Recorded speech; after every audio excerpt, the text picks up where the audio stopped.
2021, even though he was repeatedly asked about that by members of this committee. Director Wray didn't tell us that there were 17 of those confidential human sources who entered restricted space. 4 went in the Capitol. None of them were arrested. They weren't authorized to do that. They broke the law. None of them were arrested. Lots of American citizens were arrested, but the guys whose whose American tax dollars was used to pay these guys who broke the law, none of them were. One was recommended for charging and was not charged. And remember when Chris Wray told us that the Richmond field office memorandum on pro-life Catholics was just a one-off? Turns out he wasn't being square with the Senate either. Director Wray wasn't square with us. He told us that multiple other offices were involved in targeting the Catholics. We got that information from Director Patel. We learned from Director Patel the FBI actually surveilled a priest, tried to get the priest to divulge information, break the priest-penitent relationship and confidence that exists. And Director Patel is saving taxpayers money. He's not going to build a new headquarters outside of D.C. He's going to keep the headquarters right here in the capital city. Save Americans money. Save the taxpayers money. In 8 months, Director Patel has given us the facts. He's ended the weaponization at the FBI. He's taken bad guys off the streets, and he's saving taxpayers money. But my guess is the Democrats won't focus on all that good news. They'll focus on politics. They'll stick with Comey and Clapper and Brennan and continue to try to undermine President Trump. With that, I yield to the ranking member for an opening statement. Thank you very much, Mr. Chairman, and welcome, Director Patel. You and I have not had the opportunity to meet, and alas, you failed to respond to the 8 oversight letters I've sent you over the last 7 months. So we do have a lot of questions piling up for you, but I want to start with a word of praise. The first FBI director was J. Edgar Hoover, who steadfastly refused to hire women, African Americans, and other minorities as agents. And although he was a closeted homosexual who lived in domestic partnership for decades with Clyde Tolson, he also participated in anti-gay crusades. He aggressively promoted what we would today call white Christian nationalism, and he would undoubtedly be turning over in his grave to see as one of his successors a first-generation Indian American and a proud Hindu. So I congratulate you on being a breakthrough in this sense and being a beneficiary of the civil rights movement that opened up the FBI and the federal workforce to lots of people who never would have been hired in its first decades. Alas, you share J. Edgar Hoover's dangerous obsession with blind loyalty over professionalism and effective public policy. For Hoover, it was blind loyalty to him in keeping his secrets. For you, it's blind loyalty to Donald Trump in keeping his secrets. During your confirmation, it was widely noted on all sides that your primary qualification was your unwavering loyalty to Trump. Unlike other directors, you had no work experience at the FBI, but you had made over 1,000 media and political appearances in support of Trump's campaign. Your Senate confirmation vote was 51-49, the closest in history, with your opponents warning you were not qualified and had no interest in actually developing the qualifications for the job. I hoped that they were wrong. Alas, they were not.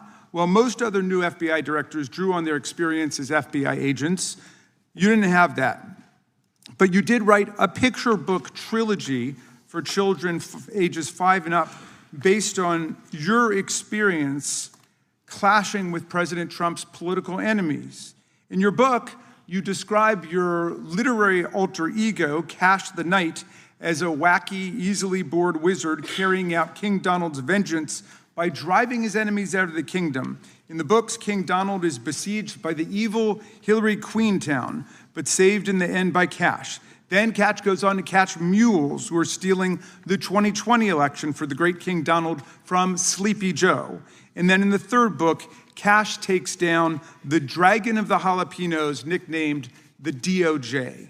Your supporters had hoped that you would graduate from imagining yourself a romantic fairy tale knight to actually running America's premier federal law enforcement agency. Alas, just as we've learned how dangerous it is to put a science-denying anti-vaxxer in charge of our public health, we've learned how dangerous it is to name as director of the FBI a man who thinks of himself as a fairy tale knight who keeps a fire-breathing dragon named DOJ at home to forcibly drive villains out of the kingdom.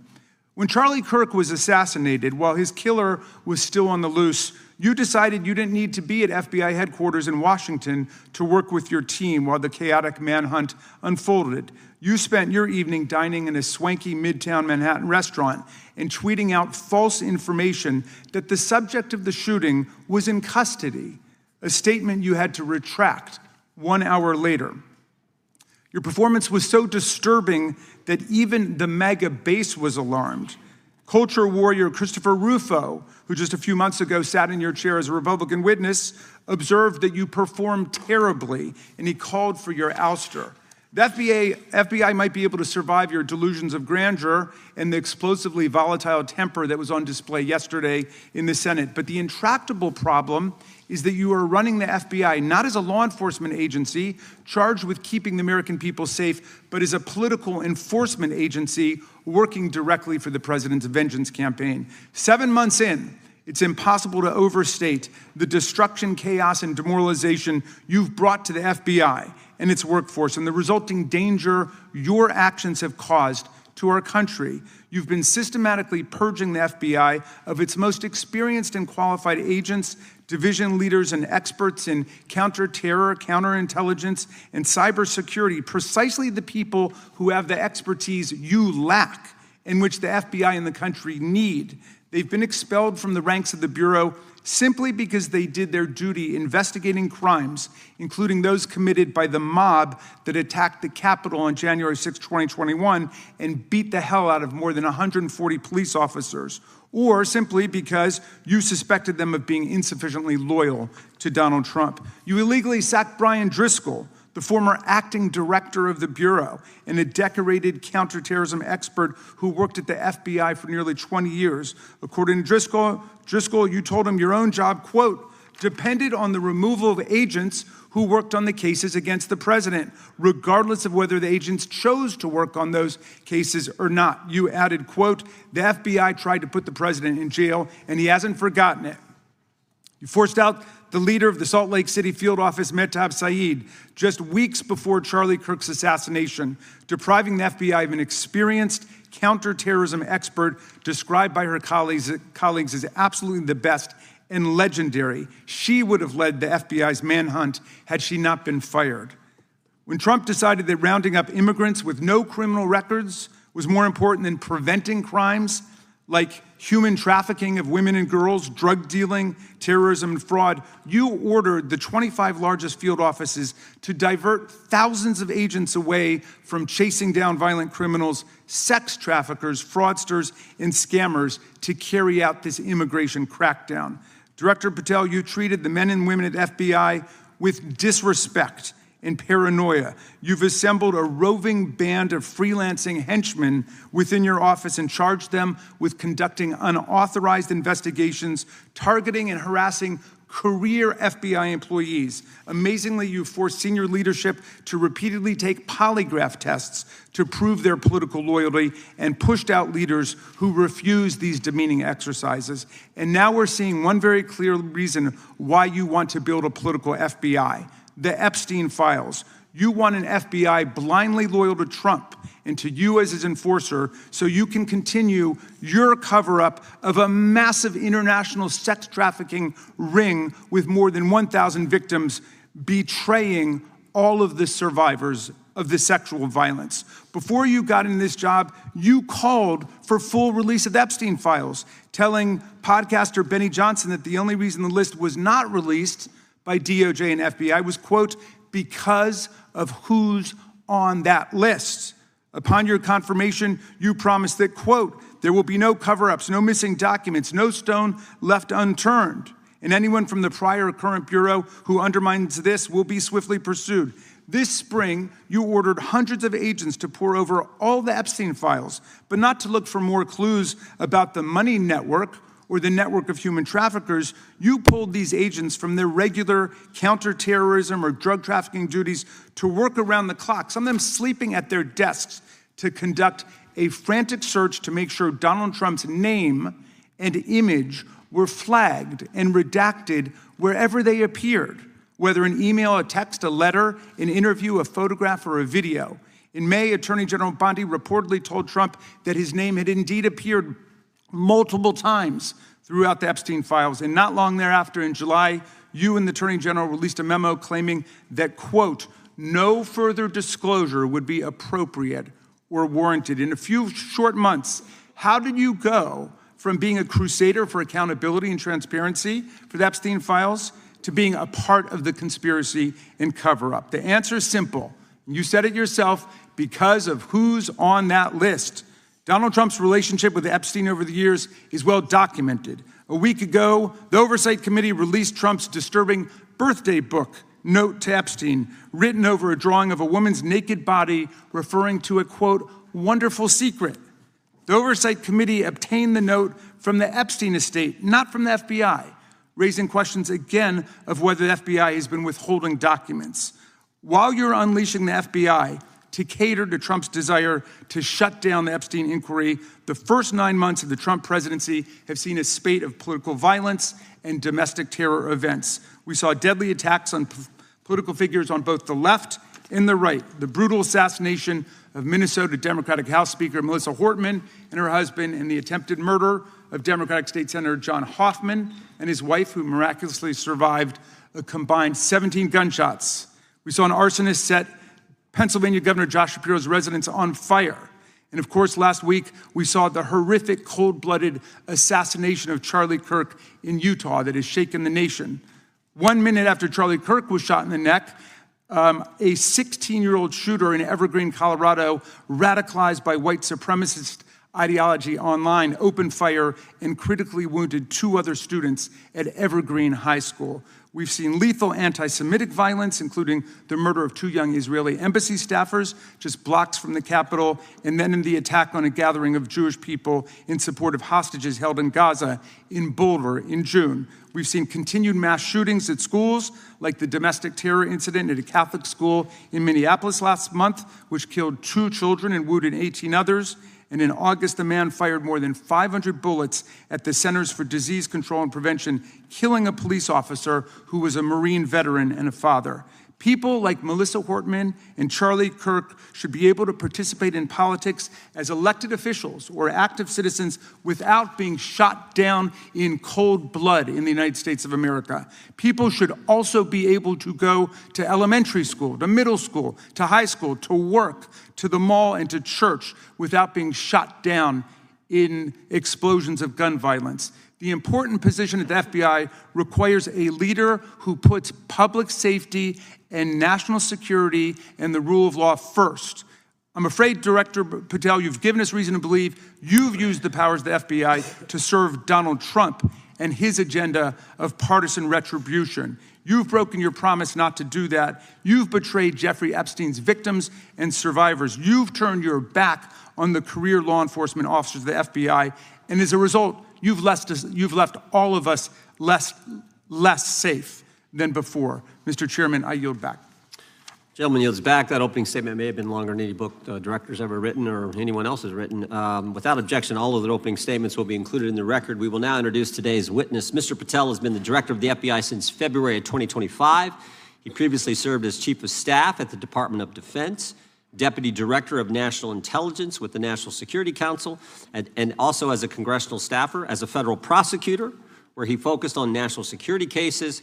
And he also worked as a public defender in the state of Florida. We welcome our witness, appreciate his work, and thank him for appearing here today. We will begin by swearing you in. Director, would you please stand, raise your right hand. Do you swear or affirm under penalty of perjury that the testimony you're about to give is true and correct to the best of your knowledge, information, and belief, so help you God? Let the record reflect that the witness has answered in the affirmative. You can be seated as you are. You know, you've been through this yesterday. Did a fine job. Please know that your written testimony will be entered into the record in its entirety. Accordingly, we ask that you summarize your testimony. Director, you may begin. Good morning, Mr. Chairman, Ranking Member Raskin, and members of the committee. I want to begin today by discussing the appalling assassination of Charlie Kirk. It's important for this FBI to be transparent without jeopardizing our investigations, so a little bit of the timeline is important. Charlie Kirk was unfortunately assassinated on September 10th. We immediately, the next day, released images early in the day in local time in Utah to start the public partnership in our manhunt for the assassin and culprits. At approximately 5 p.m. local time, I arrived on the ground and walked the crime scene myself. And we flew multiple FBI assets in and out to process DNA simultaneously while bringing in evidence response technicians, hostage rescue teams, and other experts to assist state and local law enforcement with their investigation. At 8 p.m. local on September 11th, the FBI collected and populated and promulgated at a press conference a video of the suspect on the grounds. We also released enhanced images. Due to that release that I directed and ordered, the suspect involved was apprehended and in custody at 10 p.m. local time. That's less than 2 hours after we did the video release and the photo release. So within 33 hours, that individual suspect was in custody. And his family, who has since been interrogated, specifically stated to FBI interrogators that because of the video that the FBI released at my direction and because of the photographs that they released, they identified their son, they confronted their son when he swung by their home, and that's what led to his apprehension. We are still, the FBI has that investigation ongoing, and it continues to be ongoing, and I want to thank the state of Utah and the state and local authorities there. And I also want to thank the Attorney General and President Trump for directing resources to allow us to conduct that investigation as we have. Under this administration, the FBI has arrested more than 23,000 violent criminals. 23,000 in 7 months. That's twice as many year to date last year. We've taken over 6,000 firearms off the streets. 6,000 guns are no longer in the hands of criminals in 7 months. We've identified and found and located 4,700 child victims.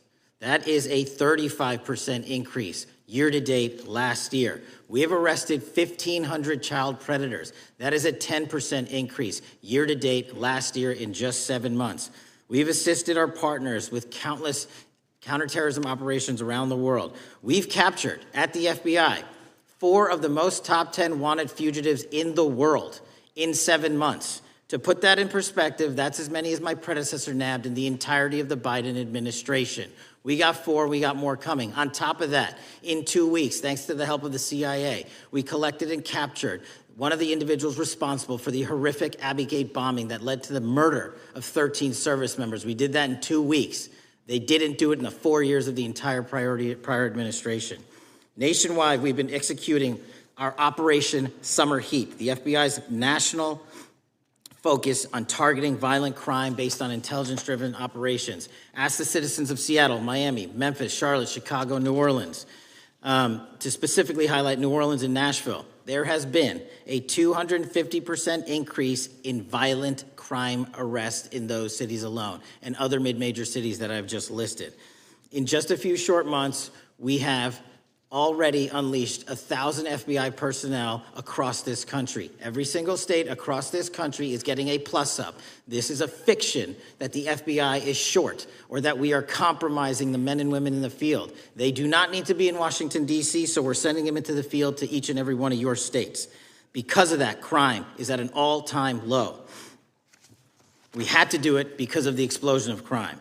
And maybe the most important stat for Americans to realize, in just 7 months, we are on track to produce the lowest murder rate in modern U.S. history by double digits. Those are results not of mine. Those are results of the men and women of the FBI. If you want to criticize me, bring it on, but do not attack the brave leaders in the field. We are also working 24/7, 365 on the opioid epidemic that is killing more than hundreds of thousands of people a year. We have seized 1,600 kilograms of fentanyl off the streets so far in 7 months. Year to date, 25% increase. To put that in perspective, that's enough to kill a third of the American population, 120 million Americans. 100,000 kilograms of cocaine and meth gone off the streets. Earlier this year, I highlighted in Cincinnati, Ohio, how we're getting creative to chase down those that were willing to do harm to our citizens.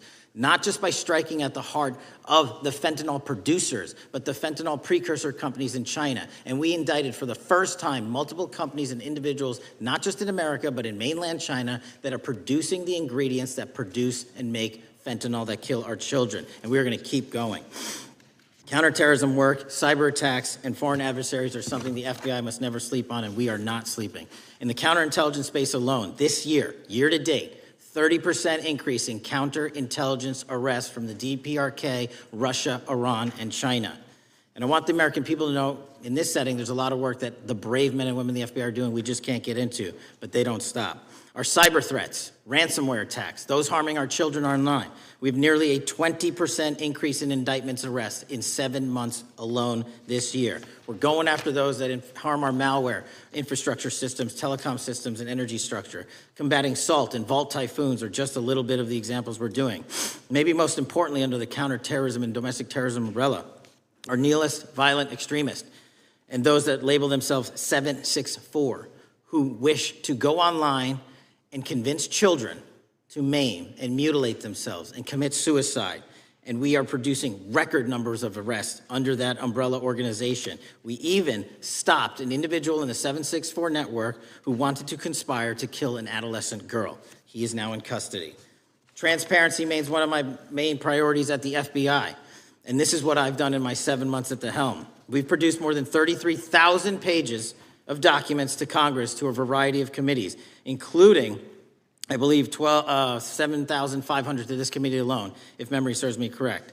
To put the 33,000 in perspective, my predecessor in 7 years produced 13,000 pages in total to the United States Congress. His predecessor in 4 years produced 3,000 pages in total. I repeat, I have produced 33,000 pages in 7 years to this Congress and will continue to do so. I'm dedicated to restoring the trust and the mission and the integrity of the FBI, and we cannot do so without congressional oversight, and I promise you I will continue to do so. On the Epstein case, the original sin on the Epstein case was how it was handled by Mr. Acosta when he first brought the case in 2006, 7, and 8.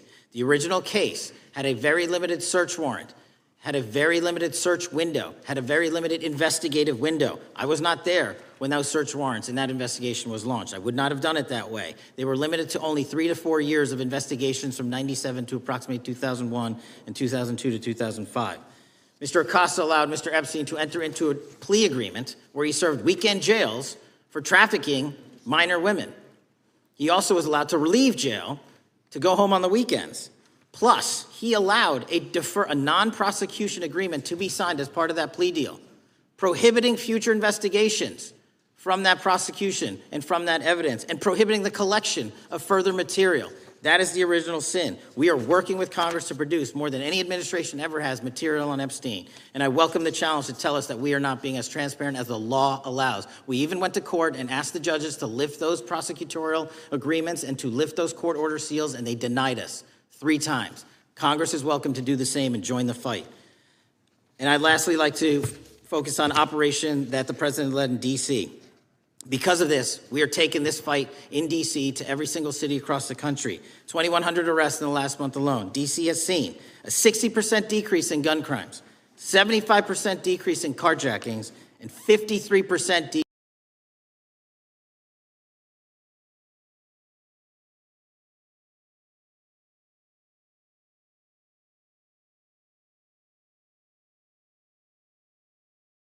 $3.5 billion, and also providing our workforce a safe environment. If you don't know the calamity that is the Hoover Building, I invite each and every one of you to walk around. I'll give you a tour myself, and you can see where the cement falls on the heads of our employees that is only to be saved by netting, just to give you an example. Thank you for support to our mission, and I do want to highlight one thing about D.C.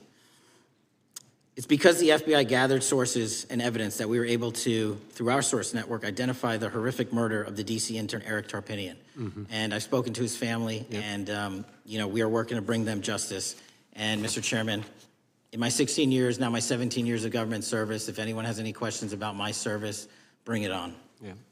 Thank you, Director. We will now proceed under the 5-minute rule. The chair recognizes the gentleman from California, Mr. Ison. Director, delighted to have you here. You are a breath of fresh air. As you outlined, and I won't repeat it, the accomplishments, you did so with the same resources as your predecessor, roughly. Is that correct? I believe so, yes. And so how much of that has to do with taking people out of the backside of the FBI and moving them into the field, into doing the job for which we primarily pay the FBI? It's exactly what we needed done. 1/3 of the FBI's workforce resided in the National Capital Region before I got there. 1/3 of the crimes do not happen in Washington, D.C. Not anymore. Not anymore. So were 1,000 not just personnel of the observers, FBI were but- deployed across this country on a permanent basis, and every single state in this union is getting a plus up, not a reduction, a plus up of 1811s, of intel analysts and support staff. And that is why the crime rates are going down in record numbers. Thank you for doing that, and you know, it's perhaps the thank you for doing that, and you know, it's perhaps the hardest thing for a bureaucrat to do is to lower the head count around them that support them, and I appreciate your willingness to do it different than your predecessor. A lot of what you covered earlier was the find, the discovery, and then the prosecution that is done by the DOJ. But I want to talk a little bit about the prevent side. On the Charlie assassination, sir? No, on all of these. Okay. Okay, for example, and I'll bring it up before the Democrats bring it up, January 6th. January 6th, we now know, because of your find, that in fact there were people involved who were not just observers but participants who in fact, it's been alleged, and I personally believe, in fact, were part of promoting, perhaps even the one woman who died, encouraging her to walk through a door that led to her death. When you see that kind of activity, and you know it was done under predecessors with full knowledge, whether it's January 6th, where embedded people crossed the line, or any other activity, including obviously the Russian hoax that we're now dealing with up in, front and center. My question to you is, what can you or others do to prevent it from occurring again? Not on your watch, but on future watches. How can we know that this won't happen again the moment you leave the FBI? It's simple. What I'm doing through our leadership cadre is having FBI agents do what they were trained to do, not what they were not trained to do, not put them in situations that both harm them and the public. We're also utilizing our SORT networks and prioritizing the threat structure to go after the narco traffickers, the counterterrorism people, the counterintelligence threats, and the cyber threats. That's what they were trained to do, and that's what we're letting them do. One major question I have, after decades of doing this, on our side of it, both the chairman, myself, and others, both at oversight and here, have seen that the FBI and the Department of Justice hide behind non-statutory practices. Now, you've changed the interpretation of many of those practices. That's why we're getting the discovery that was previously withheld. How do we work together to make sure that we never again have false walls, non-statutory walls that say the Department of Justice has a prohibition about giving, quote, you fill in the blank, that has led to the chairman not seeing anything until you took over? I'm wedded to aggressive constitutional oversight. Having been a House congressional staffer, I know that is an important part of securing our democracy. And the way we make it an everlasting, enduring process is by showing the American people the results of what we are doing and the important work of this committee and putting it out to them so they can see government waste, fraud, and abuse. And then they can demand from our constituents and our electors that they want this process to continue. Last major question here. Some things are so sensitive that we both would agree they cannot be made public. Will you commit to this committee, when it is too sensitive to disclose, that you would at least make it available for in-camera review by the chairman and ranking members or others designated? I have done that, and I will continue to do that. Well, thank you, Mr. Chairman. This is a breath of fresh air. This is the beginning of what we need. But my questions today for the director are ones in which I believe that we do need to codify by agreement or by statute if necessary the kind of openness and transparency that we're seeing from this administration, the kind of discovery that's allowing us to do our oversight properly. And I would hope that that be the follow-up to this, obviously along with the Attorney General. And I yield back my 4 seconds. Thank you. The gentleman yields back. The gentleman from New York is recognized. Thank you, Mr. Chairman. Welcome, Director Patel. In the wake of the tragic murder of Charlie Kirk, Donald Trump said, quote, "Violence and murder are the tragic consequences of demonizing those with whom you disagree, day after day, year after year, in the most hateful and despicable way possible," close quote. I would note for the record that Donald Trump has famously demonized practically every person he has ever disagreed with, and therefore, using his own logic, he has put their lives at risk. I should know Donald Trump continuously puts my life in danger. About 2 weeks ago, when I announced my decision not to seek re-election, many people on both sides of the aisle, including the chairman, offered me well wishes and thanked me for my service.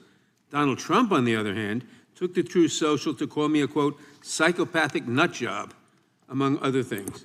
Yesterday, I received a threatening note filled with anti-Semitic comments and hateful attacks that mimicked some of the same language used by the president. I am sure many of us on this committee face similar threats every day. We have seen political assaults on both the left and the right. The attack on Charlie Kirk, the attempted assassination of the president, the murder of the Democratic Speaker of the Minnesota House, the assault on Paul Pelosi, and the attack on the Capitol on January 6th, for example. Director Patel, do you agree that there is political violence from both the left and the right? There's too much political violence. Do you agree, yes or no, that there's violence? There is too much political violence based on ideologies from either side. From either side, okay. Are you aware of the study by the Cato Institute, a well-known conservative group, that found that 69% of the violence is from the right? I'm not familiar with that study. You're not familiar, okay. I would commend it to you. Are you aware the administration has threatened to use violence as an excuse to crack down on liberty and freedom of speech? Say that again, I'm sorry? Are you aware the administration has threatened to use violence as an excuse to crack down on liberty and freedom of speech? Nobody at the FBI is doing that. I didn't ask you about the FBI, I said the administration. I speak for the FBI. I would like to enter the record an article from today's New York Times titled, Trump Invokes Kirk's Killing and Justifying Measures to Silence Opponents. In the wake of Charlie Kirk's killing, President Trump and his allies have laid out a broad plan to target liberal groups, monitor speech, revoke visas, and designate certain groups as domestic terrorists. I ask unanimous consent to insert this into the record. Thank you. Politicizing the murder of Charlie King to go after free speech is not a legacy I believe Charlie King would have wanted. Moving on, I want to address another topic. The FBI has traditionally played a key role in prosecuting public officials for corruption. But I fear that at a time when the president is accepting planes from Qatar for his post-presidential personal use, issuing pardons to major donors, and personally profiting from the office of the presidency, the FBI may be abandoning its commitment to investigating public corruption. Since its creation in the wake of the Watergate scandal, the Public Integrity Section has been one of the crown jewels of the Department of Justice, investigating and prosecuting corruption among the nation's public officials and acting as a key safeguard against politicized prosecutions. This section's work has been supported by an elite squad in the FBI devoted specifically to rooting out corruption. But according to reports, the Public Integrity Section has now been decimated, and the FBI's Public Corruption Squad has been dismantled. I would like to submit for the record a New York Times article entitled, FBI Dismantles Elite Public Corruption Squad. I ask unanimous consent. Thank you. These actions are an invitation to corrupt politicians to break the law, since they know that the government is asleep at the switch. Last month, Senator Warren and I, along with dozens of other members of Congress, wrote to you and Attorney General Bondi expressing grave concern over your decision to effectively legalize corruption and to politicize prosecutorial decisions. And he asks unanimous consent to enter this letter into the record. Thank you. I don't have time today to walk through all your questions, all of our questions and concerns, but will you commit to answering this letter in short order so that we can understand what factors led to this decision and how it has impacted the ability to hold corrupt officials accountable? I will review your letter with my team and respond as soon as I can. You will respond. Thank you. I yield back the balance of my time. Gentleman yields back. Gentleman from Arizona is recognized for 5 minutes. Thank you, Mr. Chairman, and thank you, Director, for being here. I appreciate the change in the FBI and the tone since you've been there. We heard the ranking member, however, describe the FBI under your leadership as being resorting to political enforcement and you personally as being paranoid. I would just suggest that perhaps that is the projections of the ranking member himself and not you, sir. I want to refer to something that was said yesterday in yesterday's hearing by Senator Grassley. He said, it's well understood that your predecessor left you an FBI infected with politics. At your nomination hearing, he gave you records, made public records about whistleblowers regarding something called Arctic frost. Arctic Frost was the FBI case opened and approved by anti-Trump FBI agent Thibault, and Arctic Frost became Jack Smith's elector case. The new records show that Arctic Frost was much broader than just an electoral matter. In fact, it was expanded to Republican organizations. Some examples of the groups that the Ray FBI sought to place under political investigation included the Republican National Committee, Republican Attorneys General's Association, and Trump political groups. In total, 92 Republican targets, including Republican groups, Republican-linked individuals, were placed under the investigative scope of Arctic Frost. On that political list for investigation was one of Charlie Kirk's groups, Turning Point USA. In other words, Arctic Frost wasn't just a case to politically investigate Trump.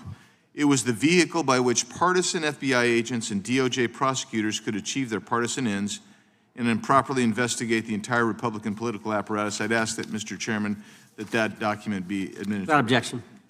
So, I know that this may be under current investigation, but I wish to ask specific questions about this for just a moment. What search tools were used in Arctic Frost to view private communications of targets? I believe the traditional search tools, search warrants, lawful service of process, and the tools that the FBI has in our infrastructure systems, cybersecurity systems, and counterintelligence systems. But generally speaking, if I may, I want to use this to highlight the fact that I'm continuing my promise to work with Congress to produce documents simultaneously and also conduct ongoing investigations. I'm giving you as much as I can, and I'll give you more when I can. Thank you. Another question regarding that is, were there any directives from the Biden White House concerning the Arctic Frost investigation? Were there any, directives or communications from the Biden White House itself concerning the Arctic Frost investigation? I'll just rely on what was turned over to date, sir. Okay. So I want to add here, the search warrants that were used included the seizing of a U.S. member of Congress, his phone. I think we all know who that was and how that was taken away and used for political purposes, Mr. Chairman, Mr. Director. So we'll leave that for a second, and let's go over to the Charlie Kirk case for just a second. Let's emphasize this. How many hours did it take from the assassination to the arrest of the assassin, Mr. Director? 33. That seems pretty swift, and it was because of the actual release of videos and photographs that you directed to be released, sir. That's correct, and to put it in perspective, the Boston bomber took 5 days and Luigi Mangione took 5 days. Was the platform Discord forthright from the start with law enforcement about the shooter's communications on its platform? Discord, the platform ownership, has been working with our lawful process, and we are obtaining materials from them on a rolling basis. Thank you. And I want to get back here to Arctic Frost for just a second, Mr. Chairman. I'd like the unclassified document from the FBI released to be admitted to the record. Without objection. And a document from the Economic Times also to be admitted to the record. Without objection. So I'm going to give you the last 30 seconds. We could go on about the Epstein case. I've got a bunch about that, but I'm just going to let you, if you wish to respond to either of the two vitriolic questioning or statement from the Democrats. The work of the FBI speaks for itself. It's on showcase here today. Anyone that wants to attack the FBI can attack me, but leave our leadership structure alone. When you have 23,000 violent felons arrested, twice as many as this time last year, the work speaks for itself. Thank you, Mr. Chairman, and thank you. Appreciate your good work, Director Patel. Yield back. Gentleman yields back. Gentleman from Maryland is recognized. Thank you kindly, Mr. Chairman. Director Patel, before you joined the FBI, you railed against it for covering up Jeffrey Epstein's human trafficking ring. Let me refresh your memory with this clip. It has Epstein's list. They're sitting on it.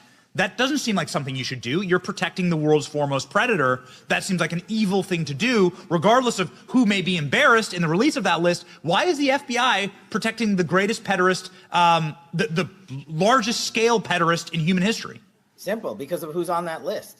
So you finished that December 2023 interview with a challenge to the FBI and harsh words for Republicans in Congress for not getting the Epstein files out to the public. You can see this clip. boy pants and let us know who the pedophiles are. Put on your big boy pants and let us know who the pedophiles are, you said. You emphasized that the president and FBI director each had complete authority to release Epstein's client list. You said Epstein's black book is under the, quote, direct control of the director of the FBI. Look at this clip. This is way off the topic, but who has Jeffrey Epstein's Black book? black book? FBI. But who? That is, I mean, there's... Oh, that's under direct control of the director of the FBI. All right, so you were sworn in as director more than 200 days ago. Now the black book is under your direct control. So why haven't you released the names of Epstein's co-conspirators in the rape and sex trafficking of young women and girls? The Rolodex, which is what everybody colloquially refers to as the Black Book, has been released. Oh, no, you're talking about what the journalist got 5 years ago? No, that's not what we're talking about. We're talking about what you were talking about there, That's the black exactly book what I under was the direct control of the FBI director. We have released more material than anyone else before. The Biden administration, Obama administration had the exact opportunities to release this material, and they never did. And if you are selling the men and women of the FBI, Why we're have not you going after changed your child position? predators. Hang on, you said we're not going after child predators. 1,500 child predators arrested this year, 35% increase. I'll reclaim my time. 4,700 child victims Mr. Chairman, I'm going to found. reclaim my time if you could instruct the witness. Why have you changed your position? There you were saying it's under the direct control of the FBI director and all of it should be released. Why have you changed your Everything position? that has been lawfully permitted to be released has been released. And as I told you, Really? the investigation was limited. And let me make something crystal clear. I never said Jeffrey Epstein didn't traffic other people, other women, and they're not other victims. This is the investigation we were given from 2006, 7, and 8, and the search warrants from 2006, 7, and 8. That's what we're working with. Well, wait, have you released all of the stuff that the FBI has seized from Epstein's house? The computers, the emails, the file cabinets, the documents? What about the financial records? Have you released all of that? Everything the court has allowed us to Which release. court are you talking about? 3 separate federal courts have come in and said... We're there are talking about the 3 evidence you've got. It's got nothing to do with what those courts have. Do you have any We're talking idea about how the evidence- law works? Wait. Do you want me to break the law in a federal judge's order? No, I want you to satisfy follow your own curiosity? word, Director Patel. You said up there it was under the direct control of the FBI director. He had the black And book. everything have you released? I have direct control over, we have gone to court. You haven't. Complete We your went sentence. to court. Everything you have direct We- control over, you we said. have gone to court, and everything we have direct Director control Patel, over complete your and sentence. can You said everything- lawfully I'd like to release, the we're gentleman- releasing. He'd like to complete his answer.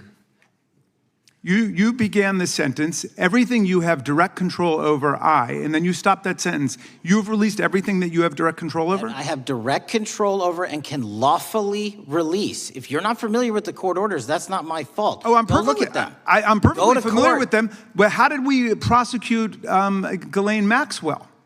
She was prosecuted with the investigatory material that was collected from 2001 and 2005 because of the non-prosecution agreements and the court orders on the investigations and search warrants. We were not able to develop new information. And oh, by the way, Jeffrey Epstein was out for 12 years, and the Obama and Biden administration did nothing to look at his work, his pedophile network. If you want to blame me, that's fine. But now you're blaming the men and women who conducted this stop great that. search. I'm not blaming anybody other than you. You're not keeping your word. You said that you would release all of the materials Has under your anyone direct released control. more information on Epstein than I have? Has Well, anyone? Much did more. Comey, did Ray? Much Did more. they? Excuse me. Much more has come out in the days since the American people in Congress have been demanding it. But it's coming out in dribs and drabs. Why don't you just release the entire file as you promised to do? I literally just told you, there are multiple federal court orders. I'm not going to break the law to satisfy your curiosity. You didn't join us when we filed court to release the court orders. You could have. You have lawyers. You could have shown up. You didn't do that. That's a tiny fraction of the material we're That talking is about. not. It is How a do you- tiny fraction. How do you know that? Have you seen No. everything? Time It's of the all gentleman. misdirection. How do you know Time that? of the gentleman has expired. The gentleman from California is recognized. Well, thank you. Mr. Director, just to be clear, how many of the Epstein files were released in the 4 years of the Biden administration? 0. And how many have you released?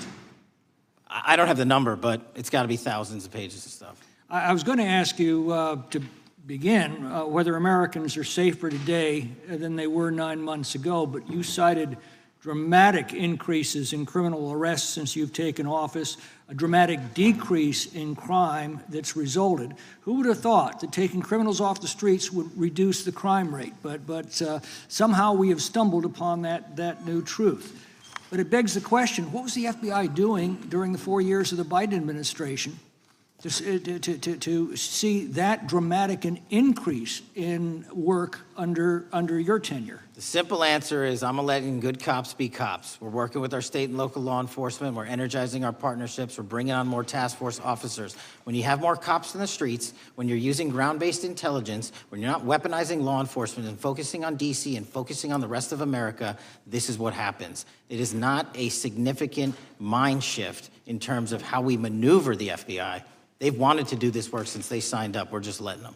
And we've seen many prominent Democrats oppose your efforts to restore law and order to the streets of our nation's capital. I mean, all of us here have seen a dramatic change for the better here in Washington, D.C.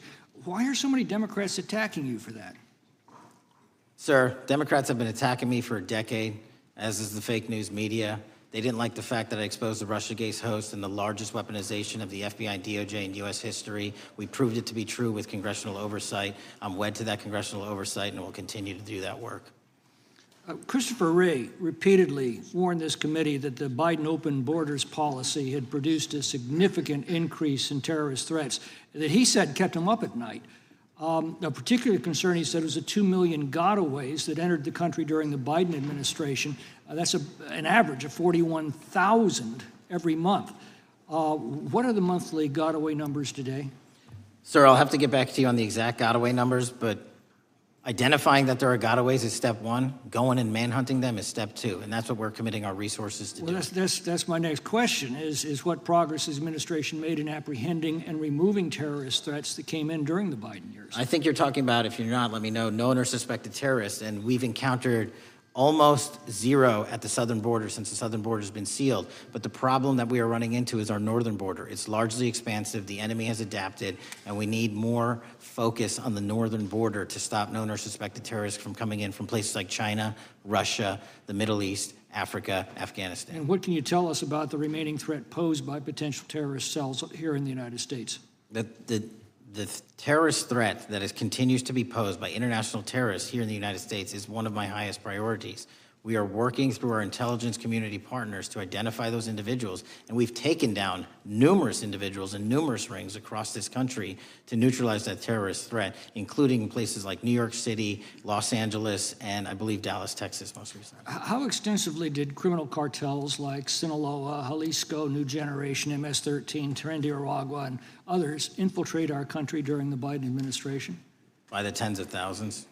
Well, and what progress have you been making in combating their presence? I think the DHS is best to speak to that, but I think I can't remember the numbers of tens of thousands or hundreds of thousands of individuals they found that came in illegally, and the tens of thousands that associations to criminal networks have all been deported. And that effort is being opposed every step of the way by Democratic leaders in our cities, some of our states, and right here in the Congress. Isn't that true? Well, we're just working where we can in every single city we can, and I welcome the opportunity to partner with Republicans or Democrats on fighting violent crime like we're doing. Mr. Biggs asked about Arctic frost. What else can you tell us about that and what we need to do to assure that it never happens again? Continue the congressional oversight work that you're doing on Arctic frost. Let me provide you with more documentation on Arctic frost and also call in witnesses from the paperwork that we have given you. You have that right, and the American public deserves to hear what those people have to say. As for my ongoing investigation, there's not much I can say. What role did the FBI play in suppressing the Hunter Biden laptop story during the 2024 election? Off the top of my memory, sir, I believe the FBI was in possession of verified information from that laptop, and it was improperly publicized that they did not have information and masked it as Russian disinformation. We now know that was categorically false. I don't know why the FBI did that, when they did that, but we've released all the materials related to that. Thank you. Gentleman yields back. The gentleman from New York is recognized. Mr. Golden. Mr. Patel, does Donald Trump appear anywhere in the Epstein files? I'm sorry, could you say that again? It's not a complicated question. Does Donald Trump appear anywhere in the Epstein files? I didn't say it was a complicated question. I just didn't hear you, so my apologies. we have released where President Trump's name's in the Epstein files and everybody else, and all credible information that we are legally allowed to release has been released. All right, so let's go through that. You're referring to court orders that prohibit you from releasing grand jury testimony under Rule 6E. Is that what you're referring to when you say as the law allows? That's a piece of it. Really? What other evidence do those 3 court orders you cited prohibit from being released? Information that was collected pursuant to those search warrants that were limited Wrong. in fashion. Wrong. That's not what the court order says, and that's not under 6E. And you're talking, and I said that's 6E, and I said there was others, and I'm answering that. There are sealed court order documents. There are protective orders. From They are unsealed as part of discovery given to Ghislaine Maxwell. They are no longer sealed. That's just not true. We can argue about it all you want. Okay, well, you agree that there are, so your testimony here is that the reason why you are not releasing all of the videos that you have acknowledged, there are so many, and that the FBI spent thousands of hours of reviewing, the photographs, the photographs that you have. You're saying that you're not releasing those because there's a court order requiring them to be sealed? Is that your testimony? Never said that about the videos. On the totality of the videos, of the thousands of images that were seized pursuant to the search warrants executed at the time, the overwhelming majority of that video is pornographic material that was downloaded from the internet and child sexual abuse material. We will never release that. Well, as you should not release the victims, but if there are videos that relate to others who Epstein trafficked to, such as maybe Prince Andrew, or photographs, that you have total control to release. Yes, and if it exists... And so why haven't you released it? Why are you supposing that that is a fact when in fact it is false? Are you saying that You're saying that none of the videos relate to anything relevant to the Jeffrey Epstein trafficking ring? Every single video that we have collected pursuant to the prior search warrants has been examined for the last 10 years. And every single video has been utilized for whatever prosecutions were able to be legally brought. I'm not asking about prosecutions. I'm asking about why you aren't releasing the full Epstein files, including the names of people who were involved in the sex ring that you promised to do before you became FBI director. I just told you, I'm not going to release downloaded porn of I'm children not asking on the about internet. that. Fine. I'm asking about all the other files. What other videos? Tell me.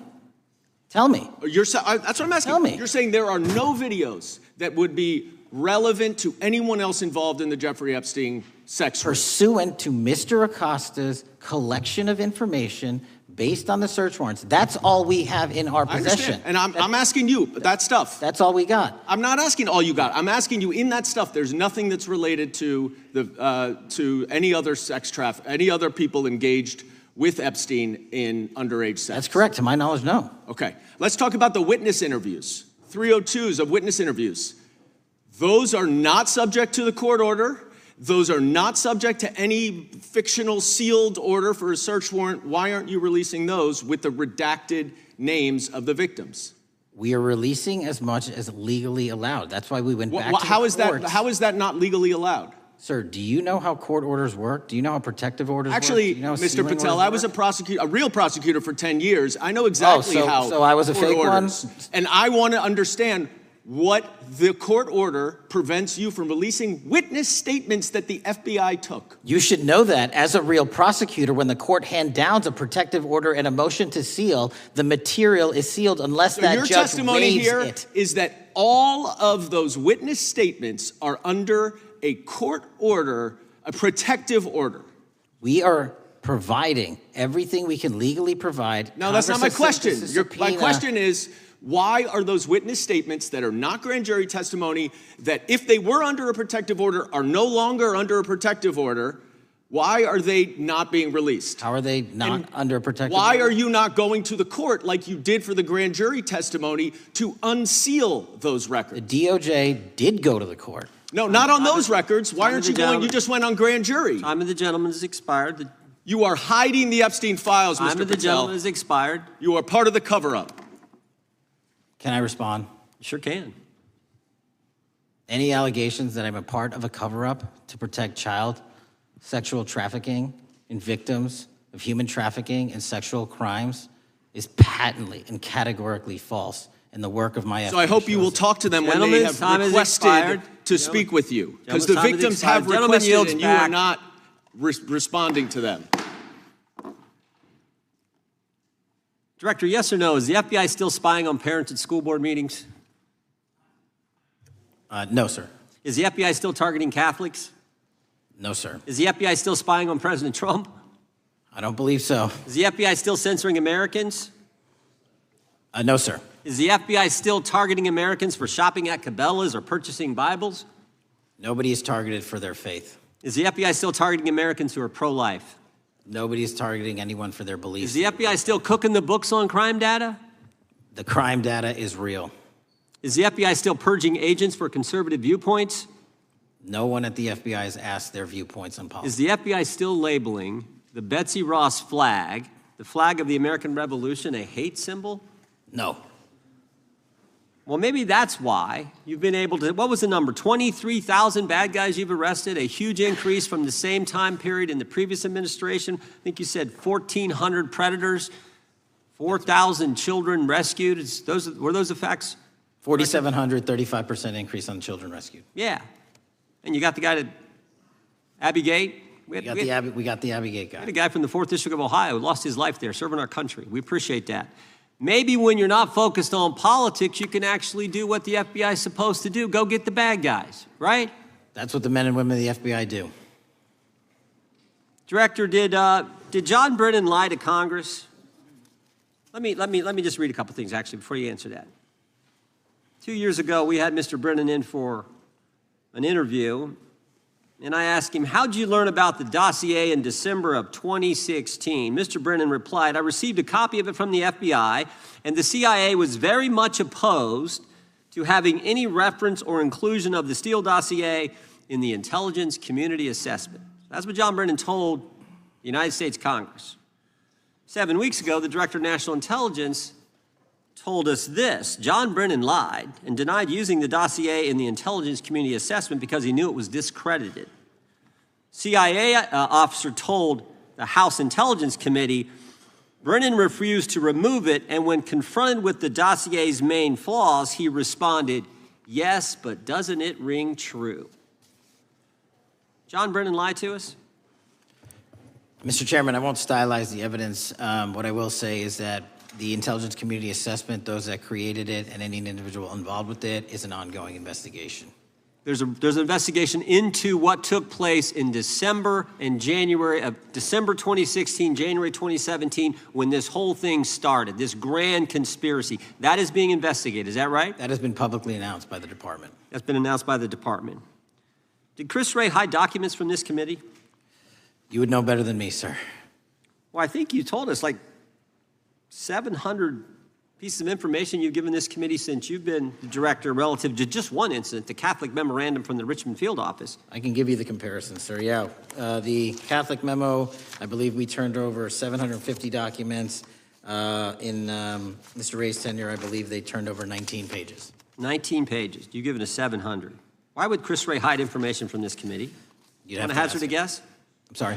Hazard a guess why he would do that? I don't know, sir. I think maybe it was because FBI was spying on a priest, trying to get him to break the priest penitent confidence that exists. You think maybe that was the reason? You'd have to ask him, sir. Yeah, we'd love to do that. I want to read a few names here. Arctic Haze, Tropic Vortex, Riding Hood, Foggy Falls, Echoes Fate, Sirens Lure, Genetic Christmas. What are these code names about, Director? You know? Not off the top of my head. Well, Arctic Haze, Tropic Vortex. My understanding, these are code names for leak investigations of classified information from the year 2017. Does that ring a bell? In terms of leak investigations, many of those are classified and many of those are ongoing, Mr. Chairman. But we are working with you to produce documents as we close those investigations or as we declassify them. Let me ask you this question, because this is something I've wondered about, the way the FBI used to work. The way this whole thing so many of these things unfolded. Seems to me you had all these people in government leaking information that then gets reported in the press, there's a story written about it, and then that article is then used to further the investigation and move forward with what they want to do.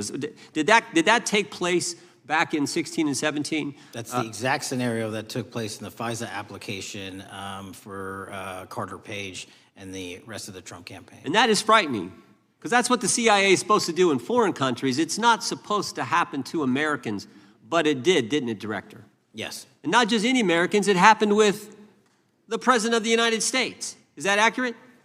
Yes, sir. Yeah, and you were the key guy in helping expose that. And I think our country will be forever grateful for what you did to let the country know that was going on involving Americans, which is not supposed to happen, and not just, again, any American, but the President of the United States. Chair now recognizes the gentlelady from California. Thank you, Mr. Chairman. I'm concerned by reports that FBI agents have been diverted from their important work on crime and anti-terrorism to work on matters that are not critical to our safety. I'd like to play the video, the whole video Jeffrey clip. Epstein's Black Book? Black Book. FBI. But who? That is, I mean, there's... Oh, that's under direct control of the director of the FBI. But the Black Book, it's not just sitting, I mean, that's Hoover power times 10. And to me, that's a thing I think President Trump should run on. On day one, roll out the Black Book. In contrast to that attitude of let it all out, we're getting reports of actions that run contrary to getting everything out and that also involve diversions of FBI resources. For example, an FBI whistleblower reported that you were pressured by the Attorney General to place 1,000 personnel on 24-hour shifts to mine roughly 100,000 Epstein-related records to redact President Trump's name from the files. Bloomberg reported this, that you directed FBI special agents from the New York and Washington field offices to join the Bureau's FOIA employees in Winchester and another building a few miles away, and that while reviewing the Epstein files, FBI personnel identified numerous references to Trump in the documents, and people familiar with the matter said that Trump's name, along with other high-profile individuals, was blacked out. Now, the New York Times reports, and this is a quote, Justice Department officials diverted hundreds of FBI employees and federal prosecutors from their regular duties to go through the documents at least 4 times, including once to flag any references to Mr. Trump and other prominent figures. Details of the review were based on accounts by 3 former FBI and Justice Department officials who spoke on condition of anonymity because of fears of retaliation, and further that the FBI finished, after they finished its review of the files and materials, was sent to a team of Justice Department lawyers who double-checked the FBI's redactions and, quote, were instructed to flag any mentions of Mr. Trump and other celebrities. Now, I have 3 questions for you, Mr. Patel, about this. First, how many times did President Trump's name appear in the Epstein files? Was it more than 100, more than 1,000? Were the agents who were pulled from their duties to redact the president's name from the Epstein files working on criminal cases or national security cases or child sex trafficking cases? And are the number of agents that have been reported diverted for these purposes, is that accurate? No. No what? You asked if it was accurate. I said it wasn't. So you're saying that none of this happened? That, no, I'm saying it was inaccurate. Okay. How many times did President Trump appear in the Epstein files? More than 100? More than 1,000? No, and what we've been able to release is what we've been legally able to release, and that has No, been that's not the question. public. I asked you, how many times did the president's name appear? I don't know. It's your testimony. You do not know that answer. The number of times, no. Could you tell us how many agents were diverted for this task and what they were working on? Well, when you say diverted, you make it seem as if agents were pulled off what they do all the time. Agents at the FBI masterfully do double duty and triple duty. And because of the public's interest in this case, We flexed resources to make sure that we could answer the public signal demand. So do you want us to look through the material and provide it to you, or you do not want us to do that? So it's Which your, one is it? it's your testimony that no one was diverted from a criminal matter, that this was a top priority to go through this material to look for Mr. Trump's name. Is that your testimony? That's the highest priority for the FBI?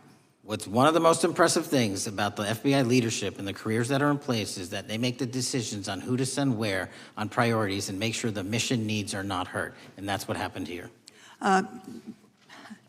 It's shocking to me that the FBI would think that erasing Mr. Trump's name from the Epstein files is a high priority when we have crime, we have national security threats, we have terrorism threats, we have murders such as that occurred, unfortunately, with Mr. Kirk. It's shocking to hear that that's your highest priority. And with that, Mr. Chairman, I yield back. That's literally not what I said. Gentleman yields back. Gentleman from Wisconsin is recognized. Director, is President Trump implicated in any wrongdoing related to Jeffrey Epstein? Based on the entirety of the evidence that we have, absolutely not. The president is not implicated? Correct. Thank you. I want to talk a little bit about China's malign influence here in America. And, we've seen spy balloons traverse the United States. We've seen police stations in communities around America.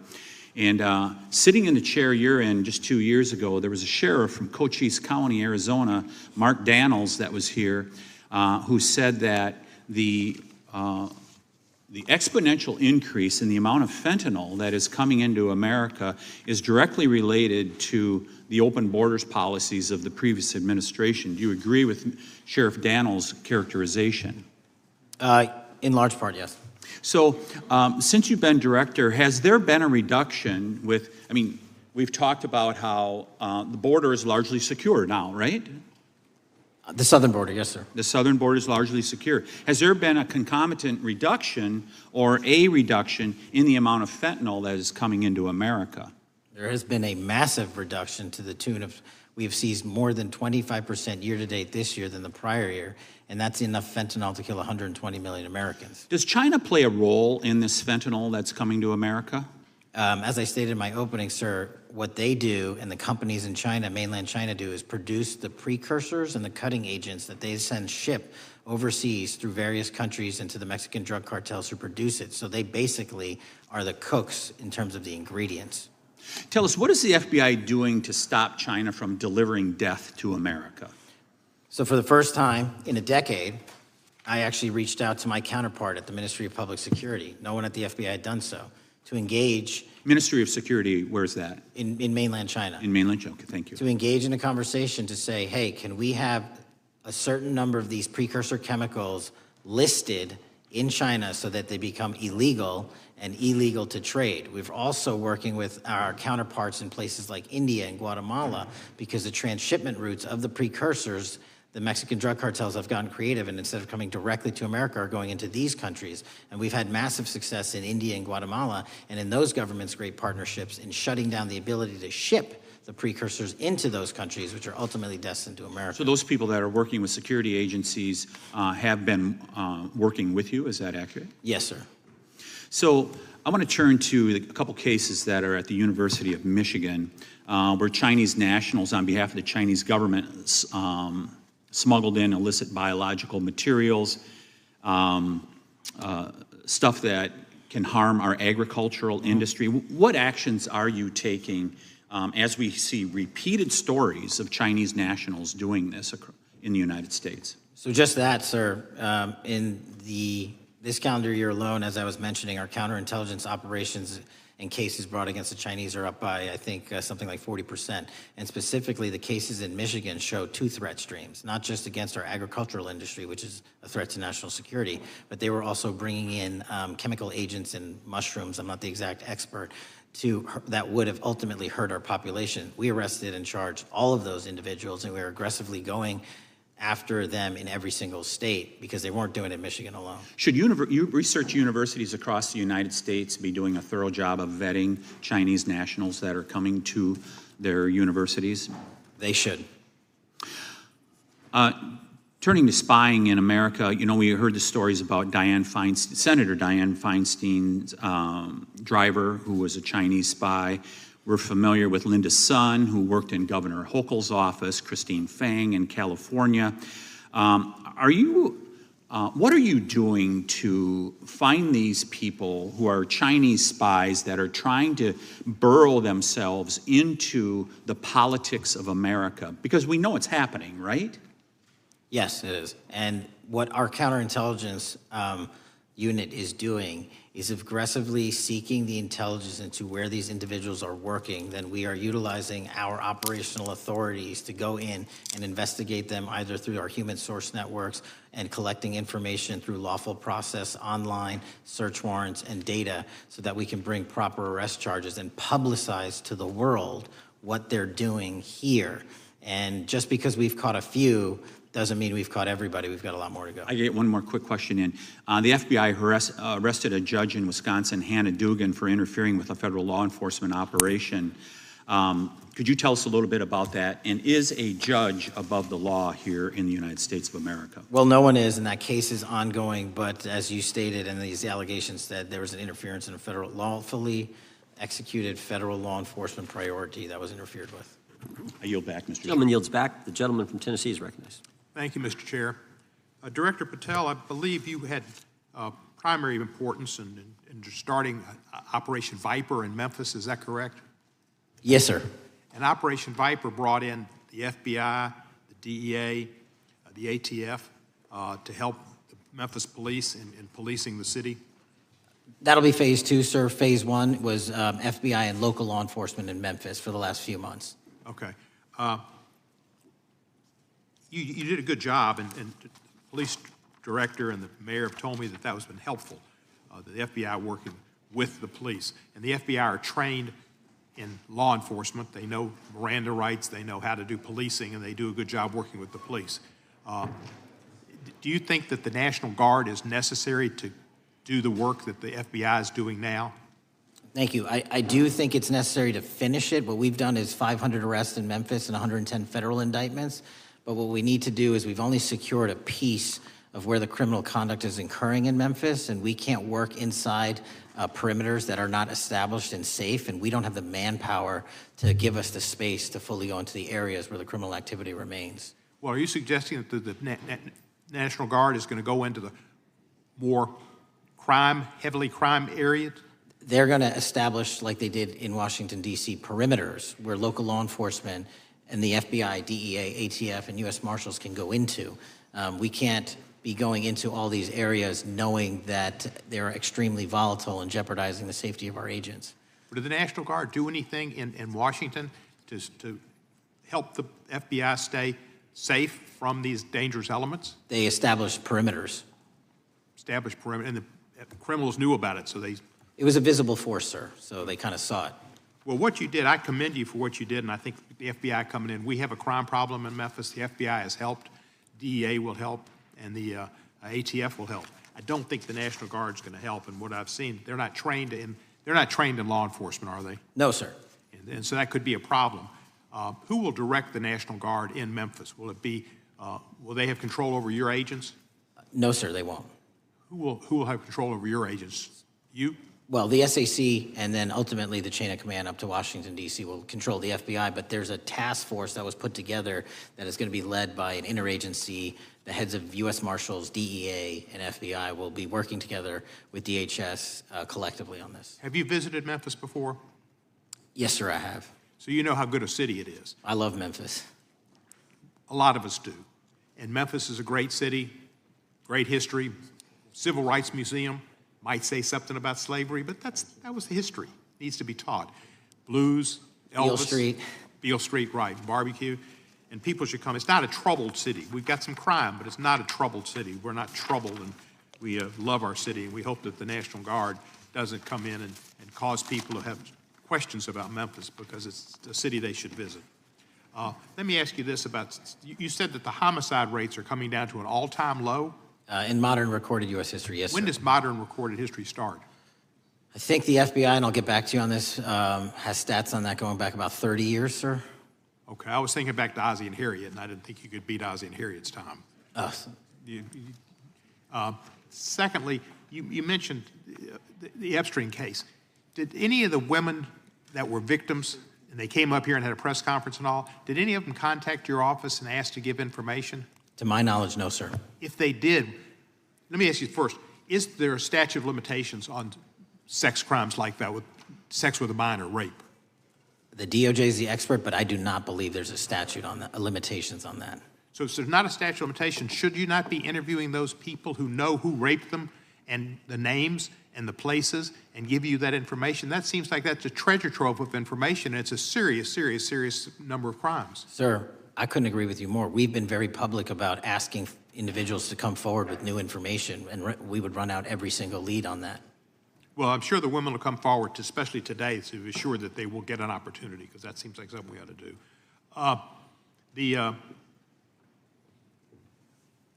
Mr. Driscoll, what was his reputation? I can't comment on Mr. Driscoll's matter. It's an ongoing litigation. Yeah, but his reputation you could tell us about. I can't tell you about his reputation. His work has been laid out in that lawsuit. How many of the FBI agents who worked on the January 6th case have been fired? I don't have that number, sir. Do you have a ballpark figure? No, but I can tell you that individuals based on case assignments in the FBI that I have led have not been terminated for case assignments. Thank you, sir. Come back to Memphis and you work with Kevin Kane in our Tourism Bureau. He's great. Thank you. And thank you for your work in Memphis. Gentleman, yes, back. Mr. Chairman, I have a unanimous consent request. Gentleman's recognized. So I've got 4 documents I'd like to introduce into the record. The first one is Jeffrey Epstein's 6th story played out for years in plain sight.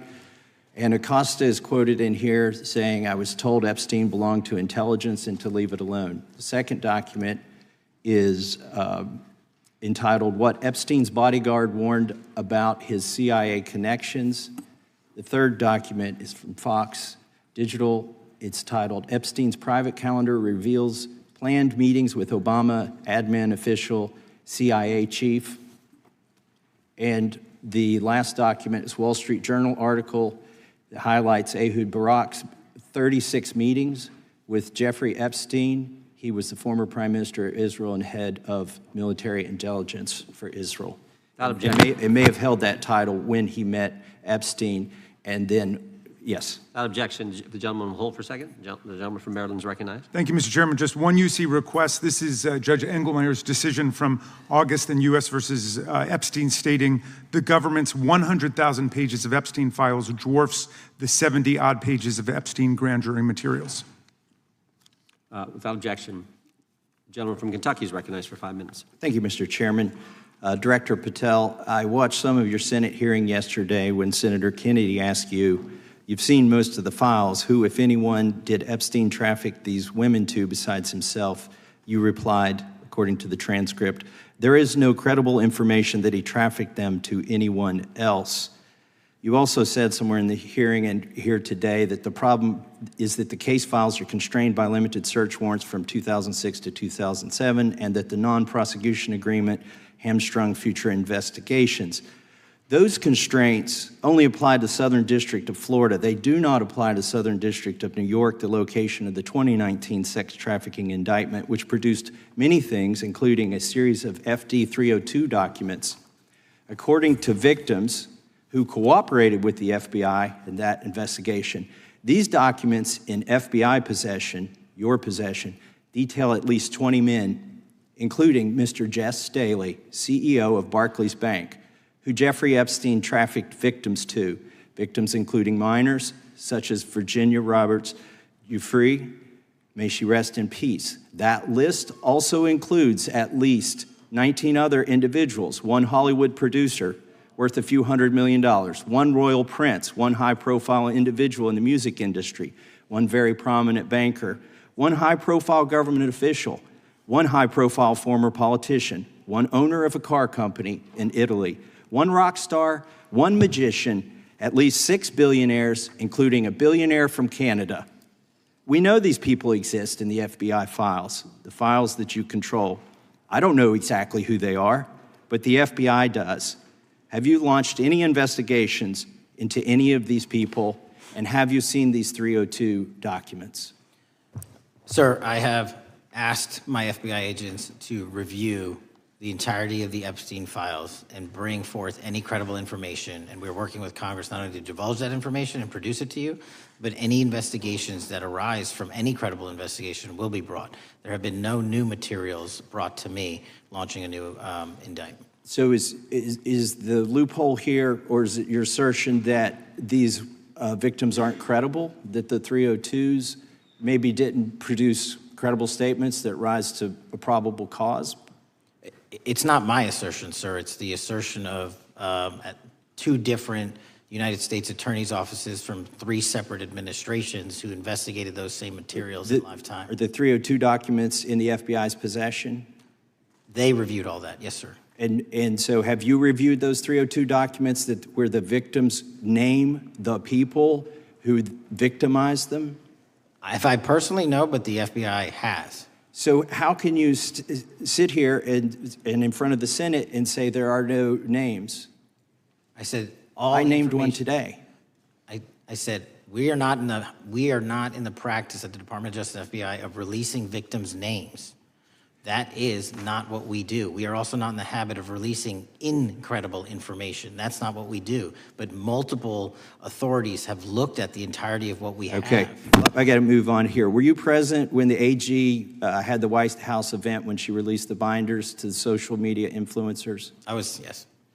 So if you're willing to meet with social media influencers who stood to benefit from the sensational and sad stories of these victims, will you meet with the victims as well? The FBI will meet with anyone who has new information. Will you personally meet with them?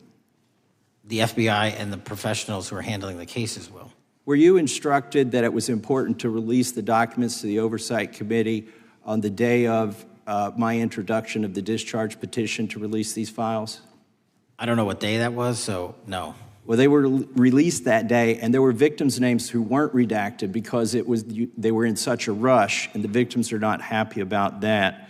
Have you investigated any of the CIA connections? Have you seen the CIA file on Jeffrey Epstein? And if you wanted to see it, would they show it to you? Well, I can speak for the FBI, and that's presuming there's a CIA case file.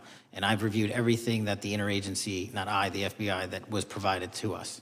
Would you be willing to look at the CIA file on Jeffrey Epstein? If there is such a file, and if it has not already been turned over to the FBI will look at any new investigative leads. Have you made any progress on the pipe bomb investigation January 6th? And have you made any progress on the motive of the Las Vegas shooter? As to the first, it's an ongoing investigation, and we have made progress. As to the second, sir, I'll have to get back to you. All right, thank you. I yield back. Mr. Chairman, I have a unanimous Gentleman consent yields back. request. Unanimous consent request from the gentleman from New York. I ask unanimous consent to introduce an unsigned memorandum from July 7th, 2025 that says we did not uncover evidence that could predicate an investigation against uncharged third parties with the insignia of the Department of Justice and the FBI. Without objection. Mr. Chairman, I have a unanimous Georgia. consent request. It's an article entitled DOJ Deletes Study Showing Domestic Terrorists Are Most Often Right-Wing. Without objection. Thank you. The gentleman from Georgia is recognized for 5 minutes. Thank you, Mr. Chairman. Director Patel, thank you for being here today. I want to first talk about the significant role that the FBI plays in combating the national security threats posed by our nation's greatest threat, our nation's greatest security threat, China and the Chinese Communist Party. It's a fact that China is America's most significant national security threat, isn't that correct? I would say so, sir. And you would agree with me that China wants to dominate the United States of America? I think that's largely their plan. And they want to dominate the world, both militarily and economically, isn't that correct? I think so. And sir, you've been FBI director for the last, 8 months? 7 months, yes. 7 months, and And during that time, have you held any stock in any companies founded in China? I don't believe so. Well, you do own stock in a company known as Elite Depot, don't you? Which one, sorry? Elite Depot. You own stock. I think that's, I'll have to get back to you. I think it's a law firm and it's a company out of Singapore. Okay, well, no, the company out of Singapore, which is owned by Elite Depot, is the Shein Company, which was founded in China, correct?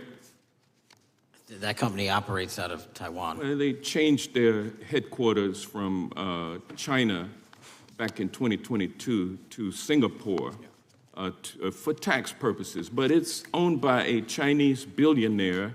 I think his name is Charlie Zhu, and you own stock in the company that owns Shein. Which I disclosed during my confirmation process. You certainly did. And now, do you still hold that stock in that Chinese company? Pursuant to the Department of Justice, who reviewed my material that was submitted during my confirmation process, I was able to hold certain stocks, and they made the decision. You still hold the stocks that you have? You still hold on to these Chinese stocks, these stocks in this Chinese company? I disagree that it's a Chinese company, but I was in the DOJ, when you're appointed, makes a call on what you can and can't possess. Well, now, let me ask you this. Chinese companies steal trademarks, they produce counterfeit products and sell them over the internet on platforms such as Shein. They steal intellectual property. They steal data from American companies. And to me, it seems inconsistent with your role as FBI director that you would own stock in a company that is based in a country that is the nation's premier national security threat. It's like you are putting your own financial security over the security of the nation. I disagree with that characterization. Well, I think the American people look at it like it's a classic situation of the fox guarding the hen house. If the FBI is charged with investigating espionage, economic espionage by companies controlled by the Chinese Communist Party, and you are the director of the FBI, you've got a conflict of interest. Sir, I would just show if there's any intimation that I'm against. Why are you holding on to this stock? It wasn't a decision I made. And it's valued at up to $5 million as of when you last reported, correct? $5 million in stock? No, I don't follow it. You don't follow it, but you're still making money off of it. I don't have any money off of anything. Well, what I have done... Trump's trade policies directly impact the value of that Chinese stock. Won't you agree with that? Which trade policy? I'm not a trade expert. Okay, all right. But I want to tell you this. Crazy on me today. Let me ask you this question. Why are you hiding pedophiles? Why are you shielding pedophiles? Why are you protecting pedophiles? That is maybe the most offensive thing you could say to me, given the numbers. Well, you have not released given the Epstein numbers files of pedophiles. You are aware of the Epstein client list that was published in the 18,000 Time the gentleman has released. expired.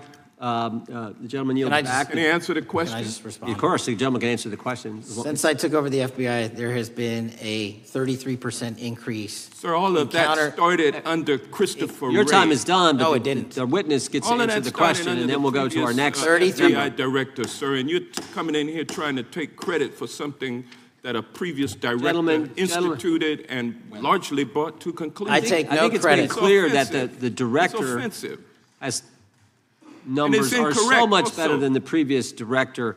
It's Dr. deceptive. Patel, if you want to answer the question. I take no credit. The men and women of the FBI have seen a 33% increase in the number of counterintelligence arrests out of the PRC. And so all of a sudden, with you coming in 7 months ago, gentlemen, his time has expired. And on the pedophile accusation, not going to go for that. We have arrested 1,500 child predators in the last 7 months. Under That's more investigations than initiated by anybody the prior Appreciate the directorship. director's good work, and we really appreciate that the time of the gentleman has expired. We now go to the gentleman from Texas. I thank the chairman. I thank the FBI director for coming before the committee.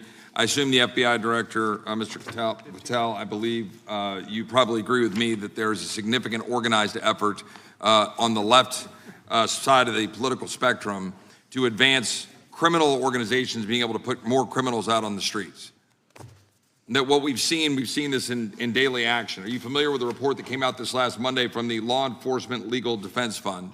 I'm not familiar with that, sorry. So this report came out this past Monday, and it said that significant amount of the money flowing out of George Soros and other leftist organizations and funders has been funding DAs and prosecutors, and quote, many of these DAs had never managed an office, prosecuted a criminal case, developed organizational policies. In dozens of America's largest cities and counties, this report finds these progressive district attorneys have outsourced core parts of the American criminal justice system to activists and political donors, taking direction and advice on everything from staffing decisions and communication strategy. Organizations, it's a complex web of donors going in through these organizations to put radical DAs and prosecutors out there, putting criminals on the streets. Does the FBI director agree that this exists and is a problem? I will accept the factual representation, and if that exists, it is a problem. The organizations such as TIDES, the Fair and Just Prosecution, Brenner Center for Justice, Partnership for Safety and Justice, the Vera Institute of Justice, the amount of dollars flowing from George Soros through and to these organizations and to the various prosecutors that have resulted in increased crime on our streets, including the brutal murder of the Ukrainian refugee in Charlotte. I bring that up because that is one component of the problem. In addition, we have an organized effort targeting our border.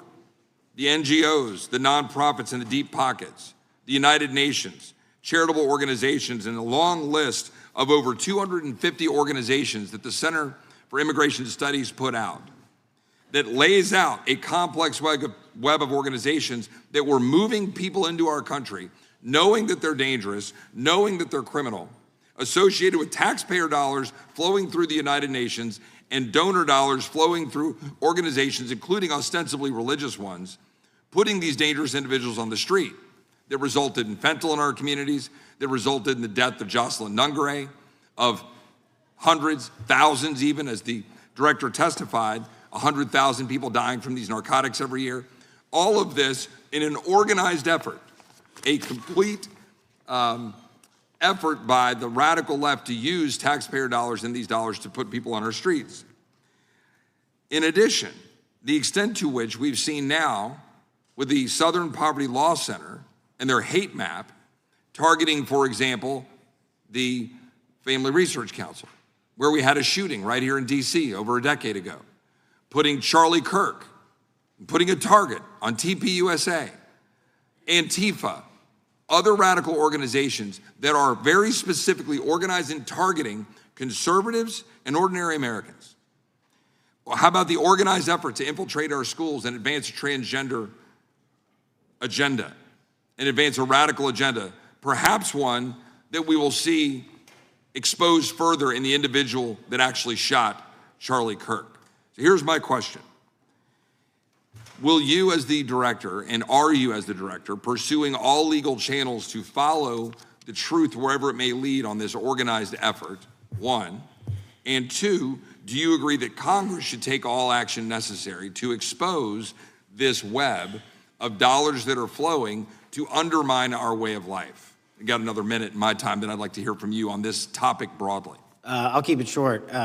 Investigatively speaking, we are doing the following. We are following the money. We are following the money in every organization and every person that is violating the federal code. And it doesn't matter what your background or ideology is, we are following the money. We are using legal process to follow that money, issuing subpoenas to follow that money, using grand juries to follow that money. And when we have results to recommend for prosecution to the Department of Justice, we will do that. And we will continue to publicize documents through Congress, yes, when we make these findings.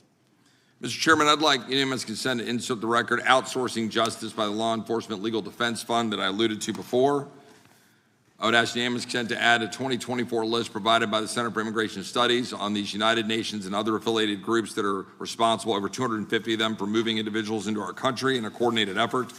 I would like a unanimous consent to insert a letter that I sent that currently has 33 members of the United States House of Representatives have signed on it, calling for a special select committee to pursue the organized effort from the radical left to target our way of life and undermine our security by putting criminals on the street and having our borders being wide open and putting us in danger. Without objection. With that, I would yield back. Without objection. Gentleman yields back. Mr. Chairman, I have a couple of unanimous Gentleman's recognized. One is a letter from Senator Tom Cotton, dated last year, urging the U.S. to, quote, ensure that data from U.S. companies is not harvested by the Chinese Communist Party through the purchase of Xi'an software and technology. Without objection.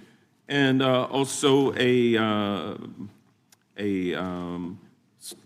statement by Marco Rubio, then Senator Marco Rubio, which warned our UK allies about, quote, Xi'an's deep ties to the People's Republic of China. Without objection. Also, crime is the record crime is down in 2025. Trump doesn't deserve credit, which demonstrates that the crime rates have been decreasing since 2023, which was published by the Vera Institute. Also, a unanimous consent request to enter into the record a NPR report from July of 2024. GOP vows to make America safe again. Statistics contradict their growing crime claims. Without objection. Also, a report out of the American Presidency Project dated January 17, 2025, record low crime during the Biden-Harris administration. Without objection. Also, Joe Biden is correct that violent crime is near a 50-year low, which was a PolitiFact publication of May 2024. And last but not least, a FBI releases 2024 reported crimes in the nation statistics. These are FBI statistics published on August 5th, 2025, which details decreases in murder, rape, aggravated assault, and robbery in 2024. Without objection. Gentleman from Kentucky is recognized for unanimous consent. Mr. Chairman, I ask unanimous consent to submit two sets of documents. The first is a series of emails from the victims of Jeffrey Epstein. They are making FOIA requests to get their own FBI files and not having any success. So I want to bring attention to that by submitting that to the record. The second document that I want to submit to the record, for the record, I know we don't usually read these. This one's not readable. It's completely redacted for the most part, the first 50 pages. This is actually the search warrant that was served on James O'Keefe for a diary that he had already given to the government 2 months before. And as it turns out, there were no indictments here, yet he still doesn't know why he was raided, and I think he deserves to know. So, without objection. Thank you. The chair now recognizes the gentleman from California. Director, the first time you saw Donald Trump's name was in the Epstein files. Did you close the files or keep reading?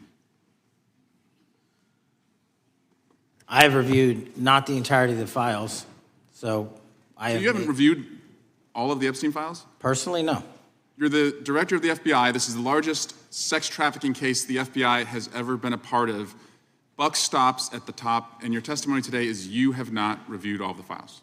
What I've been doing is been busy providing the safest country this country has seen in modern U.S. history in historic speed, because the men and women of the FBI are given the resources to reduce the homicide rate, to reduce the drug trafficking rate, to reduce the amount of children that are being trafficked and the number of pedophiles. It sounds like those children being trafficked would appreciate the director reviewing the files.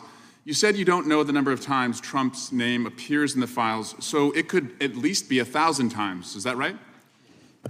The number is a total misleading factor. We have not Could the released number at least anyone's be 1,000 name times? that we have not released anyone's Could it name in the at least Epstein be files 1,000 that times? has not been credible. Director, And could it at we have least be 1,000 released times? every piece of legally permissible information. Okay, you can so- characterize the numbers however you want it. Reclaiming my time, Director. It sounds like if you don't know the number, it could at least be 1,000 times. Which It's not. leads me- It's not. Is it at least 500 times? No. Is it at least 100 times? No. Then what's the number? I don't know the number, but it's not that. Do you think it might be your job to know the number? My job is to provide for the safety and security of this country. My job is not to engage in political And that innuendo includes protecting so you can go sexual out to the assault sticks victims. and get your 20-second hit in your fundraising reclaiming my article. time, They Director. keep going, reclaiming your time, because the Director, people of California If are Trump- being if the underserved by president- your If the representation. president is not implicated, why not release everything that involves him? We have released everything, the president and anyone else's side, that is credible and lawfully be able to be released. Your fixation on this matter and baseless accusations that I'm hiding also child Mr. Mass's pedophiles is disgusting. interest. Anyone that says that needs to look at the stats alone. And go back to the state of California, who's receiving the biggest surge in FBI resources through my redeployment because the cities of Los Angeles, San Diego, and San Reclaiming Francisco my time, need it. Director. Remembering your oath to tell the truth, did you ever tell Donald Trump his name is in the files? I have never spoken to President Trump about the Epstein files. Did you ever tell the Attorney General that Donald Trump's name is in the Epstein files? The Attorney General and I have had numerous discussions about the entirety of the Epstein files and the reviews conducted by our team. Did you tell the Attorney General that Donald Trump's name is in the Epstein files? And we have released where President Trump's name is in the It's a simple attorney's question. file. Did you tell the Attorney General that the President's name is in the Epstein files? During many conversations that the Attorney General and I have had on the matter of Epstein, we have reviewed. The question is painstakingly simple. Who Did you can tell the Attorney General that Donald Trump's name is in the Epstein files? Yes or no? Why don't you try spelling it out Yes if or you're going to mock me? no, Director? Use the alphabet. Yes or no? No? A, B, C, Director, D, E, F? it Don't wanna sounds do like it? you don't want to tell us. Did you tell the Attorney General that Donald Trump's name was in the Epstein files? Why don't you try serving your Director, constituency did by you tell the focusing on Attorney reducing General violent that Donald crime in this Trump's name- country and the number of pedophiles that are Director, legally reclaiming my harbored in time, your Director. sanctuary cities in Director, California? reclaiming I'll my work with time. you on that. Do Regular you want order, to Mr. work with us Chairman. on that? Director, I reclaiming my belongs to time. the gentleman from California. Did you tell the Attorney General that Donald Trump's name is in the Epstein files? The question has been asked and answered. You have not answered it, and we will take your evasiveness as a consciousness of guilt.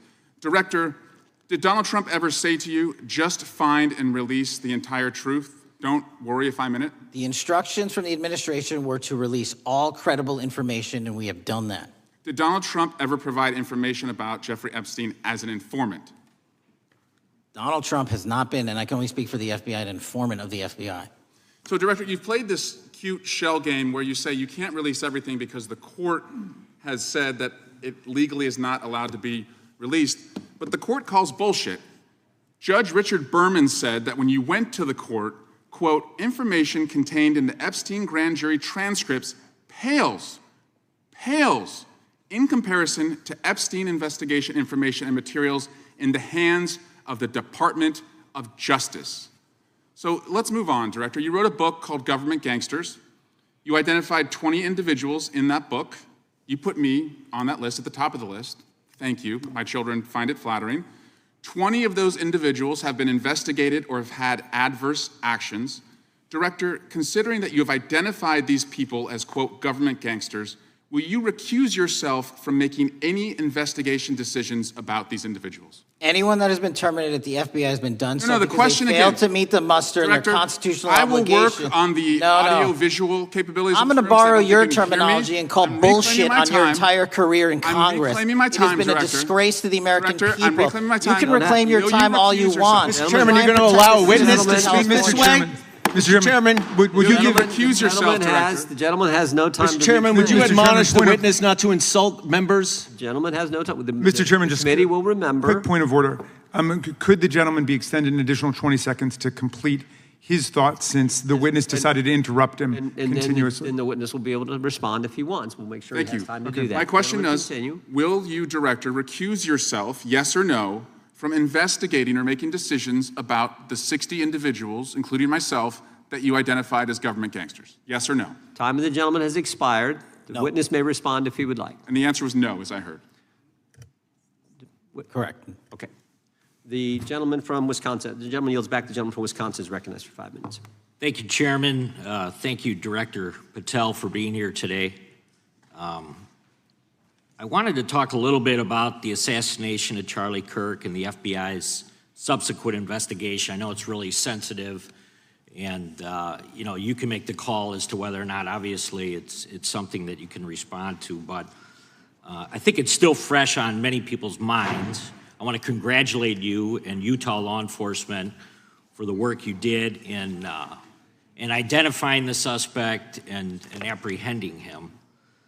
According to public reports, and I think this is what maybe it's, I still have questions about, and maybe the public does. According to public reports, the alleged shooter arrives on the Utah Valley University campus nearly 4 hours before the shooting.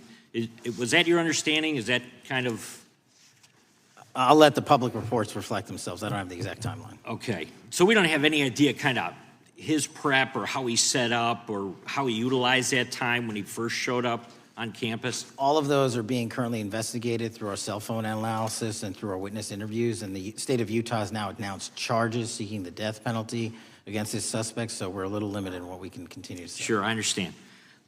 And the suspect, like you referred to, is then captured on security footage jumping off the roof of the alleged shooting location, the Losey Center. Do we have any idea how the suspect got up on the roof in the first place? I think for members of Congress, especially after Butler and Pennsylvania, it's just unimaginable that there could be some type of security breakdown prior to an event of that size where somebody could access a rooftop.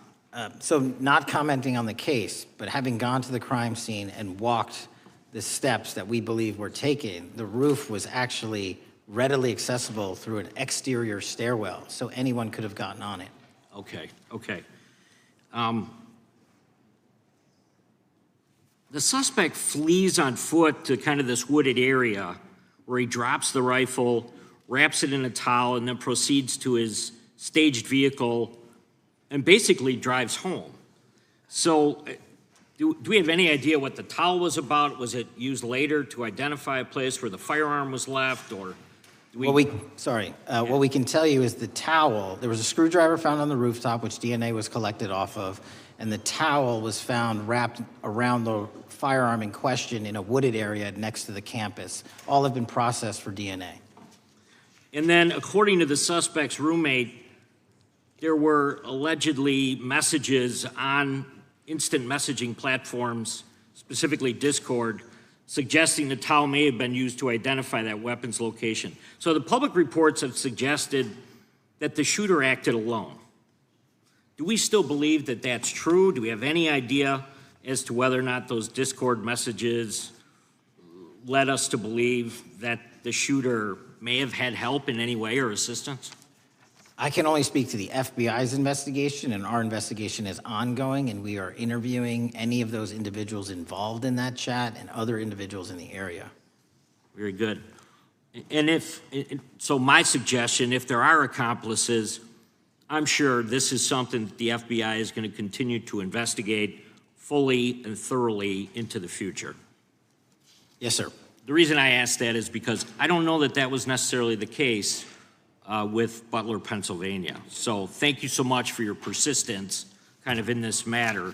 There's still a lot of public questions that need to be asked. Let me shift to another topic very quickly. On July 31st, 2025, the DOJ and the CIA declassified the annex to Special Counsel John Durham's 2023 report on Operation Crossfire Hurricane. The 29-page Durham Annex contains previously classified information about, among other things, the investigative referral of the Clinton campaign plan. Why would somebody place documents in a burn bag related to this case? That case is very much ongoing, so I can't comment on the stylization of the evidence we're collecting. Can you comment at all on the Durham Annex as I described it? The Durham Annex, which has been publicly released thanks to the FBI's commitment to transparency, is one of the documents that's being utilized. And in general terms, speaking for a burn bag, sir, a burn bag is what you use to put classified documents into generally, because that is literally how you destroy them. So it appears that efforts were made by the Clinton campaign to reach out to the FBI agents or the Clinton sympathizers in the intelligence community in order to lead more credibility to the Clinton campaign plan. Do you think that's an accurate characterization? Again, I'm not going to characterize that material because it's part of an ongoing investigation. Thanks for being here today. I yield back. Gentleman yields back. Gentleman from California is recognized. Thank you, Director Patel, for being here today. The FBI searched Jeffrey Epstein's Manhattan residence, correct? I believe that happened in 2018. I think there was 2 locations, sir. It's 2019, and in that residence, the FBI found a safe, correct? I don't have the catalog of evidence in front of me. In that residence, the FBI found a safe, correct? I'll accept your representation. Okay. And in that safe, the FBI found topless and lewd photographs of girls, correct?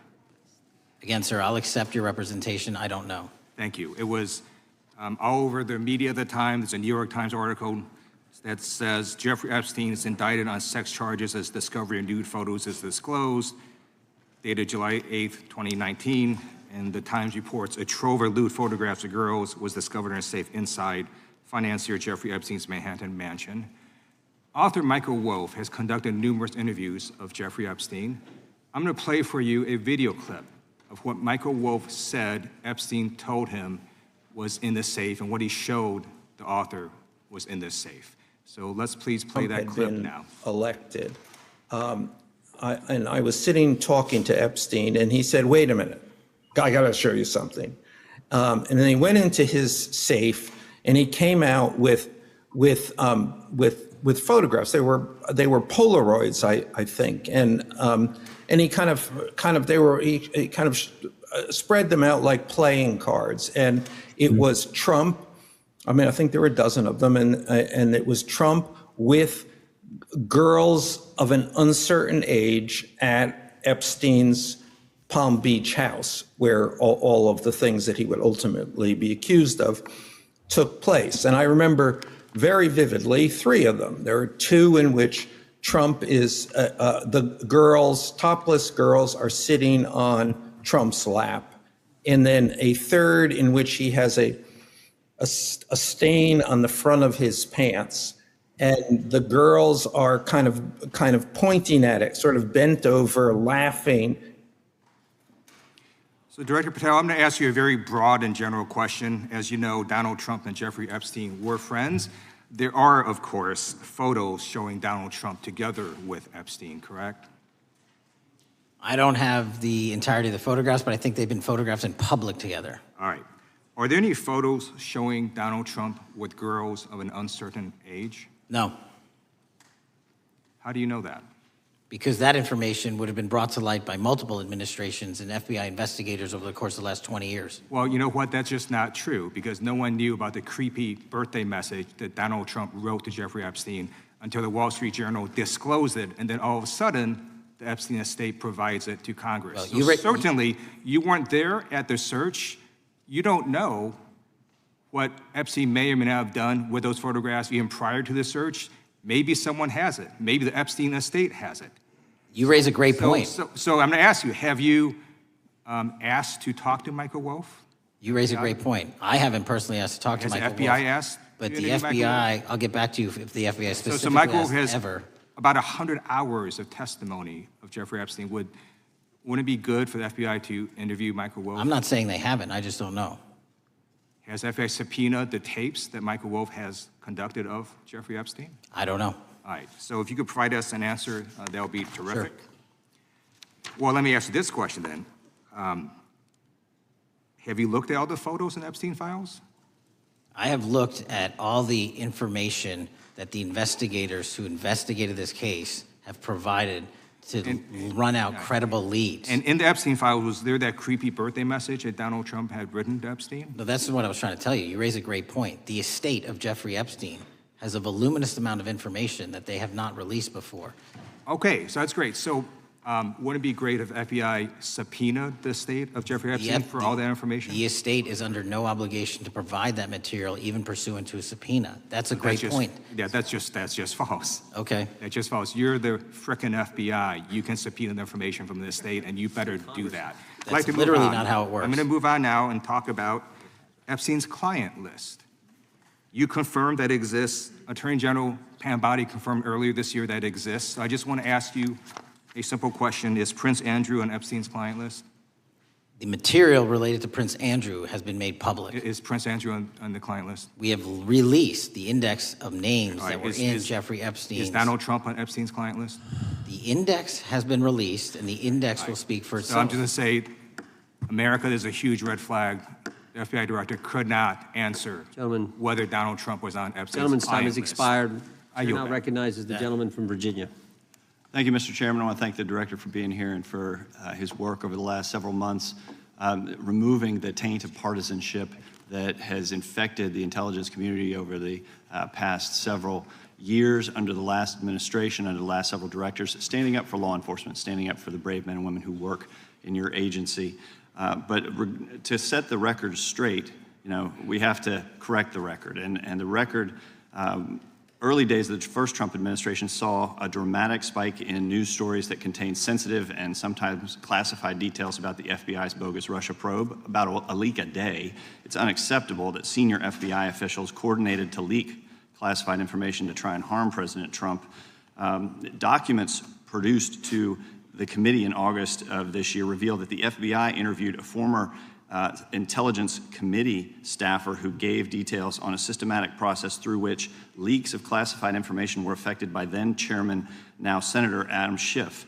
Were these findings escalated within the Bureau's chain of command, and if so, to what level? Sorry, were the findings escalated? Were these findings that were given to us escalated within the Bureau's chain of command, and if so, what level? Did you receive this information? That entire matter is currently under investigation by the people at the FBI that handle leaks of classified information. All right, it's good to know that there is an ongoing investigation. Can you tell me whether these leaks to the media compromised any ongoing FBI investigations during the Trump-Russia probe? I can tell you, generally speaking, the leaks of classified information are detrimental to any work the FBI is doing. Now, former Director James Comey testified before the Senate Judiciary Committee that he had never been an anonymous source, nor authorized anyone to be an anonymous source in news reports about matters relating to the Trump investigation or the Clinton investigation. Was Comey's testimony true? In reference to Director Comey, I'm very limited in what I can say because of what the current status of those matters are with the FBI and the Department of Justice. When I am able to make those public, I will. Can you tell me if there's an ongoing investigation there? Again, without identifying any individuals related to the information you're generally speaking about, there is an ongoing matter that has been under review by the Department and the FBI for some time. Because we know that the documents that we received last month revealed that former Director Comey used Columbia University law professor as a conduit to leak stories to the media that contained classified information. Let me move on to the way that the FISA process was weaponized by past directors.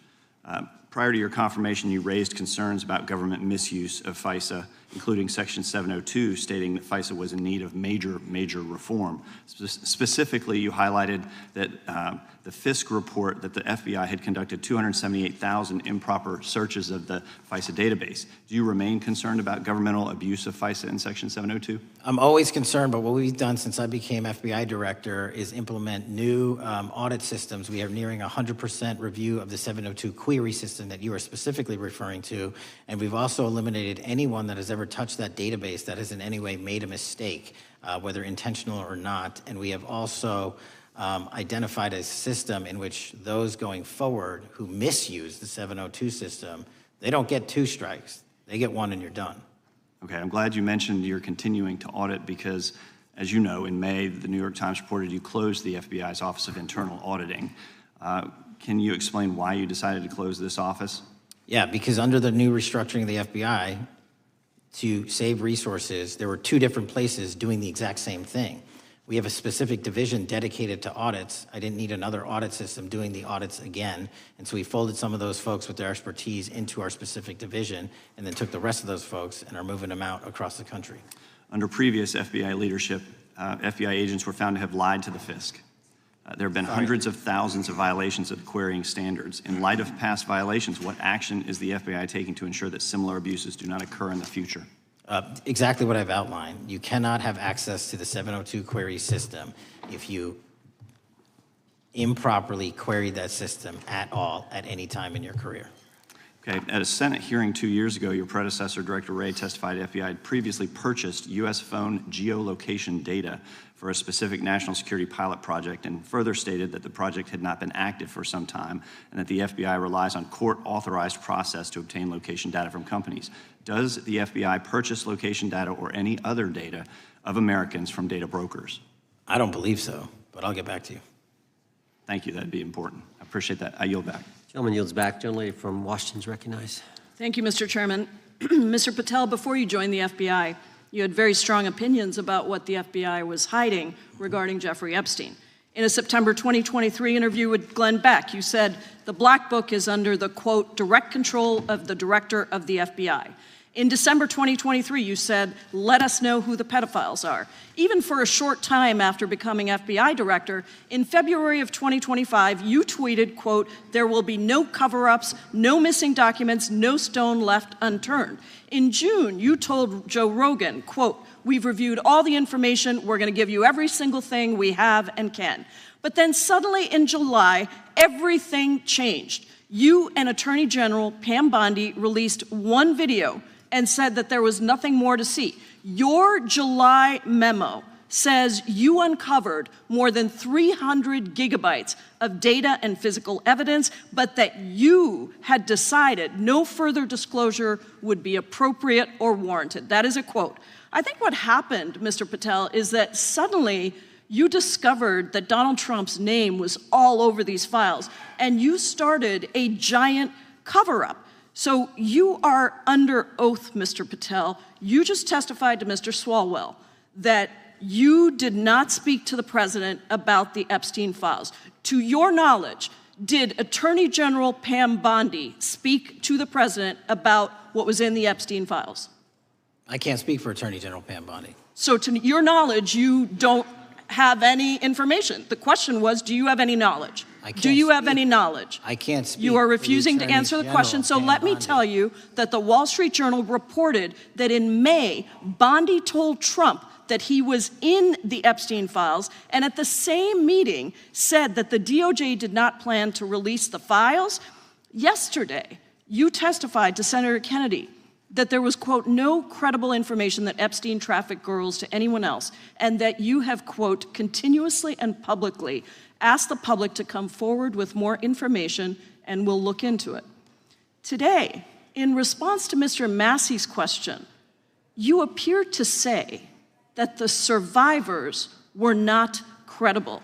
These are survivors. That's not at all what I said. Okay, great. I'm going to ask you this in a second, but let me tell you about the survivors, and let's bring them up here into the room. These are women who came to the Hill and testified that they were groomed and raped at the age of 14 and 16 years old, and they called to meet with the president and to meet with the FBI and to have people investigate their claims. Some of them have never testified before. If you are so interested in getting the public to submit any information, why have you not met with them? You said you haven't met with them. Have you met with them? I'll give you one more chance. My job as the FBI director is to invite the all answer yes or no leads. to whether or not you met with these women who were sexually abused and raped?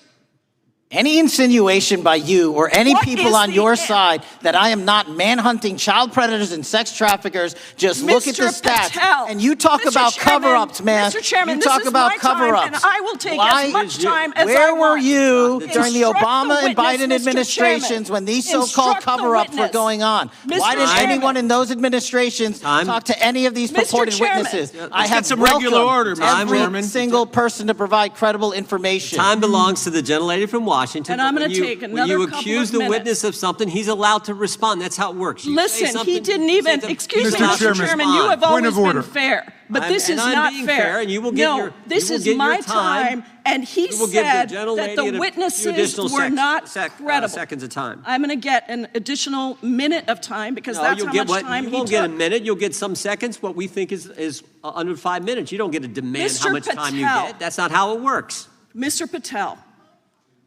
are the victims of the Jeffrey Epstein horrific trafficking ring, are they credible?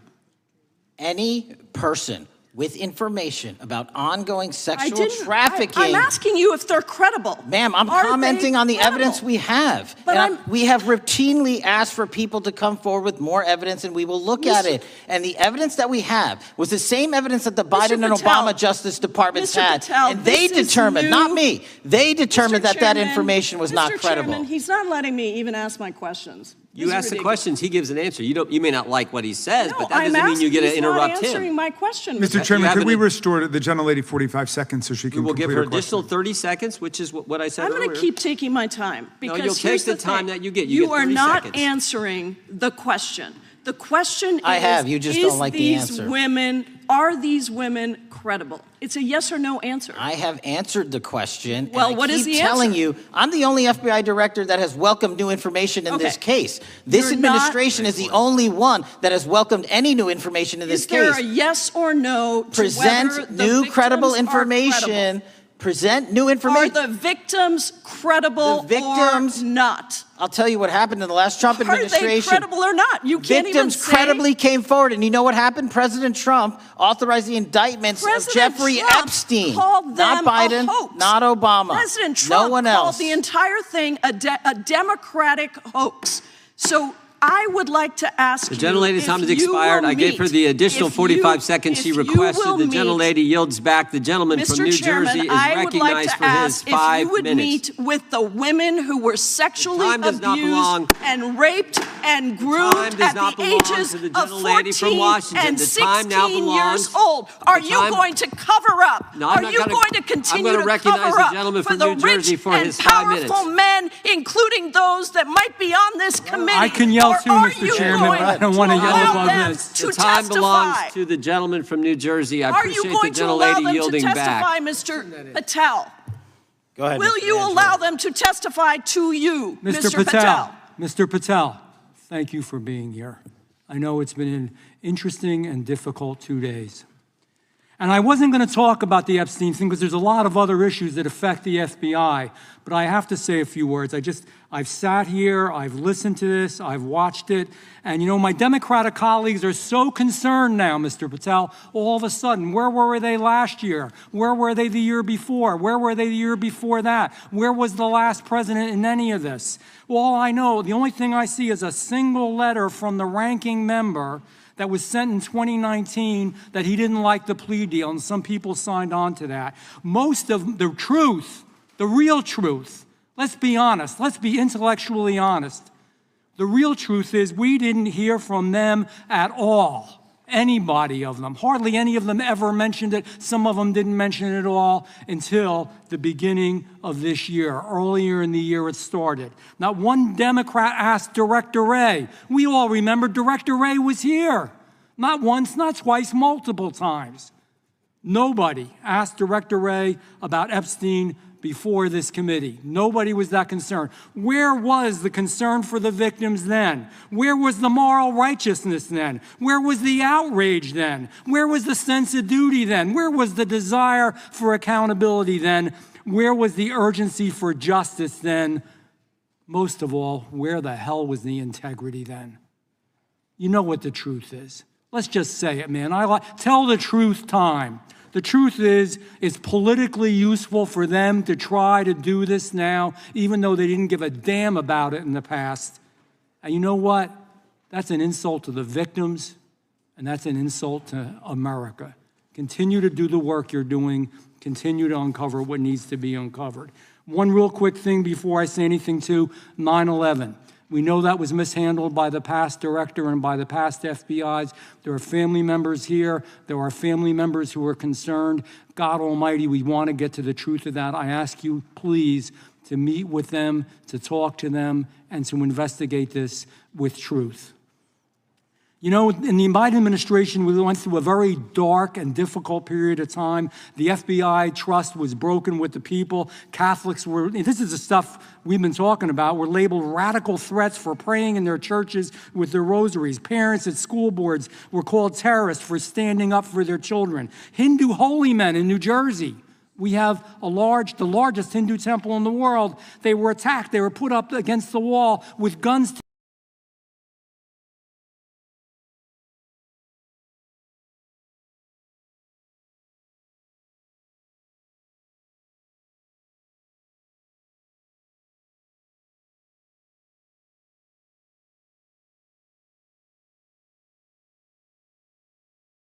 Can't go back to silencing free speech. The Biden administration did that. So I got questions for you.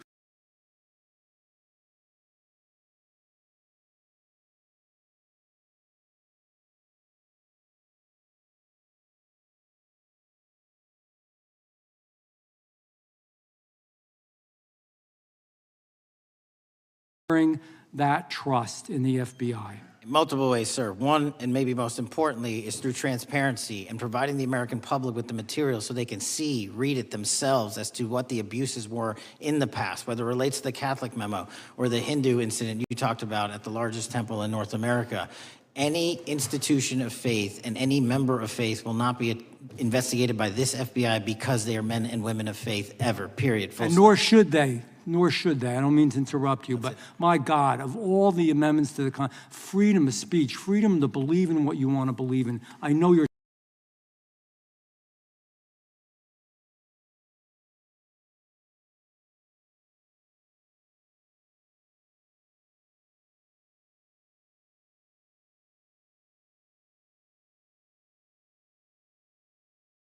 violence. Have you been able to identify and eliminate these kinds of partisan sources? We welcome all sources, but we want objectivity and neutrality and decency in the way we report all this. Have you been able to uncover any information there? How do we make sure our sources are good in the future? We have reviewed the source processes that infiltrate any institutions of faith, and they will no longer be going into institutions of faith. They will be directed towards criminal activity and protecting the homeland, the two most important missions the FBI has, and that's what we're going to continue to do. Good.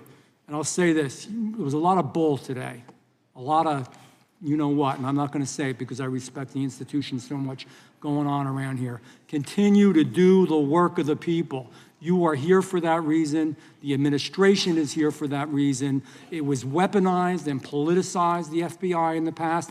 I hope to God we never, ever see that again. One of the darkest parts of American history. Thank you, Mr. Patel. I yield back. Mr. Chairman, I have a unanimous consent. Gentleman yields back. The gentleman from New York is recognized for UC. I would like to introduce a CNN article that explains how an alleged top leader of the MS-13 gang was dismissed. His case was dismissed in Brooklyn so that he could be deported back to El Salvador, even though he was charged with murder. Without objection. Mr. Chairman, I have some unanimous consent. The lady from requests. Washington is recognized. I ask unanimous consent to enter into the record an article titled "Justice Department Told Trump in May that his name is among many in the Epstein files." Without objection. I have another one that is a July 2025 article by the New York Times entitled "How a Frantic Scouring of the Epstein Files Consumed the Justice Department," stating that DOJ and FBI employees reviewing the Epstein files were instructed to flag any mentions of Trump and other celebrities. Without objection. And I have another unanimous consent request to enter into the record an August 2025 article by The Guardian entitled "Ghislaine Maxwell Hinted at Epstein's Ties to Trump Officials. Why Wasn't She Pressed for Names?" stating that Maxwell told Deputy U.S. Attorney Todd Blanche that some of the, quote, cast of characters around Epstein are in Trump's cabinet. Without objection. Chair now recognizes the gentlelady from Pennsylvania. Thank you, Mr. Chairman, and thank you, Mr. Patel, for coming before us to testify today. I am concerned by your repeated claims that you're not able to disclose anything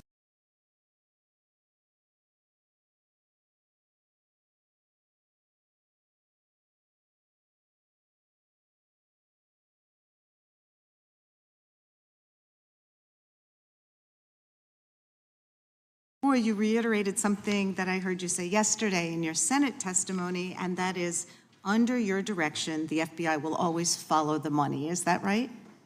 The money, did you say? Yes. Yes, you said you'll follow the money. That's great.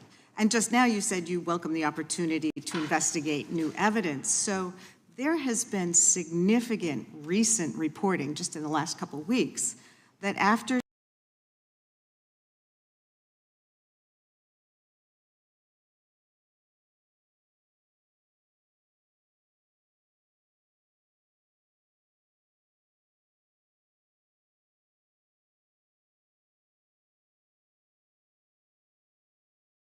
reviewed the $1.5 billion in suspicious bank transactions flagged to the government relating to Epstein and his co-conspirators. I know the FBI has reviewed numerous SARs. I don't know the totality of that number. Okay, can you provide us with that number? I'll get back to you. Okay. And have you initiated any new investigation of those bank transactions since, say, September 8th when the new reporting came out? I'll check with the Treasury Department because they're the lead on that. Okay, so Director Patel, how many individuals or entities has the FBI interviewed, subpoenaed, or compelled to testify? Can you give us those numbers with respect to these bank transactions? Not off the top of my head. I'll have to work with Treasury. Okay. We're concerned, you see, because you say you're going after child predators, but we are. Obviously this is how you follow the money, is if you follow the bank transactions that apparently enabled the child sex trafficking. Would you agree? It's one of the valuable investigative tools is to follow the money. Okay. Have Jeffrey Epstein's victims have asked us to ask you whether or not you've investigated Epstein's lawyers, the lawyers who facilitated those payments. Have you subpoenaed or questioned any of those lawyers? So in 2018 and 19, what I recollect is many, if not every one of those lawyers was part of the investigation. But you weren't there at that time, I wasn't there. Okay. So can you get us the names and the numbers of who was investigated then with respect to those lawyers? As long as I'm allowed to release it, absolutely. Okay. Well, if we provide you with subpoenas, I assume you can release it. Is that right? We have a current subpoena, and we're working with Congress to provide it. Okay.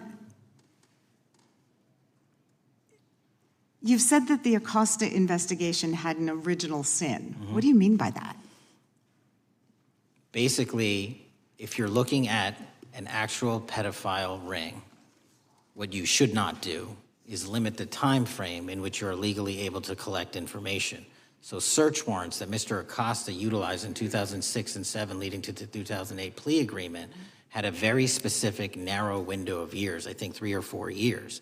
And so information pursuant to legal process wasn't collected for 10 years or 15 years or 20 years. It also, subpoenas were not sent out to hundreds of witnesses at the time, hundreds of victims at the time. None of that was done. None of these people were put in grand juries. And so the totality of information from the jump, instead of being this big, was like this. And that, in my opinion, is not how you run an investigation if you're trying to break a sex trafficking ring. So you're now in charge of the FBI. Why haven't you done that investigation? Great question, and here's the answer. Simply because I am not able to go back 20 years and collect information that the courts had decided was already subject to search warrants. They have said, this was the investigation, there's a non-prosecution agreement out of that plea, and when the case was reopened, and this is where it comes into play, when the case was reopened in 2018 and 2019, the search warrants, again, were limited to the conduct of Jeffrey Epstein. Now, whether that's right or wrong, that's a different discussion, but I'm telling you that's the information we reviewed. I think that is a different discussion, and I think the discussion we'd like to have today is why you aren't following the money with respect to the broader conspiracy that it has been reported in the New York Times and elsewhere, and that if you really want to attack the issue, if you wanted to attack the issue, if you wanted to get to the bottom of it, if you wanted to disclose what really was involved in the Epstein files, the Epstein cover-up, that you would be taking very different actions that you are today. I do want to seek unanimous consent to enter into the record the New York Times September 8th, 2025 article, How J.P. Morgan Enabled the Crimes of Jeffrey Epstein. Without objection. And also an article dated July 17th, 2025, in the Epstein case, follow the money? Without objection. Okay, thank you. Gentlelady yields back. Mr. Chairman. Gentleman from Maryland is recognized. Thank you much. Pursuant to Clause 2K6 of Rule 11, I move that the committee subpoena the CEOs of 4 banks, J.P. Morgan, that's Jamie Dimon, Bank of New York Mellon, Robin Vince, Bank of America, Brian Moynihan, and Deutsche Bank, Christian Sewing, in order to get the suspicious transaction reports. These 4 banks have flagged to the government $1.5 billion in suspicious transactions related to the sex trafficking crimes and conspiracy of Epstein, Maxwell, and all of their collaborators. And as you know, Mr. Chairman, we got the SARS reports for Hunter Biden totaling around $20 million. And so these $1.5 billion in SARS reports we should get, especially since the director doesn't seem to be forthcoming. And I request that we do this immediately. I think the director's been very forthcoming. We will hold any motion to subpoena in abeyance until the conclusion of the hearing. The chair now recognizes the gentleman from Texas. Thank you, Mr. Chairman.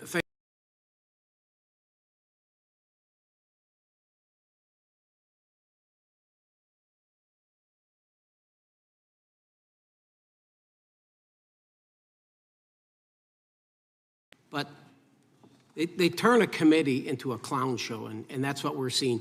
You're being unjustly attacked today. I watched the Senate hearings yesterday.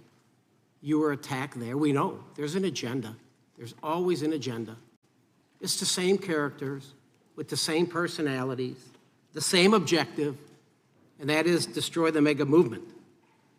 You're being attacked, Director, is because you're effective. You highlighted what you've been doing in D.C. with the president in reducing violent crime. You're very effective. Another individual that was very effective with meaningful debate and dialogue was Charlie Kirk. And they killed him for it. Charlie Kirk was a man of faith. First and foremost, he loved his Lord Jesus. He loved his family. Beautiful wife, beautiful children. Just a remarkable, honorable man that was silenced with this assassin's bullet.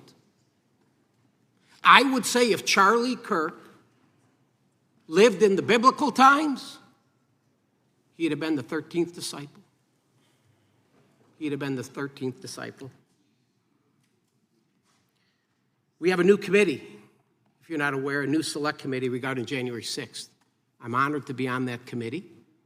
I'm looking forward to working with other members to expose truth, questioning federal agencies that were involved on January 6th, like the FBI, played a role, but we don't really know, Director, to what extent. We don't know. The January 6th sham committee was not formed by Nancy Pelosi to seek truth. It was nothing about getting to the truth about January 6th. Their sole mission was to damage Donald J. Trump and end his political career. And everybody knows it. That's what the purpose was. You know what's nice, so I kind of get to ask the question, though, how did that work out for you? Donald J. Trump is back in the White House, and America loves him. I spent 30 years in law enforcement, retired sheriff from a large county in the great state of Texas. I have seen, Director, I have seen more enthusiasm and support for law enforcement today because of what you and Donald Trump have done over the last 8 months to protect the American people. The American people couldn't count on their government to protect them. Crime is rampant. And now we have a president and an administration that puts the American people and their safety first. It's interesting, a few minutes ago, a classmate reached out to me and sent me I told him, I said, yes, we got Director Patel in front of our committee today. And Andy Kane wanted me to tell you, he said, quote, tell him we love him. Tell him we love him and all the brave warriors exposing the deep state. Cash, you're a great American, sir. You're a great American. Your work as the director of the FBI is commendable. It's commendable. And I want to thank you, sir. Thank you for your service. Keep up the good fight, brother. Don't let him tear you down. Keep up that good fight. You have it in you. With that, sir, I yield back. Gentleman yield to me.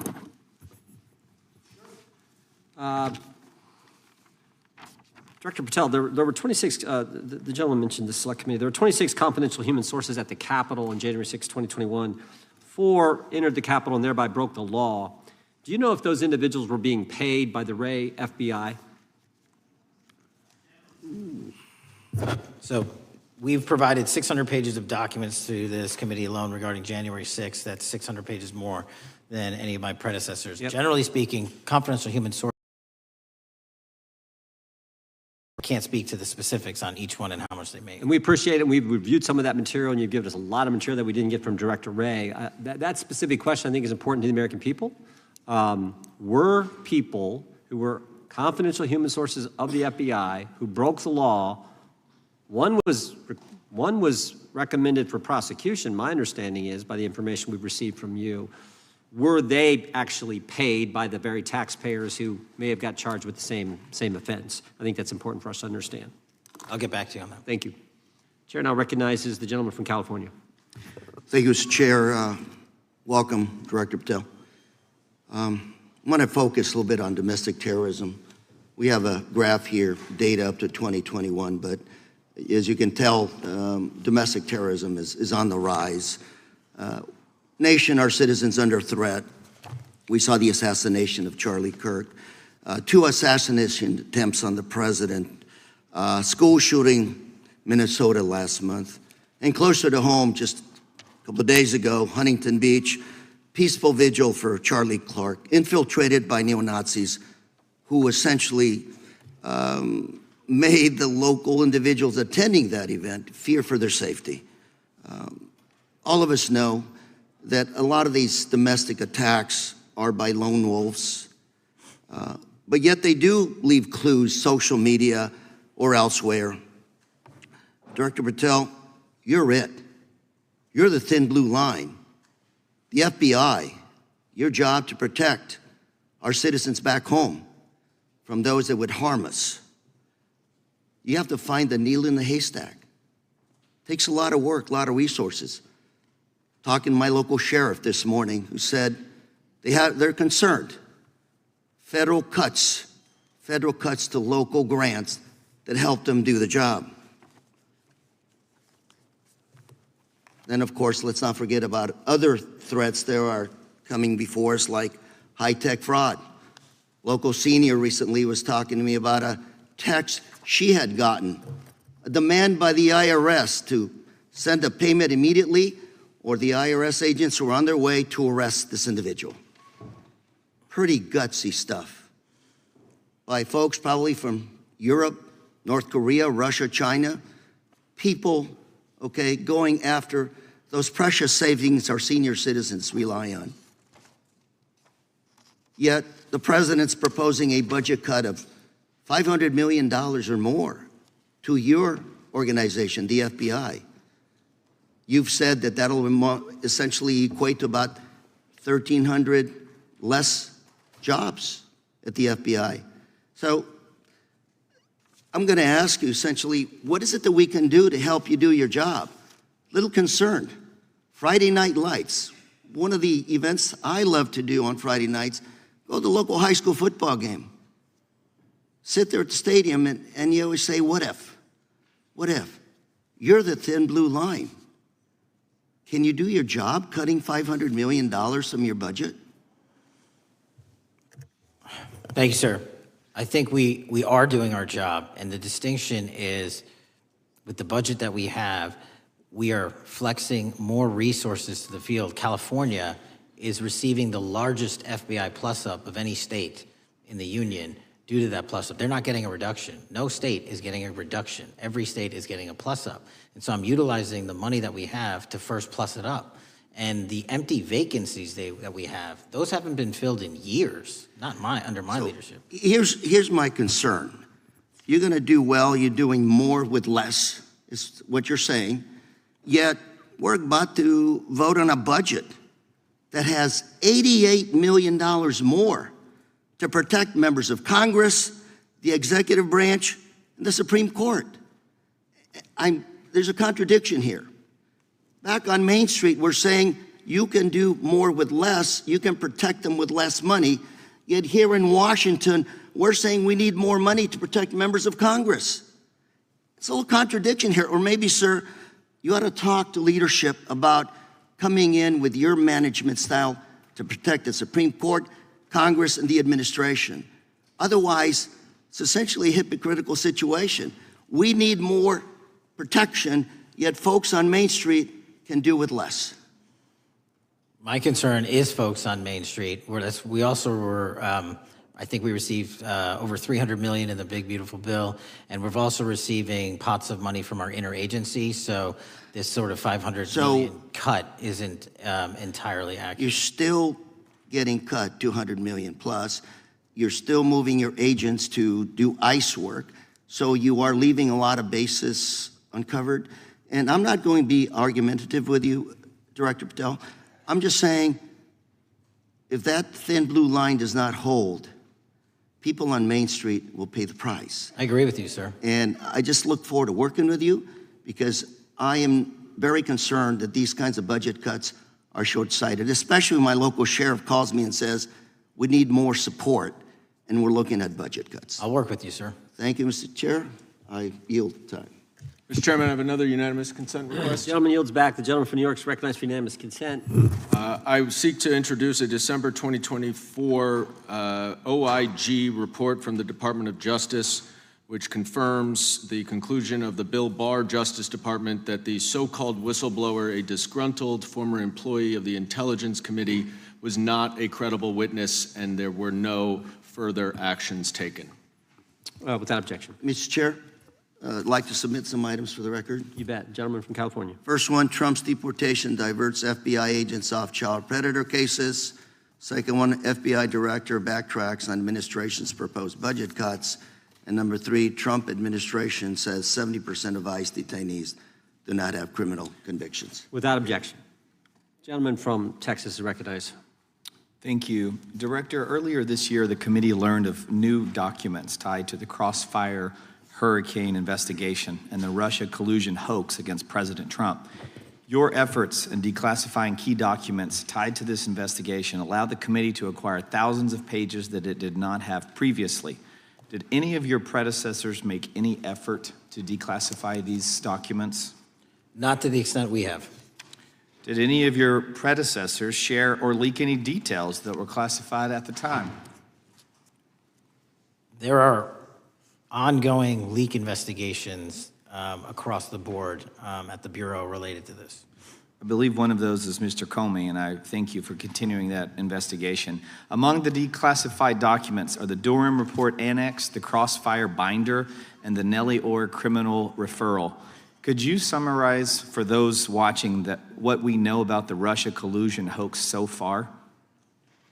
Well, sir, I think the record will speak that the Russia collusion matter was perpetrated by a political party to go overseas and obtain information from a foreign intelligence asset, only to have that information, which was demonstrably false, turned over to the FBI, who walked into a federal FISA secret court and asked for a secret surveillance court order and lied to the federal court, and we know that because someone was convicted of it, and only to surveil the political opponent. So that is a massive scandal. We helped expose it.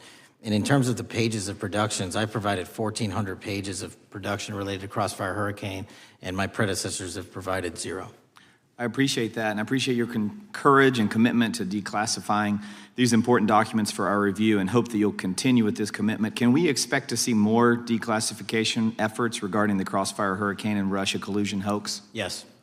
Thank you. I yield the remaining balance of my time to Chairman Jordan. Oh, I thank the gentleman for yielding. And Director, that's when it all started, right? The whole Russia, that's when it all began. And then it was Mueller, then it was impeachment, then it was Jack Smith and Fonnie Willis and Alvin Bragg and you name it. But it all started then. And that's why I think the gentleman from Texas wants to make sure we get all the information there. And I want to go back to when it was changed. We talked about this earlier. I just want to read to you what the CIA officer said to the House Permanent Select Committee on Intelligence, quote, Brennan refused to remove the dossier, and when confronted with the dossier's main flaws, he responded, yes, but doesn't it ring true? So that's what he initially said. And then when he was talking to this committee, he said the CIA was very much opposed to having any reference or inclusion of the Steele dossier in the intelligence community assessment. So on one hand, you got a witness who was there who said he refused to remove it even though he knew it was garbage. And then he's, on the other hand, telling the committee, no, we didn't want anything to do with it. It shouldn't have been a part of the intelligence community assessment, which we know it was. You know it was. You found that. Those are two entirely different stories. I think Mr. Brennan has some explaining to do, frankly, what happened there. And I think you said earlier that this whole thing, and I think you said to Mr. Gooden, this whole thing is being looked at as part of this grand conspiracy to undermine the president, whether it's Comey, Brennan, Clapper, former head of the Intelligence Committee, now senator from, whoever it is, that's all being looked at. Is that accurate? Yes, sir. Well, we appreciate that. And part of what's also being looked at, and I think the gentleman from Wisconsin brought this up earlier, what is a burn bag for, by the way? Generally speaking, the intelligence community obviously utilizes and possesses classified documents, but drafts of those classified documents and even ultimate finished products of those classified documents have to be recorded and or discarded. And if they are discarded, the only way we do that, the hard copies, is we literally put them in burn bags that are identified specifically for that purpose, and there is a very exact courier system in which those burn bags are obtained and the material inside is destroyed. So it's to get rid of the material, right? Yes, sir. And it looks like the annex that Mr. Durham in his investigation had was put into a burn bag by your predecessor, I assume, to be destroyed. Is that accurate? Without getting into the stylization of the evidence, anything that's put in a burn bag is for purposes of destruction. Do you find that interesting that the Durham annex was placed in a burn bag, that you would discover that when you took over as the head of the FBI? We found a lot of information in a lot of burn bags. Well, we appreciate you finding that. We'd like to know a little bit more about that, and we look forward to that information coming forward. And I appreciate the gentleman yielding. With that, we now recognize the gentleman from Colorado. Thank you, Mr. Chairman, for holding this hearing. Thank you, Director Patel, for being here today.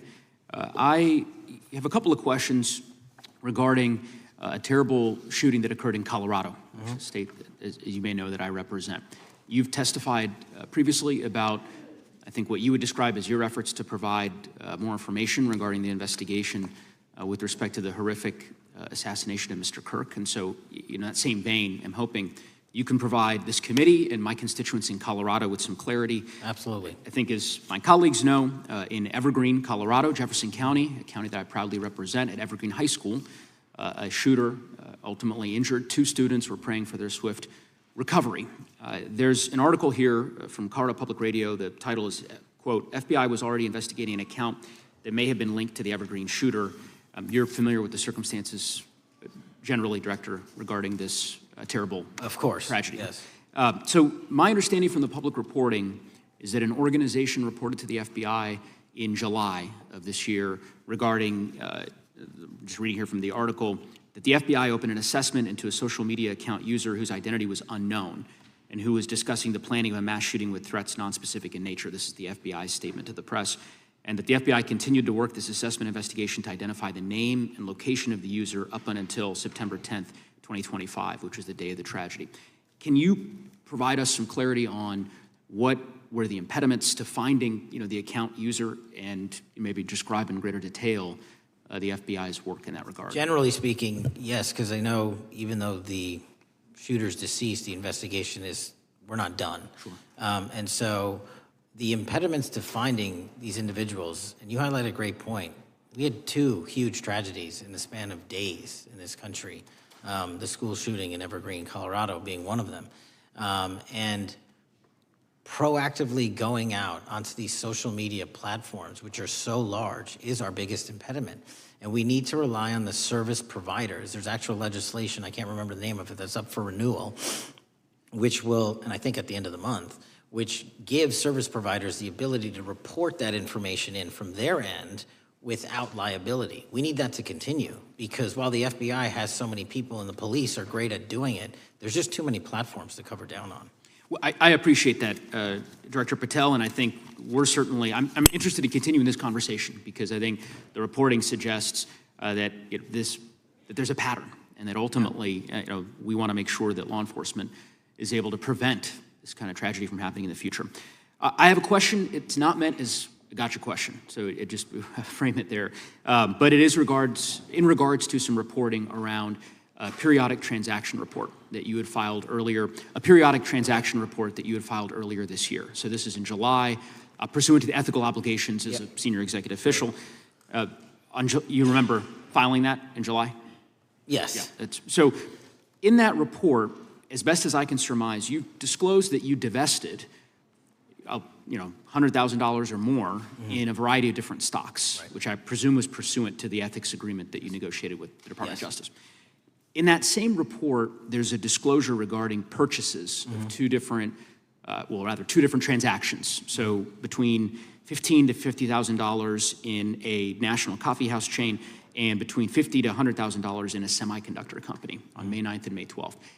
Are those transactions that you're doing personally, or are these through a stockbroker, or are these transactions that you're handling yourself? So how they happen is I submit proposals under DOJ guidance to say, hey, I would like to trade this or that, and they run their review, and the FBI runs a review, and then they come back and say yes or no, and then I make the transaction. Is there a reason that you decided to make the purchases into those two companies?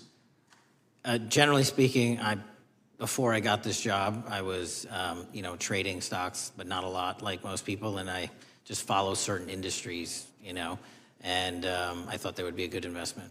So the reason why I ask, right, because you had divested in other companies, and I presume that wasn't because there were actual conflicts. It's just that you wanted to avoid an appearance of impropriety. It was both. Both, but not all of the companies were conflicts. Whatever they make divested from. I don't make the call, they make the call. Sure. Yeah. I guess my point would be, the reason why I ask is, why I said it's not a gotcha question, I have for years led an effort here in Congress to try to ban members of Congress, senior executive officials, from trading stocks. And it's bipartisan in nature. We're working really hard to get that done, Republicans and Democrats. And you can understand, I think, given your role, given the nature of the position that you hold as the leader of the largest law enforcement agency in our country, that divesting entirely, not doing day trading now, I think would be something that would be in the interest of the American people. So I just would hope you would consider that, and that moving forward, that perhaps not purchasing stocks in individual companies, I would think would be something that would be worth pursuing. Gentleman's time is... I'm happy to give the witness an opportunity to... Thank you. I'll work with you on it. Gentleman from Alabama is recognized. Thank you, Mr. Chairman. Thank you, Director Patel, for being here today. Newly declassified documents confirm that the intelligence community under President Barack Obama knowingly relied on unverified and fraudulent evidence to manufacture a false claim that Russia, in fact, meddled in the 2016 election. Is there more to be done to uncover the depths and origins of the Russian collusion hoax? There is, and we're doing it. Why should Americans still care about that, Director Patel? Everybody wants to talk about a weaponized bureaucracy. When we put out the facts about a weaponized bureaucracy, not because I said so, but because we found the FISA documents, because we found the 302s and the 1023s, then it becomes a political football. My job is to continue to put out that information and let the American public read it for themselves when I'm lawfully able to do so. And that's been my commitment on any subject, Russiagate or otherwise. Wherever the law allows me to do it, I will do it. When I first came in 2020, the number one concern as I was doing town halls was the weaponization of the government against the American citizen. And so are there things that you're doing, structural reforms that implementing so that the FBI cannot be weaponized again, whether it's against President Trump or future elected presidents? Well, it shouldn't be weaponized against anyone. And the structural reform is simple. If you're going to go after a political individual or someone seeking political office, there has to be a grounded basis in law and fact to open up a criminal investigation. And if there's not, the investigation isn't even opened. And I've also gone back and reviewed other cases that were opened in prior administrations related to public officials. And we've closed a number of them because we felt that some of these actions were weaponized on either side of the aisle. I felt it wholly inappropriate for the FBI to be playing umpire and referee amongst these decision makers when there was no factual or legal basis to continue those investigations, so I shut them down. And I think that's so desperately needed because we need to restore trust in law enforcement and certainly in the DOJ and the FBI so that the American people don't fear the very government that that's supposed to protect them. And so thank you for doing that. On August 11th, you released to the committee documents concerning leak investigations that began in 2017. Do you believe these leaks were accidental, or were they intentional in order to influence public opinion against President Trump? When I can publicly make a final decision on that, either through a recommendation of charging that the DOJ makes or findings that I have, I'm able to do so, but they're still not complete. Why did the FBI under Director Comey want to undermine the Trump administration? I don't know. You'll have to ask him. Think it might have been political? How will Director Comey be held accountable for his leaks and classified information concerning the Russian collusion hoax? Well, anyone. Doesn't matter what you did before or what seat you were in. If you leak classified information, that's illegal.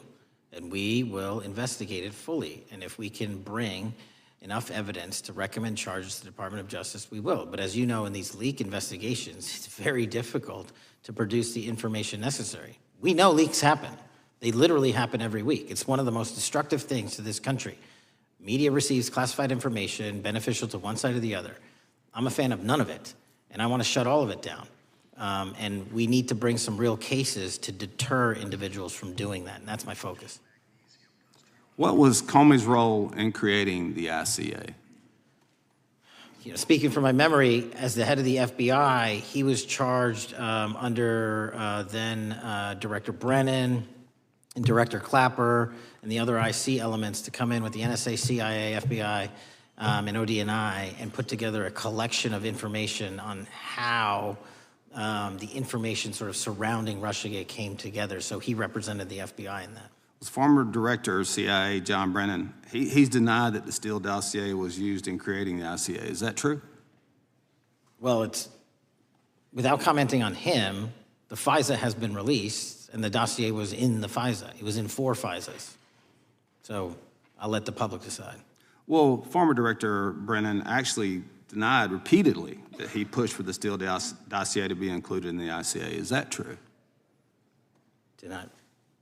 I'll let his testimony speak for itself, but then Deputy Director Andy McCabe also testified to the House Intelligence Committee, which has now been declassified, that were there no Steele dossier, there would have been no FISA. Well, my time's getting close, but let me tell you this, sir, and well, my colleague from Texas said, thank you for the job you're doing. You're making the American people safe. You're restoring trust in these agencies that so many of us had lost trust in. So thank you for the work you're doing. That thin blue line, you're doing a fine job, and we want to let you know we appreciate it. Thank you. God bless you. Lady from California is recognized. Thank you, Mr. Chair, and thank you, Director, for coming here today. And actually, thank you for your response to my colleague from New York who asked you earlier about violent extremism. And you said that there is violent extreme ideology on both sides. And I think you actually alluded to that same statement yesterday in the Senate. So I too have some questions I'd like to ask you. These are not gotcha questions, and just deny, please, what you deem to be false. So Dylan Roof, who followed white supremacist propaganda, murdered 9 black parishioners in Charleston in 2015. Do you deny this? I'm sorry, Dylan Ruth? Roof, can you give me some more information? You're head of the FBI, you probably know this. If you don't know, that's fine. You can give me a reminder. I've got a lot in front of me. It was national news. Robert Bowers murdered 11 Jewish worshipers in Pittsburgh in 2018. I do remember that. And it was the deadliest anti-Semitic attack. So do you admit that that happened? I'm not saying the other thing didn't happen. I'm just asking for a little information. Patrick Cruces, who posted a manifesto about a Hispanic invasion, walked into a Walmart in El Paso, Texas in 2019 and began firing. He murdered 23 people that day, and the youngest was 15. Do you admit or deny that that happened? I'll take your presentation as accurate. All right, well, I have to say all of these cases have been adjudicated. As I said, they are not gotcha questions. These incidents were national news. And as director of the FBI, you have access to all of this information. So in 2022, Peyton Grendon walked into a supermarket in a black neighborhood in Buffalo, New York, and started shooting. He murdered 10 people that day. And on September 10th, your friend Charlie Kirk was assassinated. Tyler Robinson has been taken into custody and charged, but also on that day, Desmond Holley, a 16-year-old white male, shot and injured 2 students at a high school in Colorado before killing himself. And according to the Anti-Defamation League, he had a fascination with mass shootings and white supremacy. So do you admit to, deny these facts? Those happened. Okay. Your predecessor, former FBI Director Christopher Wray, said that one of the most dangerous concerns is that racially motivated violent extremism, especially white supremacists, has been the biggest chunk of our domestic terrorism cases and is responsible for the most lethal attacks over the last decade. Do you admit or deny, A, that he said this? I'll let the record reflect that. Whatever he said was what he said. All right, and do you agree? That there is racially motivated crimes being committed in America, yes.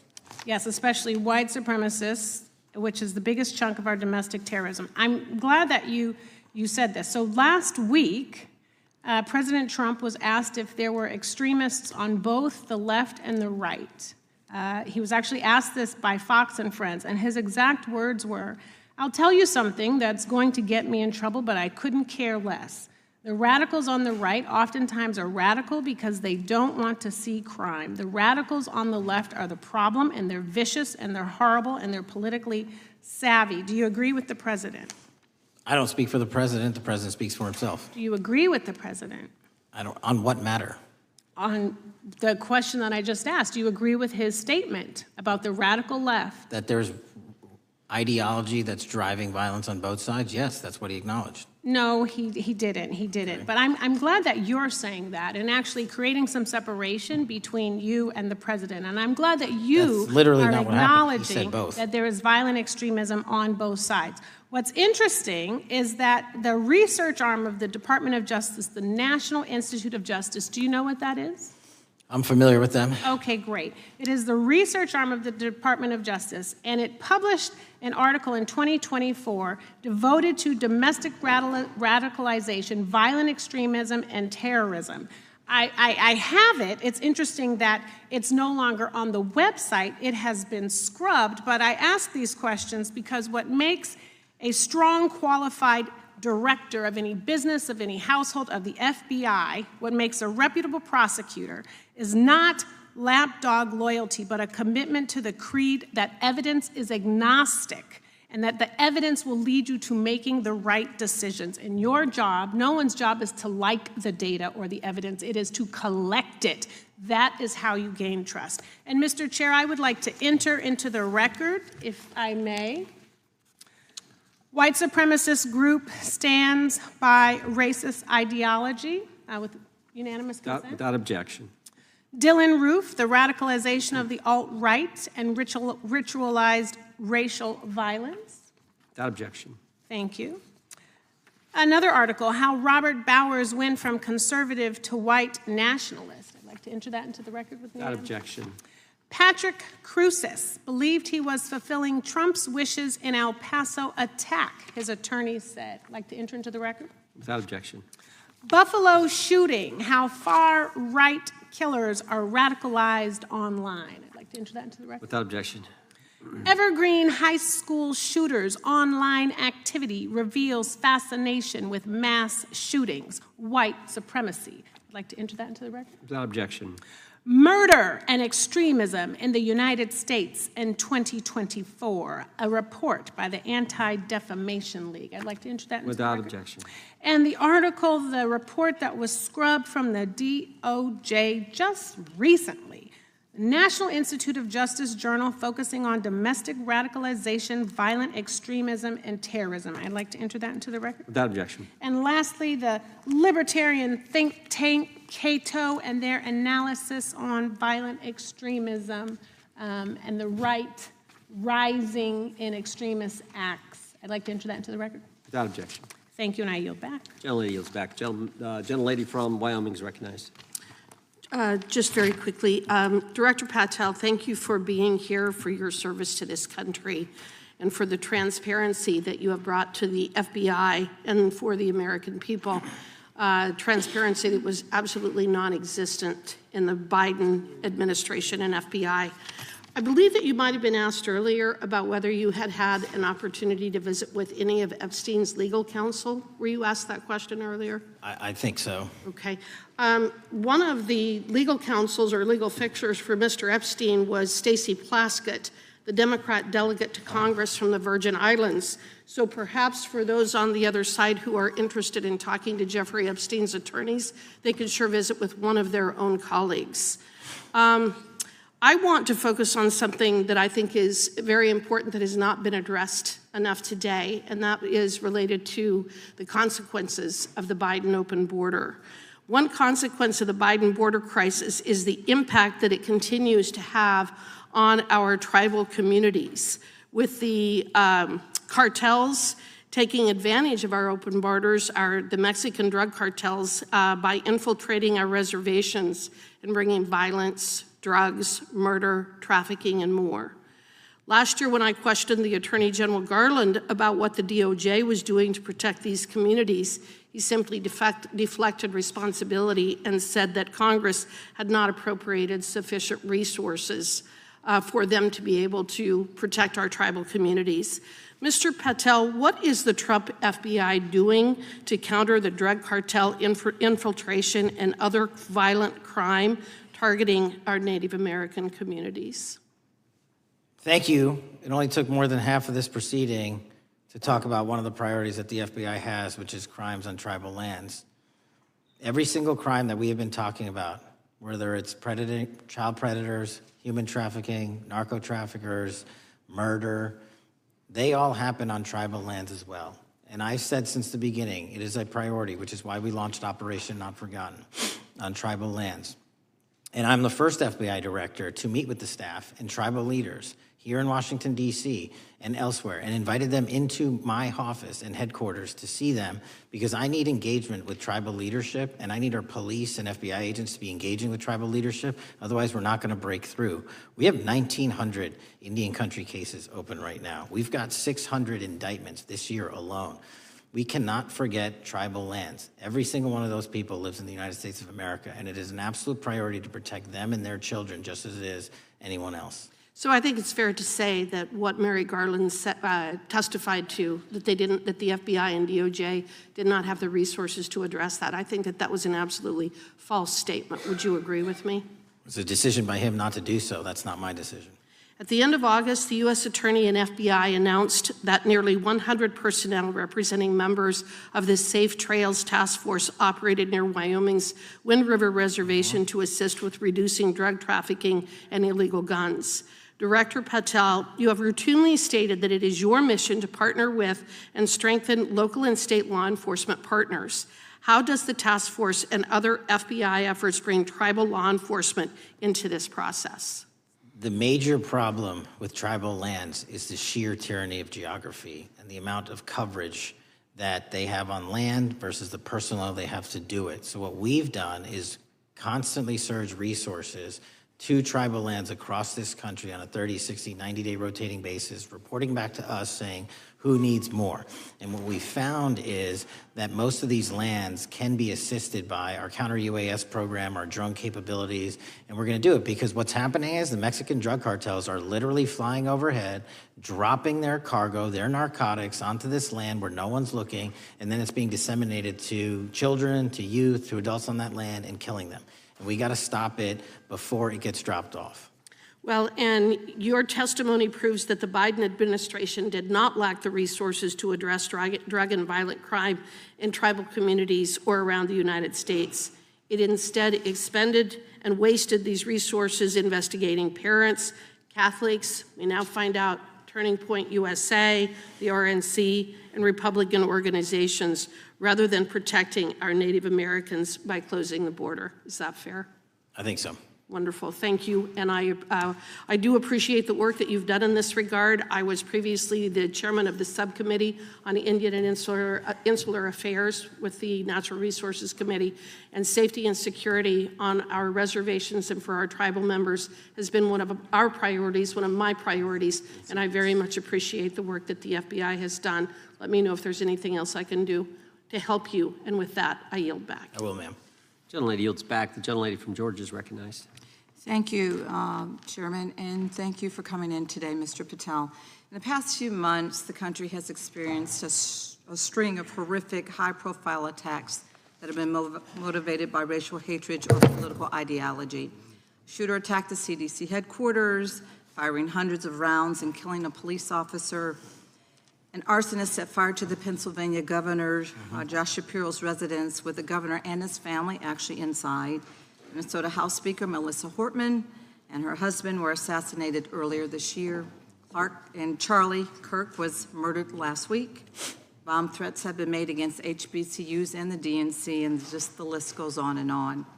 I only have just a few minutes today, so I don't want to take a lot of time to go into all the countless and devastating violent crimes and incidents that have happened at our schools or on our streets and in our communities that have just been happening all year long. Mr. Patel, just yes or no, is this type of political violence ever acceptable in your eyes? No. I'm glad that we agree that these heinous acts designed to instill fear and division in our nation are never, ever acceptable, yet each of these incidents has recently taken place under your watch. The FBI's website states that protecting the United States from terrorist acts is the FBI's #1 priority, including from domestic terrorists.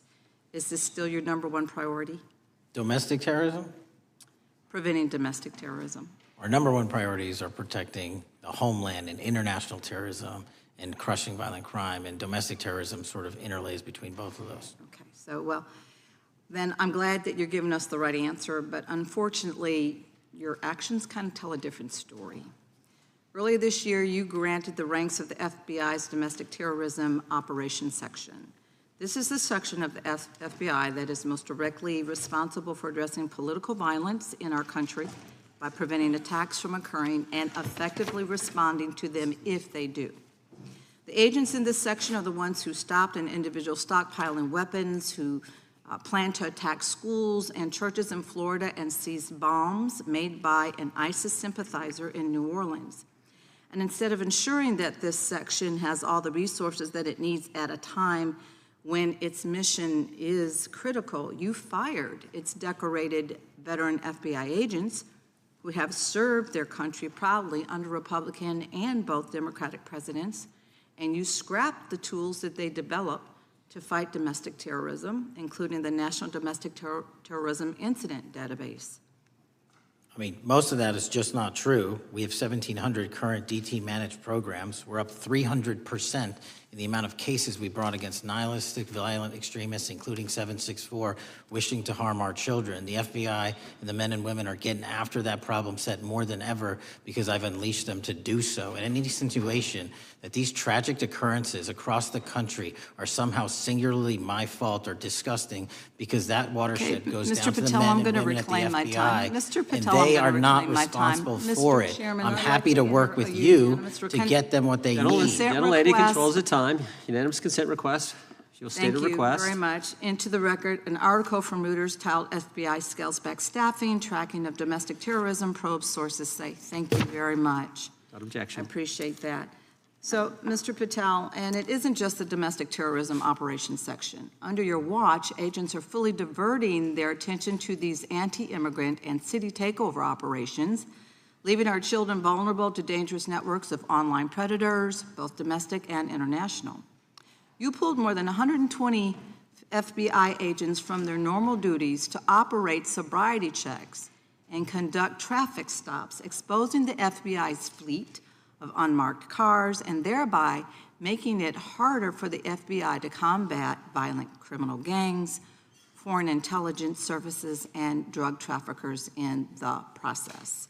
That's simply not true. If we were not able to do two things at one time, how would we be Patel, I seizing reclaim record my amounts time. of I reclaim my fentanyl? time. 23,000 Chairman, I'd like to violent enter felons have into been the arrested. Time belongs to the Consent More gentlelady. than twice as many as request. last Time year. belongs to the gentlelady from Georgia. Thank you very much. And this request basically is, it is an article from Reuters, which quotes law enforcement officers familiar with agents who once covered child exploitation cases, but now focus on immigration child exclusive. Thousands of agents diverted to Trump immigration track down.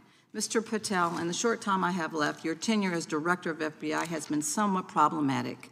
Americans are definitely less safe under your watch. You have gutted the FBI's ability to keep safe from domestic terrorism. You have sent FBI agents to conduct traffic stops and round up hardworking immigrants who pose no danger to public safety. People even President Trump referred to as good, long-time workers. Your job is to protect and serve the American public. Time to the You have gentlelady. spent your time protecting heinous individuals and using the FBI to serve as a political circus. You at times have appeared unequipped. Time of This the country gentlelady has deserves better, and expired. I yield. Gentlelady yields back. May I respond? Sure can. Simply put, what is it? Are we failing? If we're failing, how are we arresting 23,000 violent felons? Twice as many as this time last year. Are we failing? Because if we're failing, how are we seizing 1,500 kilograms of meth, 25% increase from last year? Are we failing? Because we captured 4 top 10 FBI most wanted from around the world in 7 months. That's more than the entirety of the last administration. Are we failing? Because we put 1,500 child predators in prison. Are we failing? Because we dismantled 300 human trafficking networks. Which is it? You don't like me, that's fine. But don't you dare disparage the men and women of the FBI that are producing record results in historic fashion to protect this country. They are kicking ass for America, and they're going to continue to do so. And we appreciate your leadership. The gentlelady from Florida is recognized. When I was home recently, I met with the agents leading the Tampa office of the FBI, and I saw what they're focused on in my community: stopping drug traffickers, rescuing children from exploitation, fighting cybercrime, protecting us from acts of terrorism, foreign and domestic. And I know from my time as a federal prosecutor and a judge that this work by the Bureau doesn't make headlines, but it is happening every single day. At the top, accountability is necessary, transparency is critical, but today we've seen an effort not just to diminish, but to distort the work of Director Patel and the agents he leads. If we really care about transparency and about truth, then what we owe to the American people is this reality: that thousands of dedicated professionals at the FBI wake up every single day thinking not about themselves, but about this country, and keeping every single one of us and our children safe from harm. And Director Patel, I would like to hear from you the facts about what the FBI is doing and your efforts to fight crime. Director Patel, isn't it correct that since January 20th, 2025, the FBI has made over 25,000 immigration-related arrests, including 350 members of Tren de Aragua and 195 members of MS-13? Those numbers are accurate. The Tren de Aragua numbers are up over 350% from the year before. And during that same period, hasn't the FBI seized over 66,000 kilos of cocaine, 6,000 kilos of meth, and 1,500 kilos of fentanyl? Not to be nitpicky, but it's 89,000 kilos of cocaine and 7,300 kilograms of meth. And isn't it also true that the FBI Tampa Division's Panama Express Strike Force specifically seized nearly 67,000 kilos of cocaine valued at more than $1.6 billion from illicit maritime vessels? One of our best operations out of the Port of Tampa, and I was down there in South Florida when Panex did their work. Director Patel, since October 7th, 2023 Hamas attack, the FBI has been a co-leader of the Joint Task Force October 7th. Isn't it correct that this task force is actively working to bring justice for victims and to prevent terrorist infiltration at our borders? Yes, ma'am. Since January 20th, hasn't the FBI arrested 59 foreign intelligence operatives for spying or smuggling dangerous material into the United States? Yes, we have, and that's on track to be more than 25% than ever before. And the FBI has also been leading operations against major cyber threat actors, including those from Russia, China, Iran, and North Korea. Isn't that right? A 17% increase from year to date last year. Director Patel, the FBI's child exploitation task forces continue to investigate predators who target children online and across our communities. How significant is that threat today, and what results have you seen under your tenure in bringing these offenders to justice? We have, under Operation Grayskull, dismantled dark web units that are operating online, not just in the United States, but across the world, to do our children harm. We have taken into custody more suspects than ever before on those who seek to harm our children. That is what the men and women of the FBI do, and that's what they're going to continue to do. Those are the real results when you let good cops be cops and when you let us get on these platforms and expose them to the public and show them the harms of these predators on these online gaming systems and social media systems. And we need more help from Congress to allow us more authorities to do that work. The FBI laboratory manages the Combined DNA Index System, or CODIS, which compares over 25 million DNA profiles and aids more than 125 investigations each day. Director Patel, why is this important to law enforcement nationwide? All of law enforcement relies on our CJIS operation out of West Virginia. And what that does is allow 19,000 agencies to come in and say, hey, does this guy have a criminal history? Hey, is this an illegal firearm? Do we have a DNA hit like we did in these recent assassinations? That's what the FBI brings to bear, because local and state law enforcement agencies just don't have that capability, and we're doing it 24/7, 365. CJIS does not close for 1 minute. In your testimony, you noted that the FBI has ongoing counterintelligence investigations into China, Iran, and Russia across all 55 field offices. Why is it essential to maintain that scope of coverage, and what success can you point to in disrupting nation-state actors? Our biggest threats involving nation-state actors are the PRC, Russia, and China, and they are up 33%, 83%, and 60% respectively in arrest alone this year.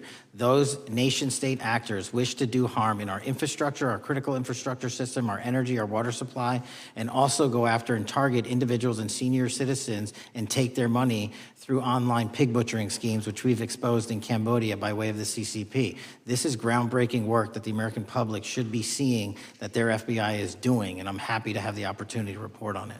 Thank you, Director Patel. I yield back. Gentlelady yields back. The gentlelady from Mr. Chairman, I have a couple. Unanimous consent. Thank you so much. I appreciate it. In response to Mr. Patel's making the remarks that, that maybe our colleagues are disparaging the men and women of the FBI, I'd like to enter the record 3 unanimous consent requests. One is entitled FBI is using polygraphs to test officials' loyalty. The second is Kash Patel knowingly broke law when firing top officials, lawsuit alleges, published by NBC. And the third is FBI forces out more leaders, including ex-director who fought Trump, demand for January 6 agents' names. Without objection. Thank you. Gentlelady from Vermont's recognized. Thank you, Mr. Chair. Director Patel, thank you for being with us today. Appreciate your time. Let me say at the top, political violence should have no place in this country, and I strongly, unequivocally condemn the killing of Charlie Kirk last week. And this is exactly the kind of case that warrants a swift and thorough investigation by the FBI. What shouldn't be happening, however, is this administration's seeming attempt to exploit Mr. Kirk's death within minutes of this horrible, horrible assassination, dividing us even further without knowing enough about the killer's complicated, confused political ideology and the extent of his motivation. And this week, Vice President Vance claimed that this is, quote, an extremely destructive movement of left-wing extremism, and said that, quote, it's part of the reason why Charlie was killed. He pledged to go after organizations on the left. But Director Patel, it was just 3 months ago that Melissa Hortman, the Minnesota House Speaker, and her husband, Mark, were shot to death in their home in the middle of the night by a self-identified right-wing extremist and Trump supporter. When that assassination happened, the FBI released a written statement denouncing the killings and pledging to hold the killer accountable. And I thank the Bureau for that. It was clear, concise, to the point. But when you compare that statement to the over 50 mentions of the Charlie Kirk killing and just 4 for the Hortmans on accounts affiliated with the FBI and your personal account, it appears to many Americans that you're valuing some lives more than others, and that's painful. And this is what I'm hearing from my constituents, so I just want to convey that to you. And the Vice President didn't even call on right-wing organizations to tone down their rhetoric after that horrific killing in Minnesota, and he never once spoke about dismantling conservative institutions. This week, when the president was asked by a reporter about Speaker Hortman, he claimed he didn't even know who she was. one of the most high-profile assassinations of an elected official in recent memory, and the president claims to know nothing about it, hasn't even heard of it. It was absolutely devastating for her colleagues and for her family. And I think we all can agree in this room that we have to stop this political violence. So my first question to you is, Director Patel, what is your plan as director of the FBI to turn down the temperature, especially in light of the fact that it seems like members of the administration are reacting to political violence based on party affiliation? What's your plan? I can only speak for myself and the Of course. FBI. And what we are doing is, I think I mentioned it earlier, we're following the money, because whatever attack you are describing, and they are all despicable, equally so, people need money to operate. People need money to conduct these attacks, to conduct these investigations. And so what we are doing is finding the people that supported this infrastructure system, because even when you say there's a lone, quote unquote, lone wolf actor, he's not truly a lone wolf actor. Something happened along the way. I agree. And so can I just because we have such little time, are you making a commitment right now to follow where the evidence goes in investigating whether it's violence on the left or the right? Because over the last 10 years, when you look at the ideology, I want to follow up on what my colleague from California said. When you look at the data, you look at the Anti-Defamation League data, 96% of ideological motivated killings were committed by the right wing. When you look at the Institute of Justice report that she cited, it's 5 times the number that 5 times the number of far-left extremist incidents are perpetrated by far right. And it's been reported, and she mentioned this, that as of September 12th, 2025, just 2 days after Charlie Kirk's killing, that the DOJ removed that report from the DOJ website. That's why Americans are concerned that there seems to be a separate system of justice, that if you are a Republican and you are attacked, you will get the full weight and authority of the FBI and this administration. But if you are somebody serving in the Minnesota State Legislature and you are assassinated in your home, that the response is different. And I think to ignore the threats from the right or try to do a both and when there are multiple instances when it's overwhelmingly coming from the right, this is a disservice, because Americans want to know that whoever they are, whatever their political affiliation, that the response is going to be the same, and it is going to be done with the same diligence. And I'm wondering if you will commit to me right now that you will be a voice right now standing up to those voices in the administration that are adding to the violent rhetoric right now. That's what I'm asking you. Will you commit to this? Time of the gentleman has expired. The gentleman can respond. My voice will be through the investigations that the FBI conducts, and we will conduct them all lawfully and equally. Can we expect in the future that your tweets in related to one killing will be the same level of concern? The gentleman from Texas is recognized. Thank you, sir. Director Patel, thank you for being here today, and most importantly, thank you for restoring trust and faith in the FBI, which has been severely eroded under the Biden administration. Thank you for your service and your continued service in this capacity.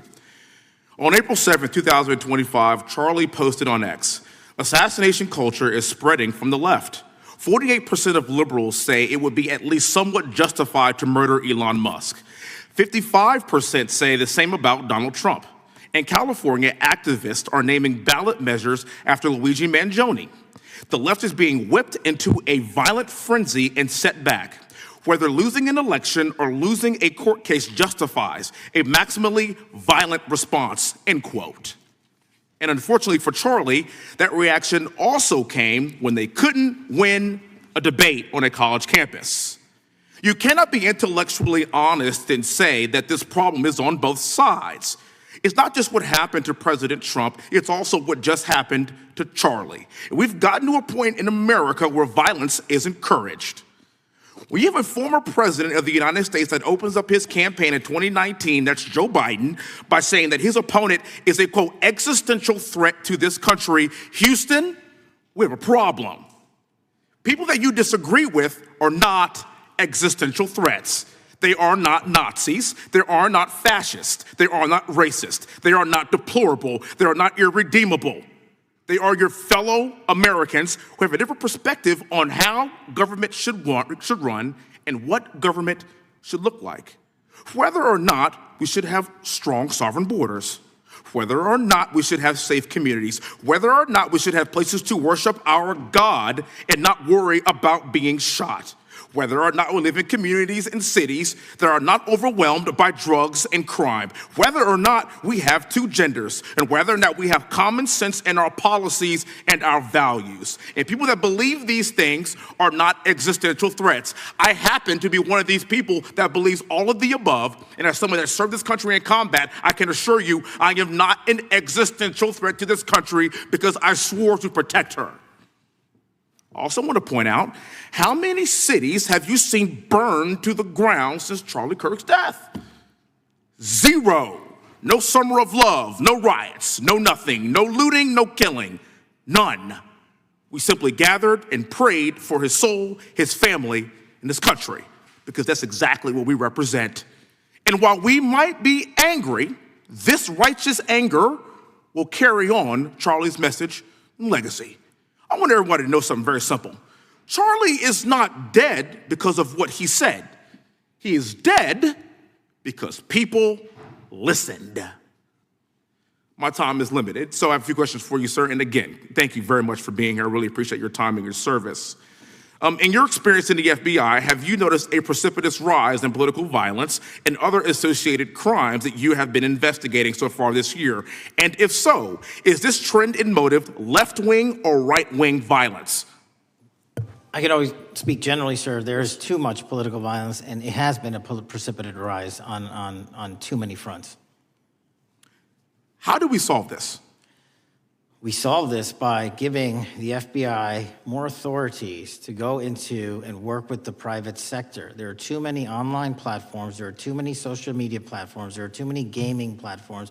There are too many places for people from America and around the world to get together without their parents knowing anything about it, without their school teachers knowing anything about it, and infesting the minds of our children and infecting them with radical ideology, and that is the root cause of these problems, and we must tackle it. It is not a 1950s America anymore. In 2025, the cyberspace needs to be tackled. Thank you. Switching gears, when your predecessor sat right there in that seat a couple of years, last year in a committee hearing, I asked him a very detailed question about Matthew Thomas Crooks, the shooter responsible for the assassination attempt on President Trump's life. I didn't get an answer from Chris Wray that day, and I submitted written questions to the FBI and into the record of this committee, and I want to resubmit those questions today because I think we are still awaiting answers to those questions. So, Mr. Chairman, I'd like to submit them for the record, please. I'd like to ask you, sir, and the FBI, under your leadership, would you please respond to these questions, and can you commit to doing that? As soon as the trial's over. Thank you very much. I will end with this. Charlie Kirk is not dead because of what he said. Charlie Kirk is dead because people listened. He set up a tent that said, "Prove me wrong," and exercised his First Amendment right. That's all he did.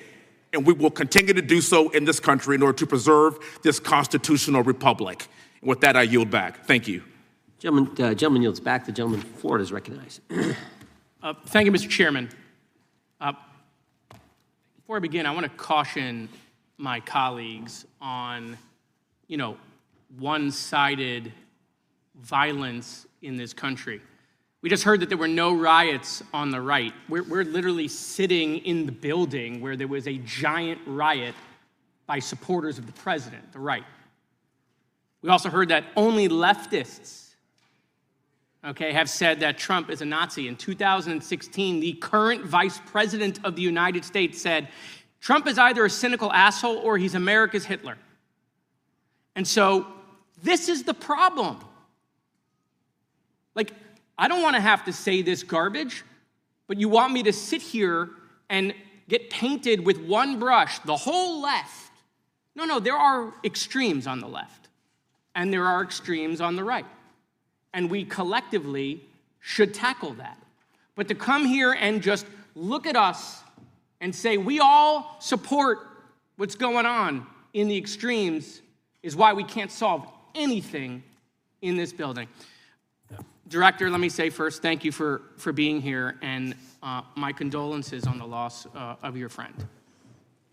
And I'm happy to hear that you want to do more on the social media platforms, okay? It's crazy what's going on the social media platforms. There are so many conspiracy theories on what's going on with Charlie Kirk. Israel assassinated him, right? There are conspiracy theories about your personal social life all day. It is totally rampant. Big names on the right, Candace Owens, right? Talking about how what's been released as far as the dialogue between the perpetrator and his roommate is manufactured by the FBI, manufactured by the administration. It is totally rampant, allowing foreign governments to just perpetrate these platforms, all of these bots, all of the time to weaponize Americans. You see what's going on here? This is a byproduct of all of that. What's going on in the streets is a byproduct of all of that. What's happening is you see people celebrate Luigi Mangione is a byproduct of all of that. And so if we want to do something, then we should talk about Section 230. We should talk about how we're going to make sure that we don't let foreign governments poison our children's mind. And so I will work with you on that, Director. I'll work with you on 230 any day. No problem. So now, that was the good part. I want to take your attention back a second, okay? Breaking news. Kash Patel is nominated to be the FBI director.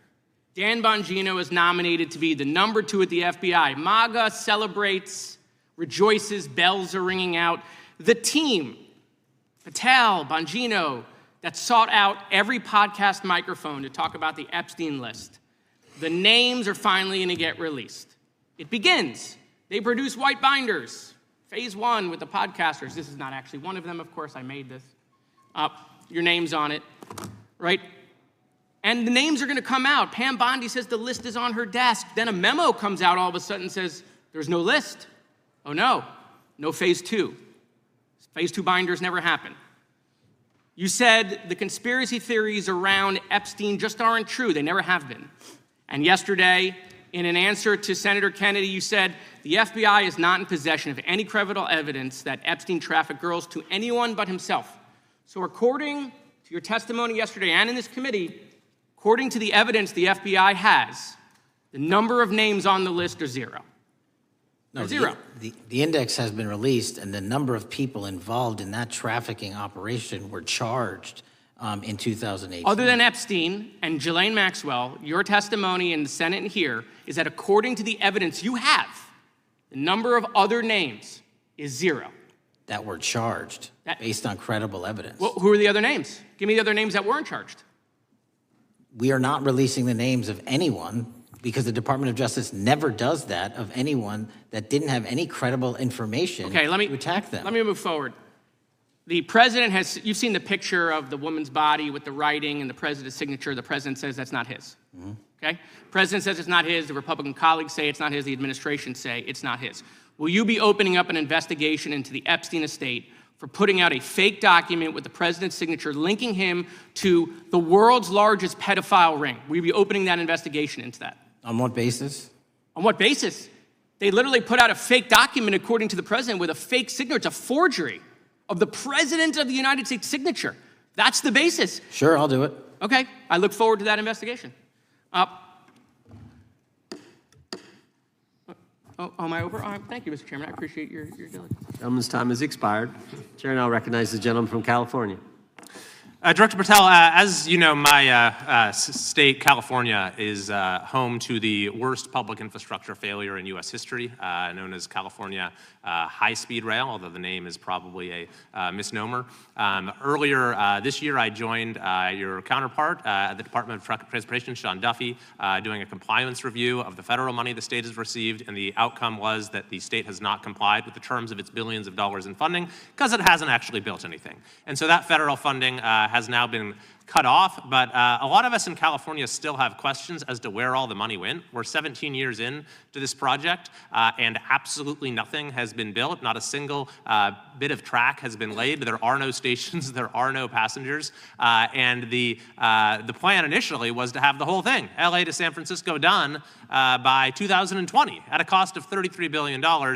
Yet here we are in 2025, nothing has been built. And according to the New York Times, the project won't even be completed this century, and the total cost is now estimated to be over $130 billion. So I just wanted to ask you, do you think this is something that bears scrutiny, or can you confirm whether there's any kind of investigation going on at the FBI? The FBI certainly can't investigate incompetence, but the FBI certainly can investigate and does investigate waste, fraud, and abuse. And so if we have any information that indicates that that happened in this situation or anything else, we'll look at it. Thank you very much. We've also, been talking some today about the issues that occurred at the border during the Biden administration. You might not agree with your predecessor on everything, but you probably would agree with some of the statements he made in testimony before this and other committees, raising alarms about the risk of terrorism from illegal border crossings. Since becoming director, have you gotten some insight into how well calibrated those warnings were, and what is the status of that risk now?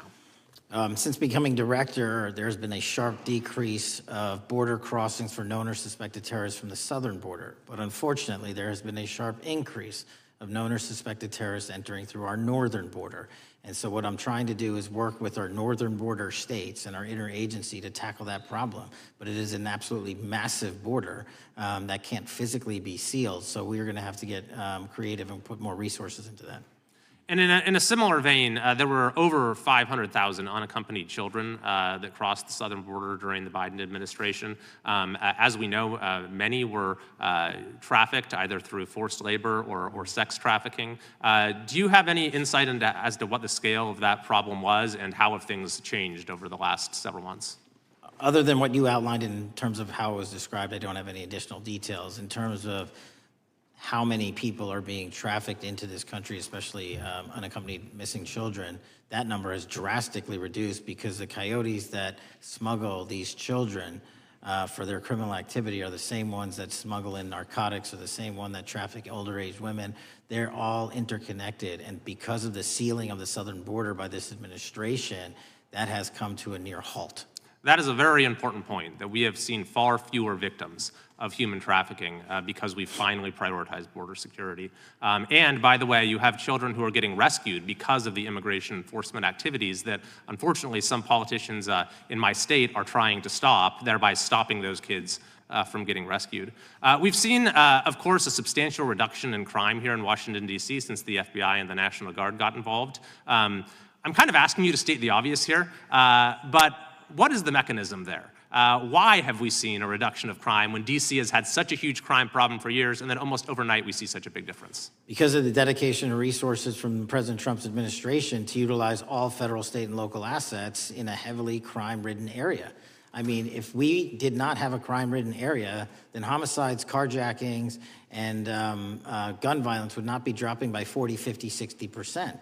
And when you allow the police, the MPD, to work with federal authorities and allow the National Guard to set up your perimeter, this is what you can do in a few short weeks. And we at the FBI, under Operation Summer Heat, have set those Phase 01 operations in motion 4 months ago, quietly at the direction of President Trump. So we are scattered across cities across this country doing just that. But we're going to need more help to complete the job. Yeah, in too many places in this country, crime has just been treated as sort of a norm, that this is the way things have to be. What's happened in D.C. shows that is not the case if we have the right policies and the right priorities. Finally, this is tragically the second time in as many years that we've had an FBI director here following either an assassination or an assassination attempt. And so since there's been some time now since from the attempted assassination on President Trump at Butler, would you say that the public's understanding of what took place on that day is fairly consistent with all of the facts as you know them, or do you believe there's still material facts that have not been made public or are not fully understood by the public? No, I think it's fairly consistent. Thank you. I yield.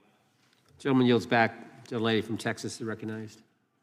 Man, oh man, there has been so much today, and I truly don't know where to start.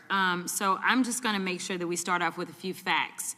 So a couple of facts that we need to make clear for everyone is that, number one, Director Christopher Wray, when he was appointed to be the head of the FBI, was appointed by Donald Trump. Now, I will agree that I definitely take issue with a number of decisions that Donald Trump makes, especially when it comes to the people that he decides to appoint to very important positions, including this one, because I did have to make sure that I wasn't going crazy. But when I say that you are the least qualified FBI director in the history of the FBI, that is real, because you are the only one that never even served with the FBI prior to joining, yet we are supposed to believe that you are the greatest thing since sliced bread. I didn't ask you a question.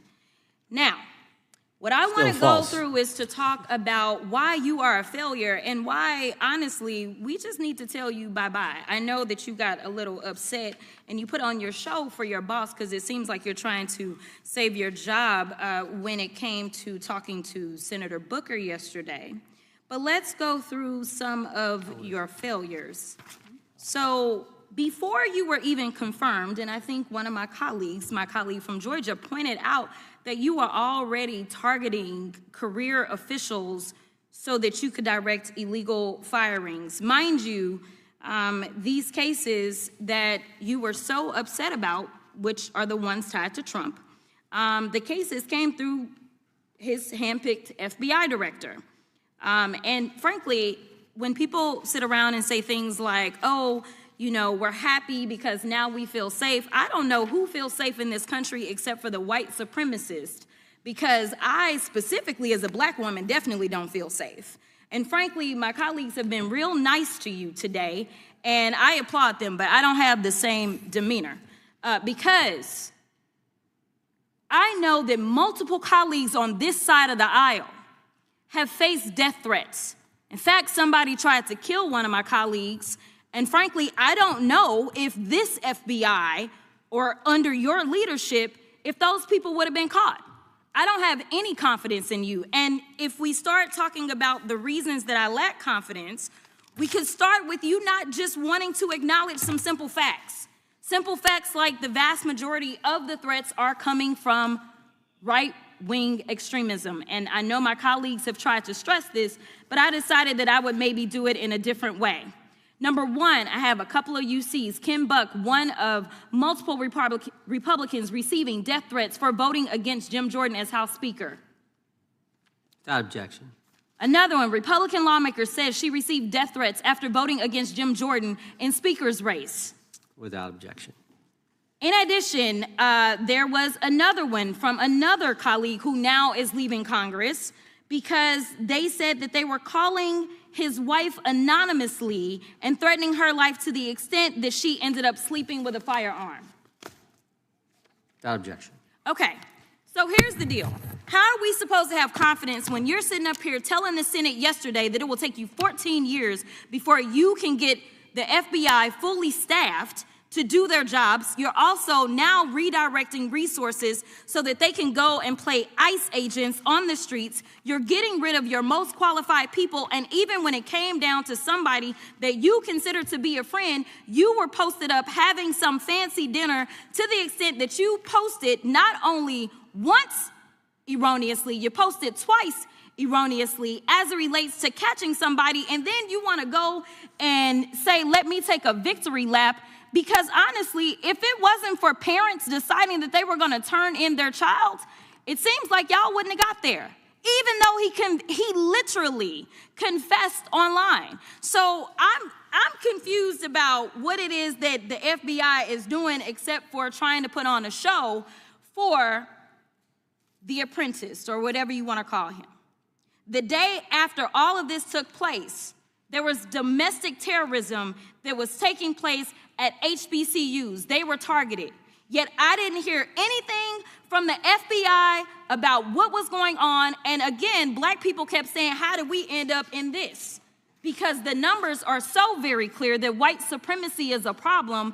And honestly, I've not heard anything out of you today that makes me believe that you're going to do anything about the white supremacy problem, the one that is leading to children being killed, children being shot, as well as members of their community as they're worshiping in their churches. The time of the gentlelady has expired. If the gentleman would like to respond to any of that.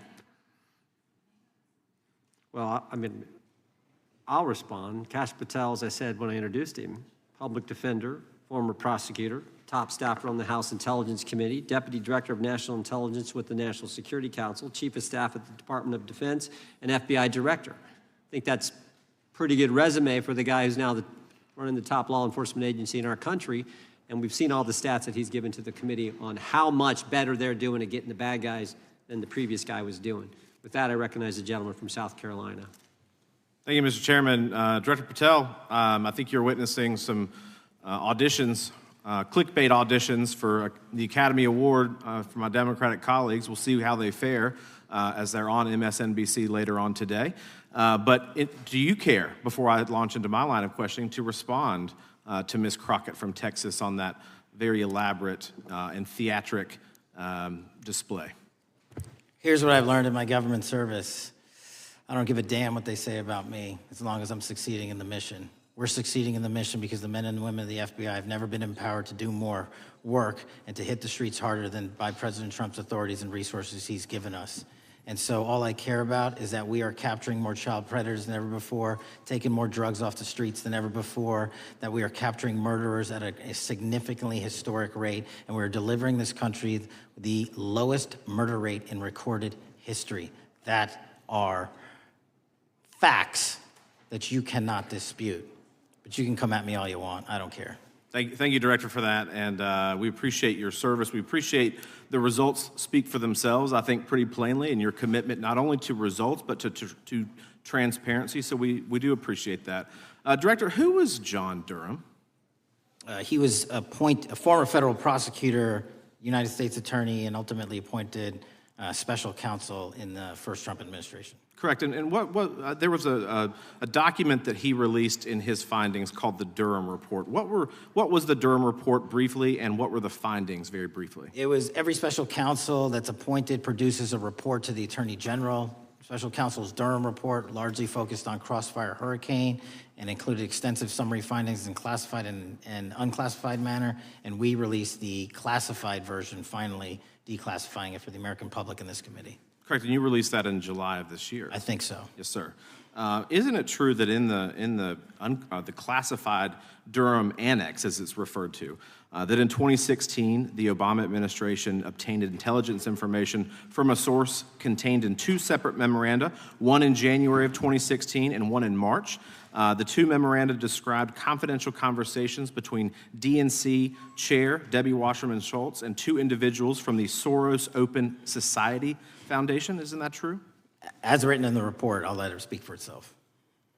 In the Durham Annex in January of 2016, the memorandum noted in part that President Barack Obama intended to scuttle the FBI's investigation into Hillary Clinton's private email server and mishandling of highly classified information during her time as Secretary of State. Isn't that found in the report? I believe so. Isn't it also found in the report that in March of 2016, the memorandum also included references to the same Obama effort to shut down the Clinton investigation, but additionally outlined a plan to falsely connect Trump to Russia? Isn't that in the Durham Annex? I think it's in more than the Durham Report, but yes. The memo also stated in part that, quote, the Democrat Party's opposition is focused on discrediting Trump, among other things. The Clinton staff, with the support from special services, is preparing scandalous revelations of business connections between Trump and the Russian mafia. Isn't that also found in the now unclassified Durham Annex? I believe so, sir. According to the Durham Annex, based on analysis and translation of the intelligence, FBI analysts believed that special services could either mean the FBI or CIA, or the Trump dossier author Christopher Steele. Isn't that in the Durham Annex? I believe so, sir. When the Obama administration received intelligence in March of 2018, Fusion GPS was preparing open source opposition research regarding purported ties between Trump and Russians. The research was paid by the Clintons campaign and the DNC. Isn't that open source and also in the Durham Annex? I believe both. Okay. And so also in the Durham Annex, which I found interesting, was the potential campaign plan was shared with high-ranking career officials at DOJ. Isn't that in the Durham Annex? I believe so, sir. The Durham Annex describes that in July of 2016, emails allegedly between Leonard Bernardo, senior vice president of George Soros's Open Society Foundation, included data providing specificity on the Clinton plan in an attempt to smear Donald Trump by falsely linking him to Russia. Isn't that in the Durham report? I believe so. And so, briefly, this additional evidence that you've unclassified and released to the American public, what does that purport to show or augment about the Durham report that you can share with the American people? Put simply, that the FBI was weaponized. Against a political campaign. Yes, sir. Thank you for that, Mr. Chairman. I yield back. Gentleman yields back. I have UCs. Gentlelady from Texas recognized for unanimous consent. Yes. First one is Russia's ghostwriter hacker group takes aim at German election. This is from Politico. Objection. The next one is Director of National Intelligence, 30 days until election 2024, which specifically states that our assessments about activities and goals of Russia, Iran, and China are unchanged from earlier election security updates, and that they were meddling. Without objection. And I've got three more. The last three are that how Russia is using artificial intelligence to interfere in elections. Moscow's attempts to interfere in U.S. and other elections are nothing new, though their tactics and strategy are constantly evolving. Without objection. The next one is Russian interference coming soon to an election near you. Russia pursues a systemic strategy of undermining elections and influencing public opinion in the West. EU and NATO countries must recognize that Moscow often acts through agents within their own borders and build resilience to such interference. And what's the source? This one is CarnegieEndowment.org. Okay, without objection. Thank you. The gentlelady from North Carolina is recognized. Thank you, Mr. Chairman. And Director Patel, I'm glad that I'm going a little out of order here because I'm going to pursue some of the things that you were just talking to Mr. Fry about and remind you about your confirmation hearing. At your confirmation hearing in January, you said under oath, and I quote, "There will be no politicization at the FBI. There will be no retributive actions taken by the FBI should I be confirmed." And in your written response to the Senate questionnaire, you said, I quote, "Personnel decisions shall be based on performance and adherence to the law. And every FBI employee will be held to the absolute same standard, and no one will be terminated for case assignments." So I want to just go through a couple of scenarios with you to get a sense of whether you think these are examples of politicization of the FBI or making decisions based on the performance and adherence to the law. So, first question.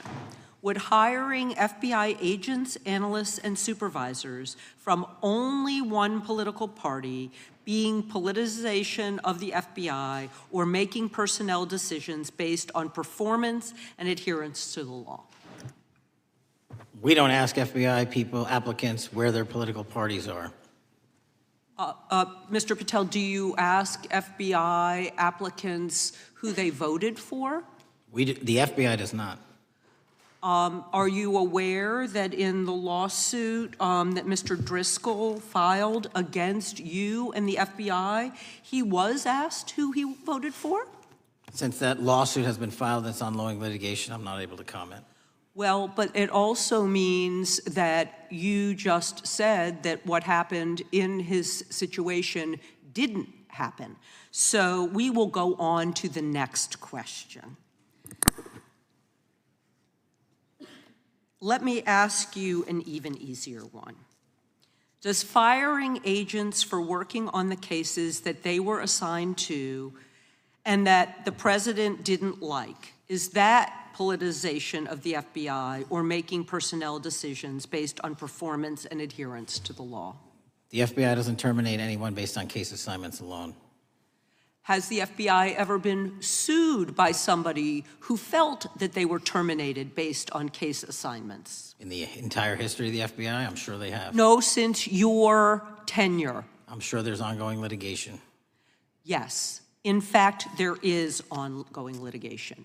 And in fact, people have been asked who they voted for. And in fact, you are running an FBI for the President of the United States rather than the people of the United States, because my questions were not hypotheticals. They are the things you have done during your tenure. And according to a lawsuit filed last week by long-term FBI agents, you fired former acting director Brian Driscoll. He had served with the Bureau for nearly 20 years, earned a Medal of Honor, Medal of Valor for bravery during the dangerous ISIS raid, and had a wealth of crisis response experience and led the FBI's critical incident response group. When the Trump administrations interviewed Mr. Driscoll for that role, they interrogated him about his political leanings and who he voted for in the last 5 elections. Questions Mr. Driscoll refused to answer because those types of questions impermissibly politicized the FBI. You also fired Steve Jensen, who served the FBI for nearly 2 decades and ran critical terrorism, counterintelligence, and organized crime operations, whom you once described as embodying what the American public demands of the FBI. But he was fired because he took part in investigating crimes committed on January 6th. And Trump's MAGA base lambasted you online for keeping him at the FBI. So he's no longer at the FBI. You also fired a decorated combat veteran with decades of experience in the Bureau, Special Agent Walter Jardia, because he worked on the investigation into the Russian interference in the 2016 presidential election and helped investigate Trump's ally, Peter Navarro. Director Patel, it is very clear that you have flunked your own test. You've put saving your job, which I actually believe you were being honest about during your confirmation hearings, over doing what's right for the FBI and the American people. That is not adherence to the law. Thank you, and I yield back. Time of the gentlelady is expired. The chair now recognizes the gentleman from North Carolina. Thank you, Mr. Chairman. Director Patel, it's great to have this opportunity. Thank you for being here. Thank you for your service. And I've got to say, one of the most disheartening components of the previous administration, when I was working with local law enforcement all over the state of North Carolina, all over the country, people rightfully did not really care about the inner workings of Washington, D.C. The FBI had previously been the paramount, the sterling, the top of the top law enforcement agency. They wanted their FBI to fight crime. Whatever small town, city, whatever it may be, FBI was expected to deliver for the American people. And then reports started to come out, in addition to the likes of McCabe, Comey, Clapper, Strzok, Page, that the FBI was targeting Christian nonprofits. They were targeting parents for protesting radical gender theory at their schools. They targeted Catholics, churches, pro-life organizations. And the FBI was really bruised in just modern day America. And your focus on getting the FBI back to the streets, fighting criminals, locking up bad guys, whether they're violent criminals, whether they're sex predators, whatever they may be, that is restoring the reputation of the FBI, and I thank you for that. In regards to the perceptions, I want to be very clear here. You mentioned the statistics about removing dangerous illegals, removing thousands of kilograms of drugs, violent criminals, guns. The border is secure. These accomplishments are noteworthy and they're needed. But at the same token, I want your take. The fight is not over. Isn't that correct? When we look at what happened in the previous administration, the number of illegal alien criminals that made their way into this country of every type, they're embedded, they're here, and it's going to take a sustained effort to win this battle. That's the critical component, sustained effort. And that's the critical component when you look at what happened in Washington, D.C. We're not here for 4 seconds in terms of safeguarding Washington, D.C. Yep. It's a sustained initiative. We're taking it to Memphis and wherever we decide else. And so we are going to continue the mission till it's done. In regards to offloading some of the agents from Washington, D.C. to the states, to the people, can you just explain how tactically that is a force multiplier in the law enforcement community around the country? Yeah, it's pretty simple. You don't even have to be in law enforcement to know that. If you put cops with other cops, they're going to do cop work. That's right. And what was needed in the communities out there was more cops. What was not needed in the bloated bureaucracy of Washington, D.C. was a third of the FBI's workforce, because a third of the crime does not happen in the Washington, D.C. NCR area. And so the results speak for themselves. Our state and local partners, I've always said this, are our biggest ally, our greatest ally and partner, and we cannot do the work without them. But we got to send our guys to them. That's right. And in regards to the last 4 years, the open border policies, whether it's terrorism, drug trafficking, human trafficking, violent crime, massive amounts of organized retail theft, and other types of criminal behavior, can you describe, just so anyone who's listening here can talk about, how serious the levels of criminality have become in the United States? Well, unfortunately, in order to have these record-breaking numbers of arrests and seizures, you tragically had to have a record-breaking explosion in violent crime, and it doesn't happen overnight.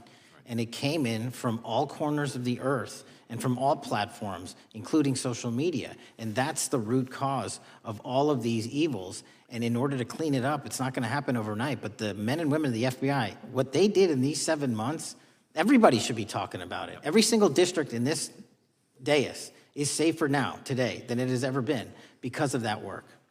And in regards to the ongoing political climate, Director Patel, how do sanctuary policies that are still being implemented and defended in certain states, cities, and counties, how do they help or hurt your efforts to make America safer? Well, if you are harboring criminals, you are harboring our ability to keep our communities safe. It's that simple. If you have a fugitive warrant for a violent felony offense and we are not able to procure you because of policies or rules that don't allow us to go get them, and time again, we have heard all too many illegal immigrants who should not have been here, murdering women, murdering children, giving drugs to our youth, and raping our children, and that is unacceptable. Straightly put, can you separate immigration enforcement with fighting crime? They're intertwined. Thank you. In regards to policies like cashless bail, how does that help or hurt your efforts? Criminals know that there are certain jurisdictions where if they shoot someone, they'll be out the door within the next hour to do it again.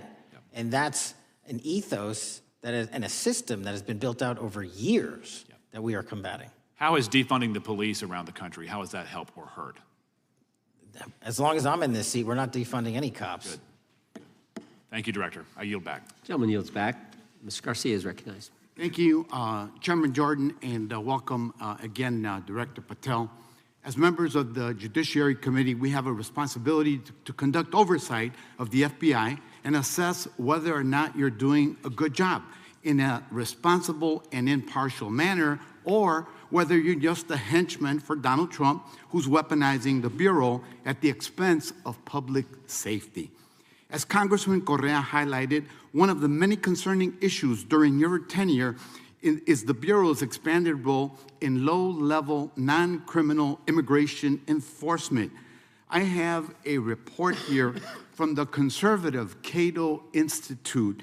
They've obtained ICE documents showing that over 2,500 FBI personnel are now working on immigration enforcement. A yes or no question. Did you sign off on this? 2,500 FBI employees are not currently working on immigration enforcement. Did you sign off on this? On the Cato report? On the 2,500 personnel, FBI personnel that have been reported to now be working on immigration enforcement. I couldn't have signed off on it because it's not happening. You can call it whatever you want, but the reality is that over 2,000 personnel individuals are now working at ICE instead of their jobs.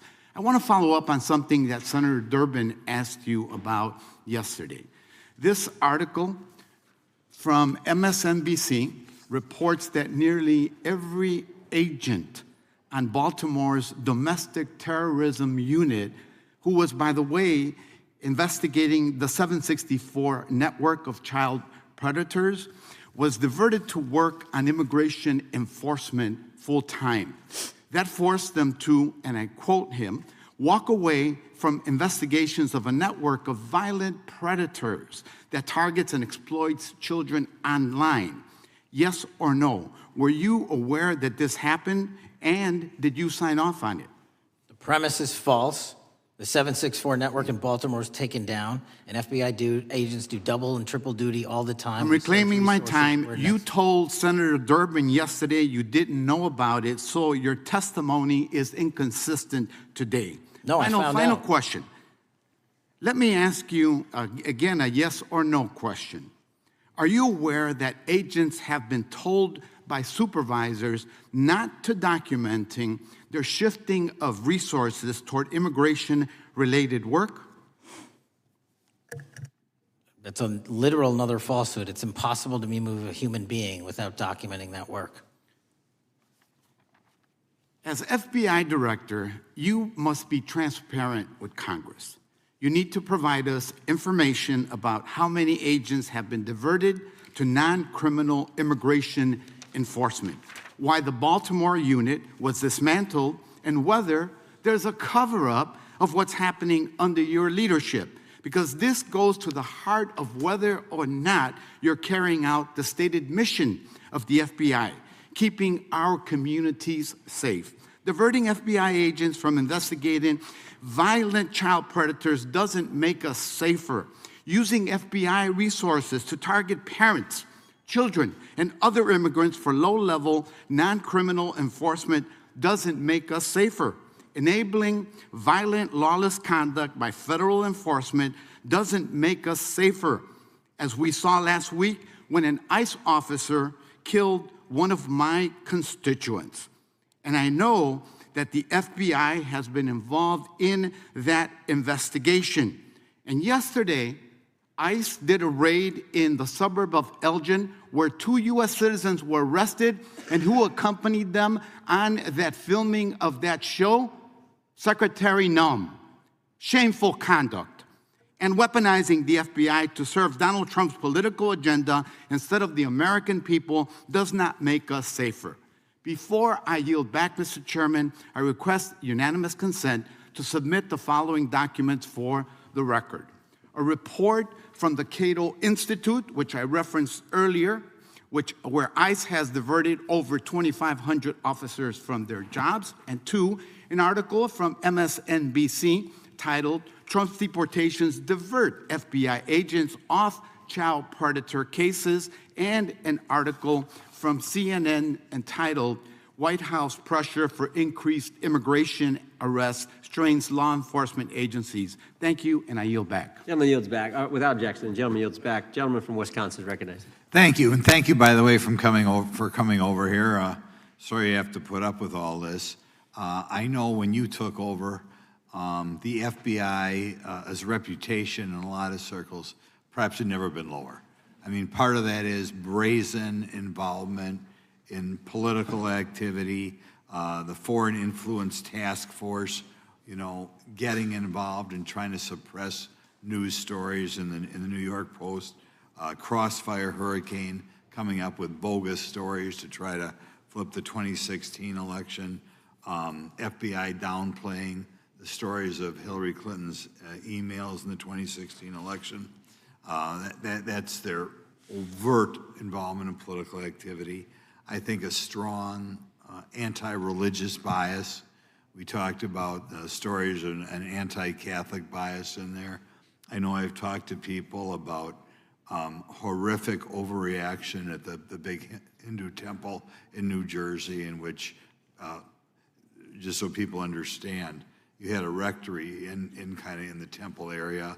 the religious leaders, taken out at gunpoint, big problems. And I think finally the FBI trying to turn America's viewpoint on certain political issues. And when I talk about that, I'm talking about what was done in Mexico with regard to shipping weapons, fast and furious, shipping weapons into Mexico in an effort, I think, to try to turn the Americans against the First Amendment. But in any event, what scares me is, and all these horrible things that were done in the past, there were individual FBI agents who participated in them, in which apparently their supervisors told them this is okay or even admirable.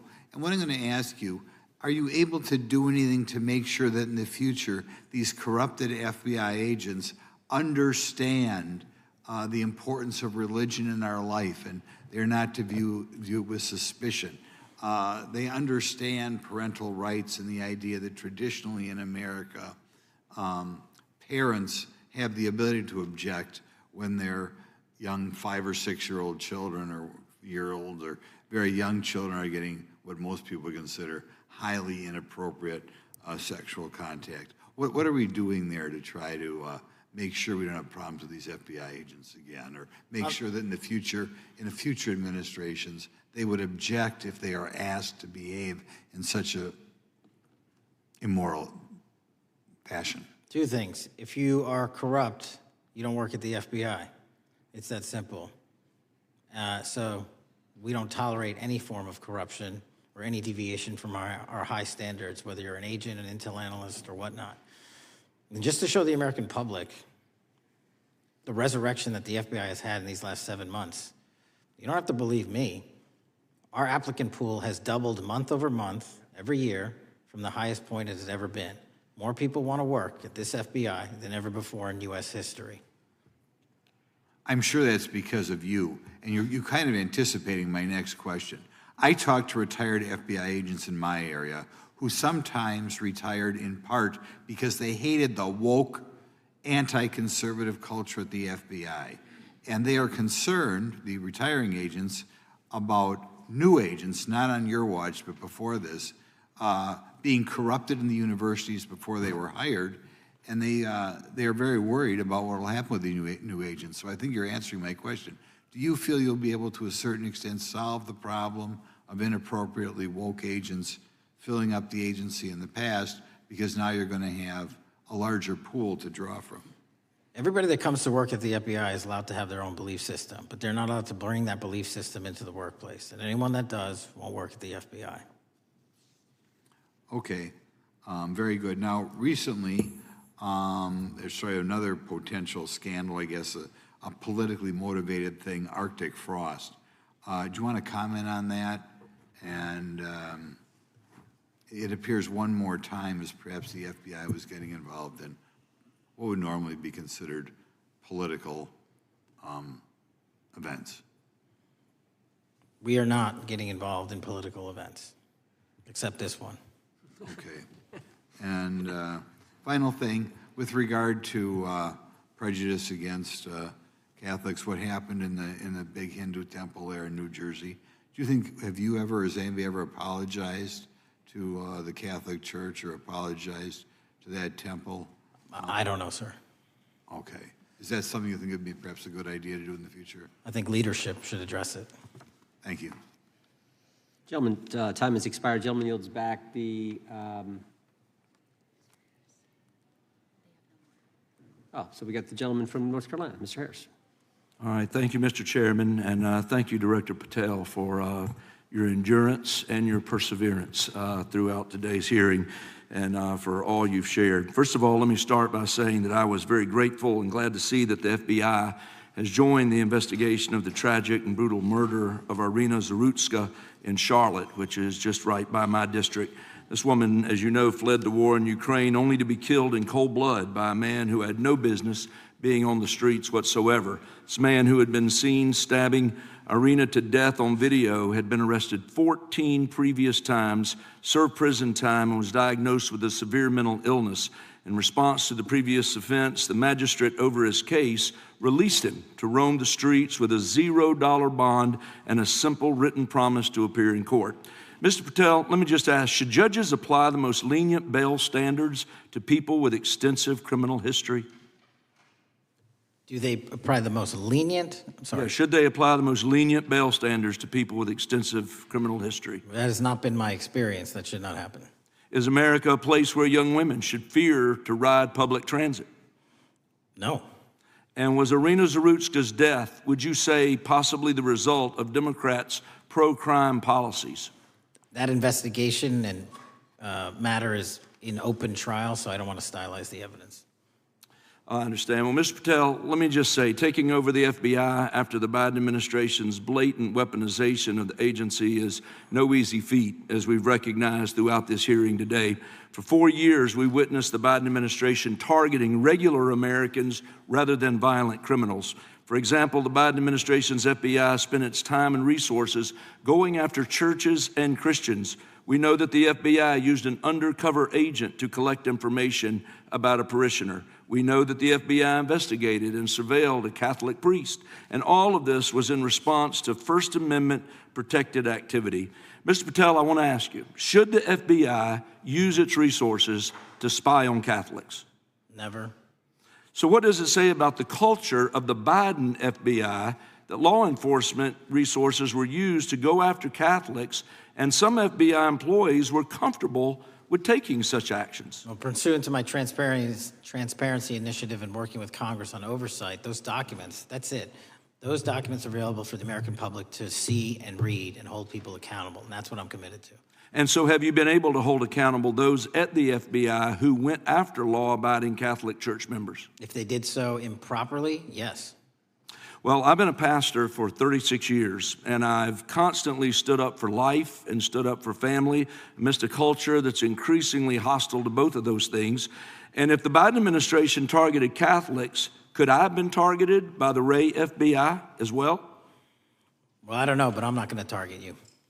Well, I know that President Trump respects religious liberty and that his administration is seeking to right the wrongs of the Biden administration. Securing our freedoms and protecting faith leaders and communities requires a multi-pronged approach.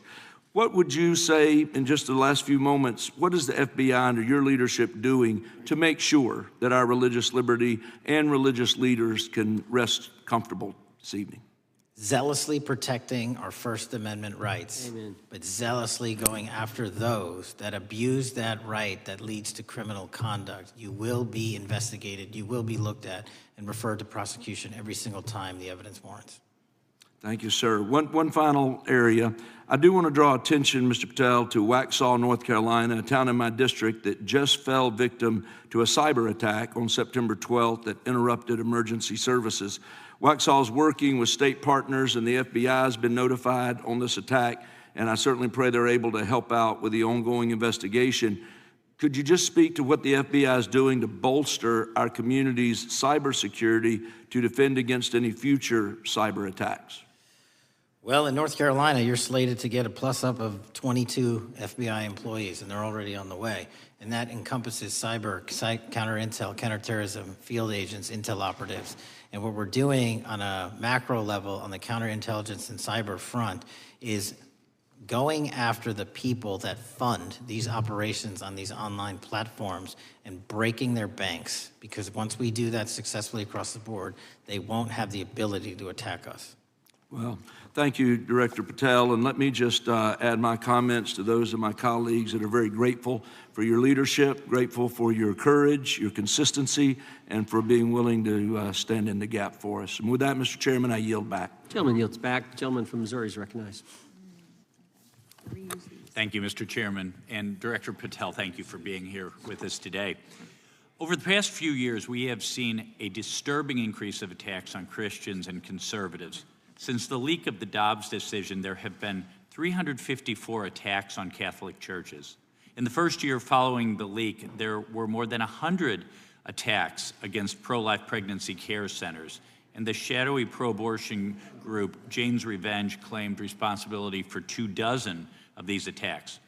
Meanwhile, the Biden FBI focused resources on attacking Catholics and peaceful pro-life protesters like Mark Houck and Paul Vaughn. Many of these attacks on Christians and conservatives were coordinated or praised by dark leftist cells who lurk on the online chat rooms of Reddit, Discord, and game sites. This is a war room for Antifa and violent transgender activists. There have been essentially no incidents of violence by Catholics, pro-lifers, or parents at school board meetings, but there have unfortunately been multiple shootings motivated by leftist and transgender ideology, including recent attacks in Nashville, Colorado Springs, Denver, and Aberdeen. Worse, the targeted violence reached a boiling point this past month. A few weeks ago, an anti-Christian transgender terrorist murdered 2 children and injured 17 in a shooting at a Catholic mass. And last week, while we were sitting in this committee room almost to the hour, Charlie Kirk was assassinated by a 22-year-old who appears to have been motivated by leftist and transgender ideology. As you confirmed yesterday to my Senate colleagues, he may not have acted alone, and you testified that in his online chat room of more than 20 trans ideologues that you were aware, I believe you said many more, many were aware of and possibly complicit in the assassination. Director Patel, in light of the increased violence emanating from the far left, is your FBI investigating this violent trend of anti-religious, Antifa, and transgender-driven violence? All of it across the board is being zealously investigated, no matter what your motivation or bias is behind it. Very good. We've also noticed a dramatic surge of the number of clinics offering so-called gender-affirming care. Whistleblowers in a recent NIH study confirmed that these clinics prey on some of the most mentally ill children and young adults in our society, and these clinics are quick to prescribe life-altering puberty blockers, cross-sex hormones, and surgery, and often these patients get worse rather than better, and unfortunately, some have become violent, some have even committed mass shootings, and the partner of one of them assassinated Charlie Kirk. Director Patel, is the FBI looking into the role that these gender clinics may have in the recent attacks in making these mentally ill individuals violent? We're looking at the entire spider web for any of these attacks, be it Denver or Charlie or where have you, and that's why our investigations are ongoing. We don't have a final product yet. One of my Democrat colleagues, as an aside, mentioned, quote, the federal takeover of our cities. And I don't know whether my Democrat colleagues, for some reason, liked Washington, D.C. better when it was more dangerous and more violent, when there were more robberies and carjackings and murders and rapes. But what has the crime picture in Washington, D.C. looked like since the so-called federal takeover? 2,100 arrests, 37% decrease in violent crime, same time last year, 60% decrease in gun crimes, 74% decrease in carjackings, and 53% reduction in homicides in Washington, D.C. in the last month alone. Very good. And I thank you so much for your testimony. I know it's been a long day, so I'll give you a little break and yield back the rest of my time. Gentleman yield? Yes, yes. Director Patel, what's a 302? It's a report, the number of the report, whenever an FBI agent goes out and interviews someone. And are you familiar with the 302 where the FBI agent interviewed the whistleblower who's come forward and talked about the former chair of the Intel Committee here in the House pushing staff members to leak classified information? Well, I'll just read from it. Staffers were instructed to use, this is from the 302, interview this person. Staffers were instructed to use any sources that had developed within the United States intelligence community to gather information, which would then be made public through the media in order to compel public opinion. You familiar with that? I am. Yeah, and that's how they played the game, wasn't it? Leaking information, classified or otherwise, true or otherwise, to create this public opinion to compel action to undermine the president. Is that accurate? I believe so. Just one other point I would make from this. This witness also said in the 302 that the agent recorded that the witness provided the interviewing agents with copies of both his handwritten notes and an email. So he gave him the stuff he wrote, and at the actual time this was taking place. That's all in the 302, right? Yes, sir. All right. Mr. Chairman. Mr. Chairman. Gentleman from Missouri. Mr. Chairman, I would like to submit for the record an article from The Hill, Massive Crime Drop in D.C., City Sees Zero Murder Week, dated August 25th, 2025. And I'd also like to submit for the record an article from the New York Times, dated April 18th, 2025. Man who set fire on Shapiro's mansion cited treatment of Palestinians, police say. Yeah, thank you. Without objection. I have Gentlelady from UC. Texas and then Pennsylvania. Thank you so much. My first UC is the FBIAA letter to Congress on summary terminations, where it states denying fundamental due process and summarily dismissing special agents will only make it harder to protect our nation. These actions distract agents from their work, foster fear that their assignments could cost them their careers either now or under the next administration, and increase the risk of criminal and national security threats by undermining unity and morale within the Bureau. Without objection. The next one is a CNN article. FBI agents are again pulled from their day jobs to address a Trump priority. It states, morale is the worst I've seen, said one law enforcement source. The Bureau is becoming unrecognizable. Lots of people are weighing really difficult decisions right now. Without objection. Gentlelady from Pennsylvania is recognized.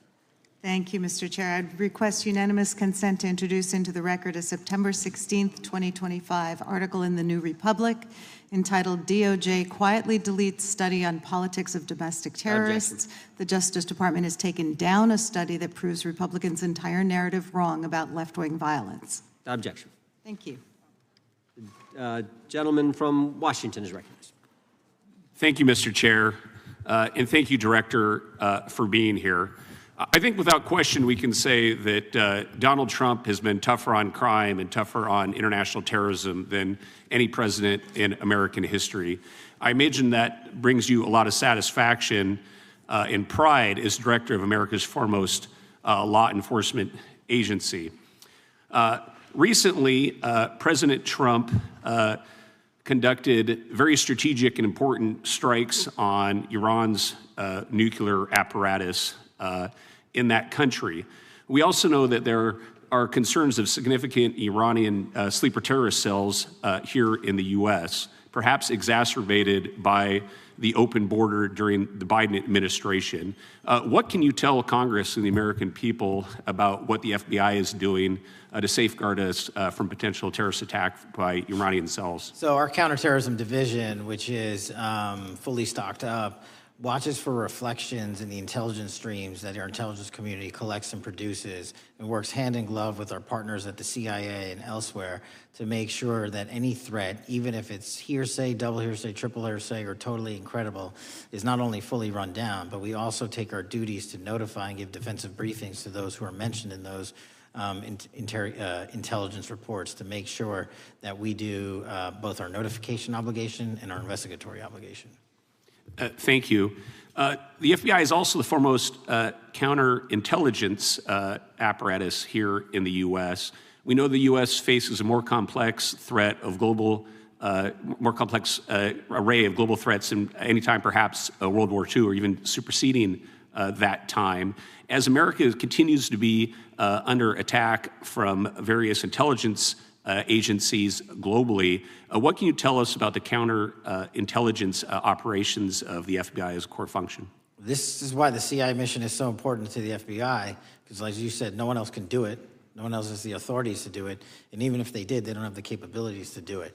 And the CIA mission has to be headquartered in Washington, but have far-reaching capabilities because we have to face against our adversaries in the DPRK, in Russia, China, Iran, and elsewhere. And in order to do that, we have to have dedicated intelligence professionals on those target sets. And since I become director, I've demanded not only a dismantling and disruption of networks, but a public display of how we're doing it so the world knows that our adversary is A, attacking us, and B, we're stopping them. And that's why you've seen these dramatic increases in counterintelligence arrests in the PRC by 33%, in Russia 83%, in Iran 60%. We are showing the world that they are trying to engage in espionage activities against us, and we are holding them accountable publicly. And there's been increasing concern about the Maduro regime of Venezuela, both their potential support of terrorist activity, criminal drug networks, and potential espionage entities here within the U.S. What can you tell us about your activities regarding the Maduro regime of Venezuela? Generally speaking, one of the largest transshipment points and shipment points for narcotics out of South America, Colombia, obviously, and also Venezuela, is being utilized heavily by the narco traffickers to send up cocaine, meth, and fentanyl, and excuse me, all the other illegal narcotics through the island chains in the Caribbean Ocean and ultimately for America. So there has to be more work done in the region to stop those navigable waterways from being traversed with drugs bound for America. And finally, Mr. Director, what is the one thing that Congress could most do in terms of passing a law to best support the FBI in making America safer and more secure? Get us more authorities to get online, to get onto gaming, to get onto social media companies, gaming platforms, have legal access, and also have private partnerships with the FBI of those companies and allow them to report into us on a daily basis. There is no human being or AI system on Earth that can go out there and cover down on the threat in those theaters. And so we need the assistance, and we need more authorities, and we need the private sector to double down. Well, thank you very much for all you're doing, all the men and women of the FBI are doing to keep us safe, and I yield back. Gentleman yields back. Got a UC request from the gentleman from Arizona. Thank you, Mr. Chairman. I have an article titled, FBI Flooded with Record Number of New Agent Applications, Kash Patel's First Month. The FBI saw 5,577 new agent applications in March and more than 10,000 since January. Without objection. The gentleman from Kansas is recognized.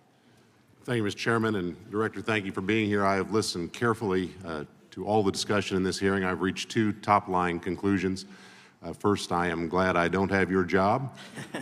And second, I am glad you do. Thank you for being willing to step up and serve in this role. I'd like to plow a little bit of ground that we've not spent a lot of time on so far and explore. You've mentioned, and I'm well aware of your strong commitment to partnering with state and local law enforcement authorities. Obviously, one of the missions is in the counter-drug space. Another is in the forensic laboratory space, where both you and a lot of local and state agencies cooperate in terms of evidence analysis. From the state side, programs such as the HIDA programs, very, very important in counter-drug, such as the Coverdell grants, very, very important in maintaining state laboratory capacities. Would I be correct in concluding that if we are able to maintain robust funding for those types of programs, including both Coverdell and HIDA, that would contribute to the safety of the United States and to your mission? Absolutely. Director, you have talked a little bit about some of the counter-drug work that you've been doing. One thing we haven't talked about yet, the President, in one of his first actions upon taking office back in January, designated a number of the cartels as foreign terrorist organizations. That's not just a paper transaction. I believe the list has been expanded since those first actions. In terms of America's military engagement with the cartels abroad, in terms of our intelligence engagement with them abroad, that designation has had real meaning and has affected some of the thinking and approaches of our military and our intelligence community. Can you talk a bit about how that designation might be affecting or should be affecting the FBI's approach to dealing with the domestic activities of the cartels? The simple way to analogize it is after 9/11 and the manhunt for the foreign terrorist organizations overseas in places like Afghanistan and Iraq, the FBI received certain authorities to go out there and dedicate a mission to go after them both lawfully and investigatorially and collect evidence and provide it to our agency partners. Once the foreign terrorist organization designation was labeled over to the Mexican drug cartels, we can now do that here, and in Mexico, and in Colombia, and in Venezuela, and anywhere else they are. And so that's the best analogy I have. What we're able to do is take our counterterrorism platform, traditionally used for global terrorist manhunting, and bring it into this hemisphere against a very real threat, which is the drug traffickers, and they are foreign terrorist organizations. So we just have so many more resources and authorities now directed at them. So, for example, Director, in the regions, from the vantage point of local law enforcement, there are structures that have historically handled those partnerships separately. HIDA, for example, is an example on the drug trafficking side. The JTTFs are an example on the terrorism side. How is the thinking evolving in terms of on a regional basis, either merging or not merging those structures now that the targets in many ways are merged? So the JTTFs are kind of our forward operating base across every single state in this country to take on that mission. And anytime you're labeled a foreign terrorist organization, you know, you come right under the authorities of the JTTF, the task force officers, and the state and local level police work that gets done in those JTTFs. And the Homeland Security Task Force layer on top of that, I think 25 or 30 across the country, specifically working with DHS and Secretary Noem to go after the drug trafficking foreign terrorist organizations because they have unique capabilities and authorities dedicated to that mission. And so that's the beauty of the HSTFs. Let me ask you an adjacent question, Director. I noticed in your written testimony, I don't think we've talked about it yet, you brought to our attention an expiring authority. It's in 6 U.S.C. 124N with respect to counter-UAS drones. You point out that that authority expires in statute at the end of this month, and you impressed upon us your interest in seeing it extended in some manner. Can you talk a little bit about the FBI's role in counter-UAS work over American airspace? I represent a district that's going to host some of the FIFA World Cup activities coming up. We're obviously very interested in security, and there are limits on what our state and local authorities have the capacity to do or what our military has the capacity to do once the threat is domestic. So it's critically important.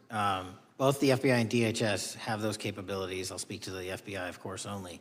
And you raised the World Cup, and that's exactly what we need it for. The Club World Cup, which just happened, was 32 games in at least a dozen different cities across the country, the largest sporting events consecutively in American history.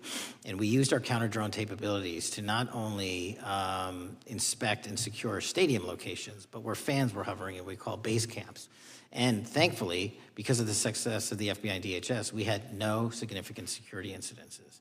And flipping to the World Cup, which is going to be 3 times as large, and obviously the largest we've ever had, and blending into the LA Olympics in 28, our counter-UAS capabilities are going to be the ones that are able us to have literal bird's eye view of the threat dynamic around so many of these cities, which are going to see literally tens and hundreds of thousands of people flock to them.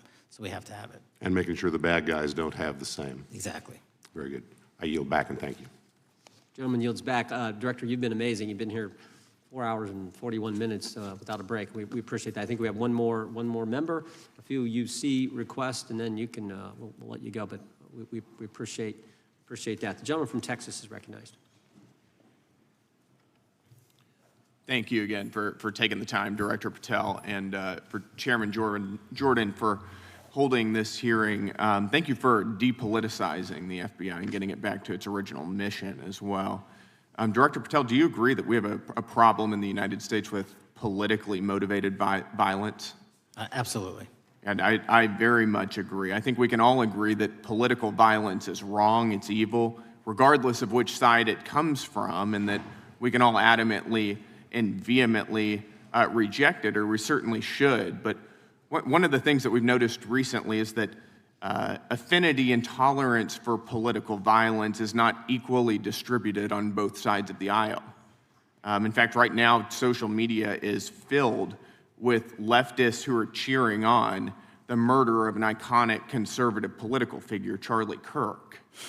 And it's not just random people on Twitter doing this now. There's a YouGov poll released just a few days ago, which stated that 25% of those who identify as very liberal believe that political violence can sometimes be justified. That's far too many, is it not?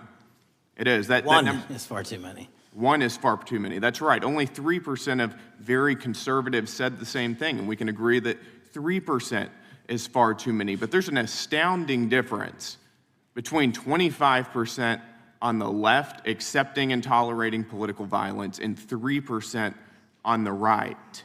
I would hope that our colleagues on the other side of the aisle would also recognize that there is a systemic problem on their side of the aisle with tolerance for violence against people with whom they politically disagree, that there is a cultural rot on their side of the aisle that needs to be addressed desperately. Would you agree with that? Yes. one of the more astounding aspects of this is that it's not just people. This comes from the very top, from their political leaders. Just a few days ago, a member of Congress of this body, Ilhan Omar, shared a video on her social media account about Charlie Kirk's murder, and I'll quote what it said. It said, "Charlie Kirk was Dr. Frankenstein, and his monster shot him through the neck." In other words, Charlie had it coming to him.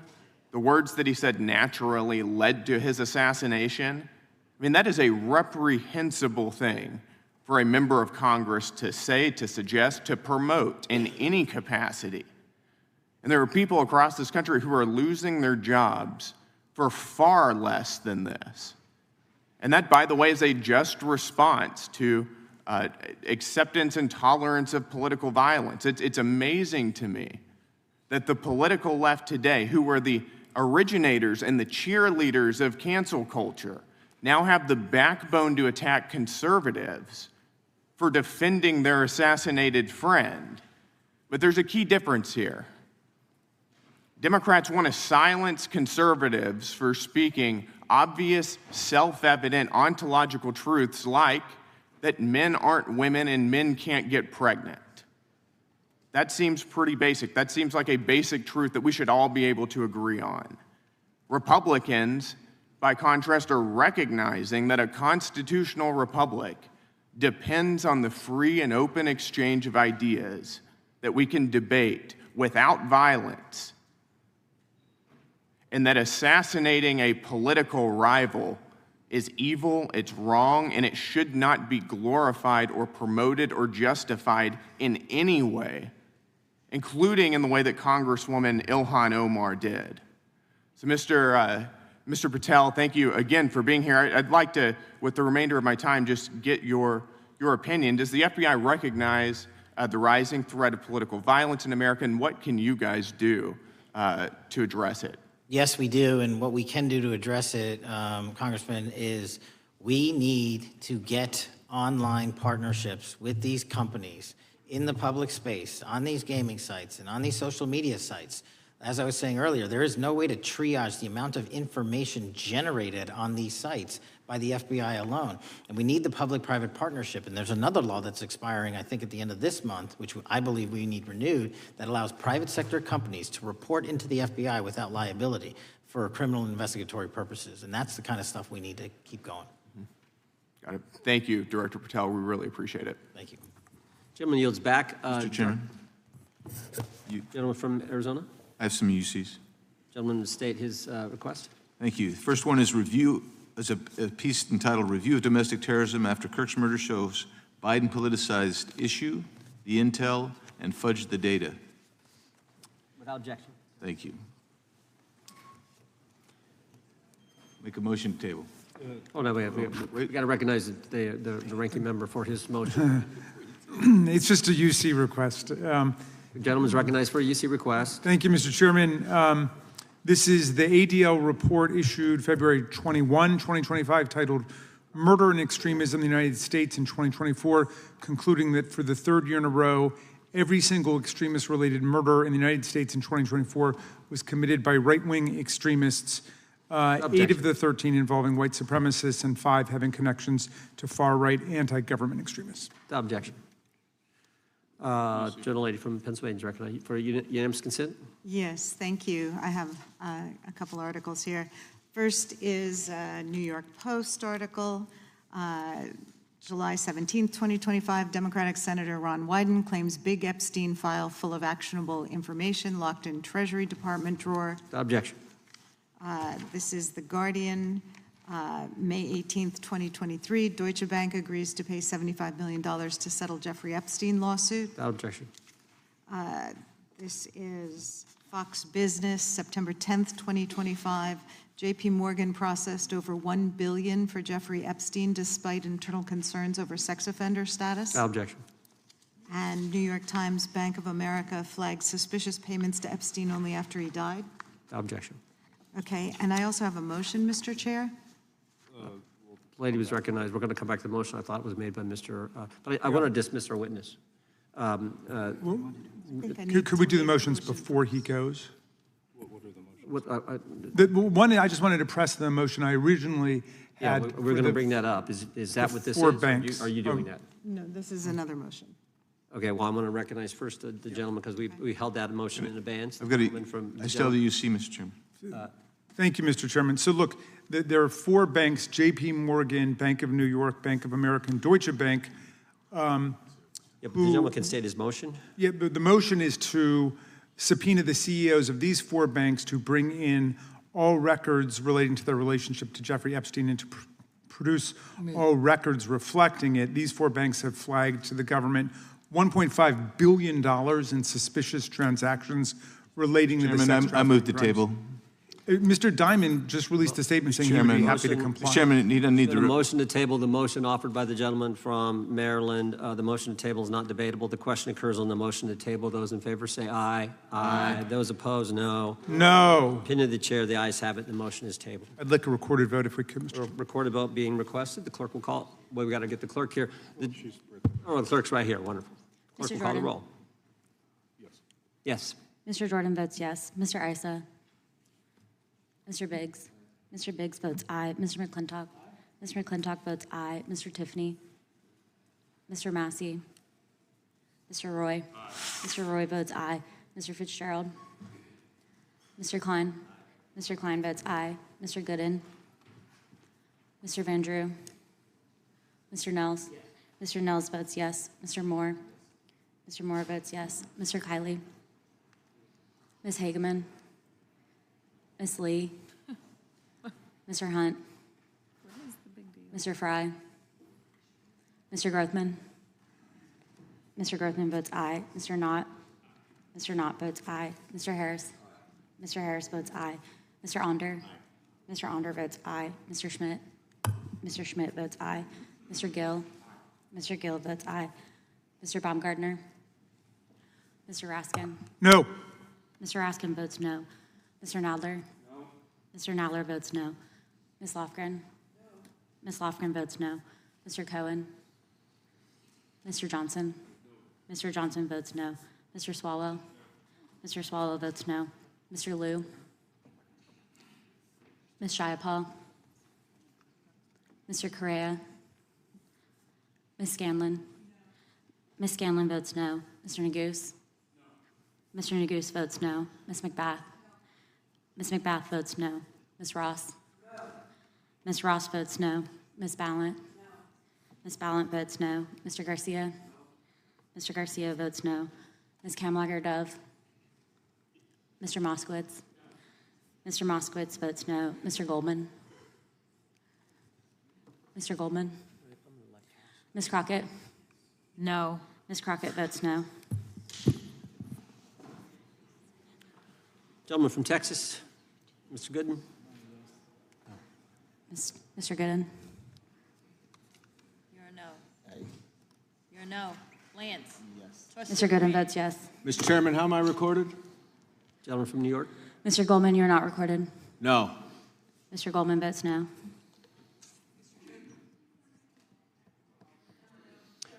Gentlelady from Washington. Ms. Jayapal votes no. Gentleman from California. Gentlelady from California.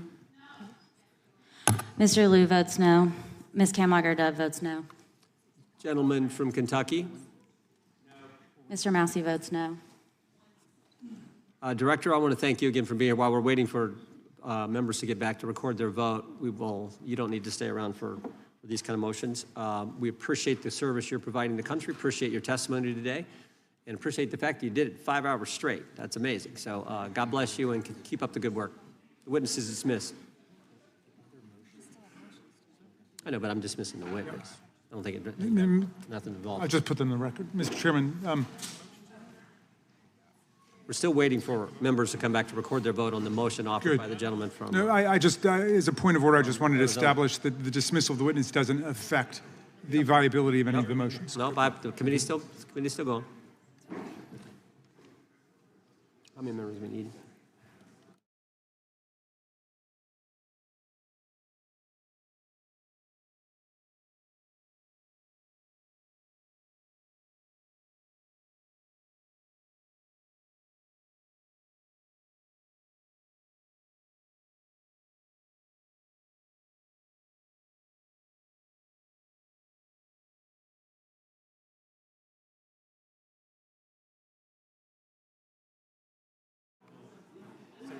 Madam Clerk, point of order.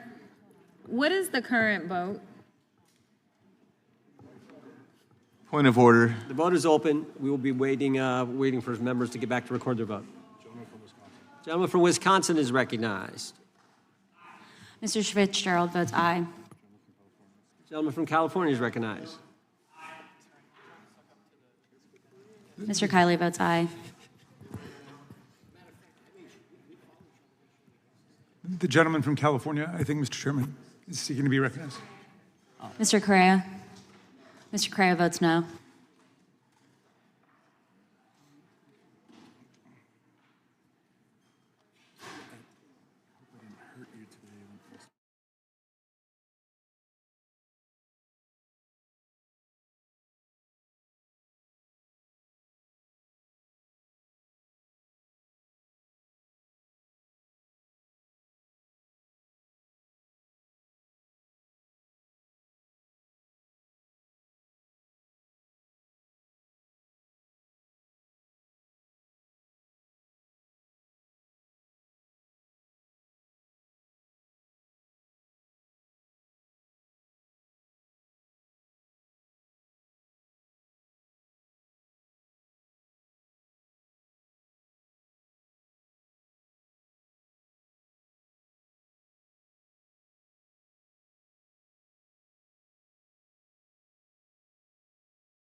Mr. Chairman, point of order.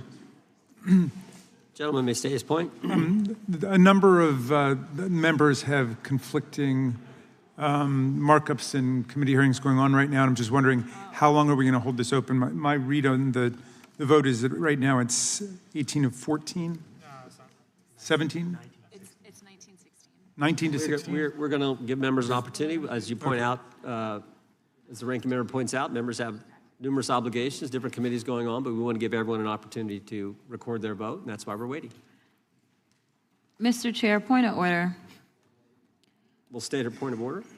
Couldn't we just be debating instead of sitting here waiting? There's a motion on the table. There was a motion offered by the ranking member, a motion to table offered by a member, and that's what's on the table right Mr. now. Vendry, you are not recorded. Mr. Vendry votes yes. Right.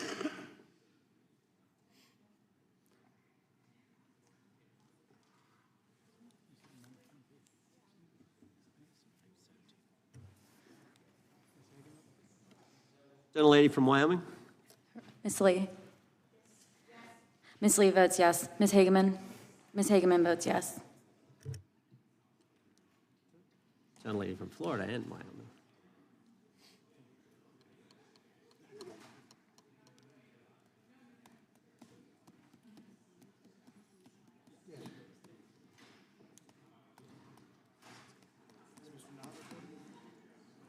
Mr. Knott, you're recorded as yes. Gentleman from Wisconsin. Mr. Tiffany. Mr. Tiffany votes aye. Clerk will report. Mr. Chairman, there are 20 ayes and 19 noes.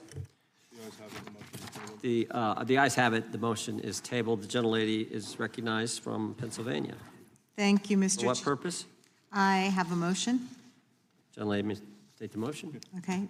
Pursuant to Clause 2K6 of Rule 11, I move that the committee subpoena U.S. Treasury Secretary Bessent to produce or otherwise make available to the committee all suspicious activity reports in the possession of the Treasury Department, identifying the roughly $1.5 billion in suspicious transactions. California is recognized. I move to lay the motion on the table. The motion is not debatable. I didn't finish. She hadn't completed the motion. Is it proper to cut it off before it's completed, Mr. Chairman? Finish your last sentence there. The gentlelady can finish. Okay, so we're asking them to identify the roughly $1.5 billion in suspicious transactions related to the sex trafficking crimes of Epstein, Maxwell, and their co-conspirators. And as we know, Mr. Chairman. Mr. Patel said that the Treasury Gentleman's might recognized. have that Delay the motion information. on the table. Yep. The motion is not debatable. The question occurs on the motion to table. Those in favor say aye. Aye. Those opposed, no. I request a recorded vote. Recorded vote being requested. The clerk will call the roll. Mr. Jordan? Yes. Mr. Jordan votes yes. Mr. Issa? Yes. Mr. Issa votes yes. Mr. Biggs? Mr. Biggs votes aye. Mr. McClintock? Mr. McClintock votes aye. Mr. Tiffany? Mr. Tiffany votes aye. Mr. Massey? Mr. Massey votes no. Mr. Roy? Mr. Roy votes aye. Mr. Fitzgerald? Mr. Fitzgerald votes aye. Mr. Klein? Mr. Klein votes aye. Mr. Gooden? Mr. Gooden votes aye. Mr. Van Drew? Yes. Mr. Van Drew votes yes. Mr. Nels? Mr. Nels votes yes. Mr. Moore? Mr. Moore votes yes. Mr. Kiley? Mr. Kiley votes aye. Ms. Hageman? Ms. Hageman votes aye. Ms. Lee? Ms. Lee votes aye. Mr. Hunt? Mr. Fry? Mr. Fry votes aye. Mr. Grothman? Mr. Grothman votes aye. Mr. Knott? Mr. Knott votes aye. Mr. Harris? Mr. Harris votes aye. Mr. Onder? Mr. Onder votes aye. Mr. Schmidt? Mr. Schmidt votes aye. Mr. Gill? Mr. Gill votes aye. Mr. Baumgartner? Mr. Baumgartner votes aye. Mr. Raskin? No. Mr. Raskin votes no. Mr. Nadler? No. Mr. Nadler votes no. Ms. Lofgren? Ms. Lofgren votes no. Mr. Cohen? Mr. Johnson? Mr. Johnson votes no. Mr. Swalwell? Mr. Swalwell votes no. Mr. Liu? Ms. Jayapal? Mr. Correa? Ms. Scanlon? No. Ms. Scanlon votes no. Mr. Neguse? Ms. McBath? Ms. Ross? Ms. Ross votes no. Ms. Ballant? Ms. Ballant votes no. Mr. Garcia? Mr. Garcia votes no. Ms. Kamlager-Dove? Mr. Moskowitz? Mr. Goldman? Mr. Goldman votes no. Ms. Crockett? No. Ms. Crockett votes no. Ms. Jayapal votes no. Gentlelady from California. Ms. Kamlager-Dove is not recorded. Ms. Kamlager-Dove votes no. Gentleman from California. Mr. Liu, you are not recorded. Mr. Liu votes no. Mr. Moskowitz? Mr. Moskowitz votes no.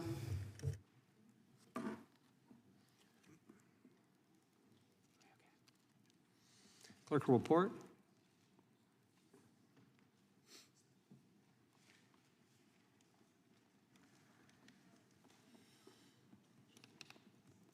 Mr. Chairman, there are 23 ayes and 16 noes. Motion to table carries. Mr. Chairman, I have a motion.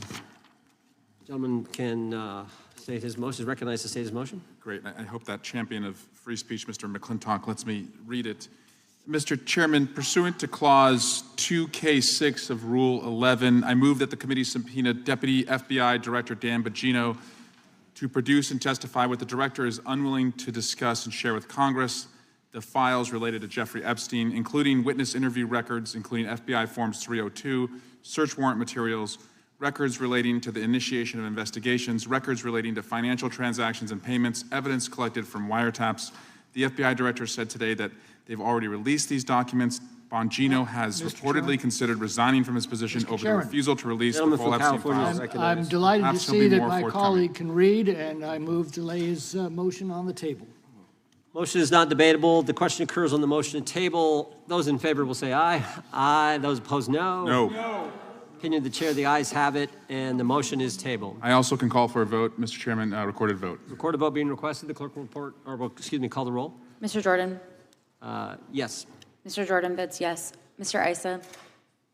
Yes. Mr. Issa votes yes. Mr. Biggs? Mr. Biggs votes aye. Mr. McClintock? Mr. McClintock votes aye. Mr. Tiffany? Mr. Massey? Mr. Massey votes no. Mr. Roy? Mr. Roy votes aye. Mr. Fitzgerald?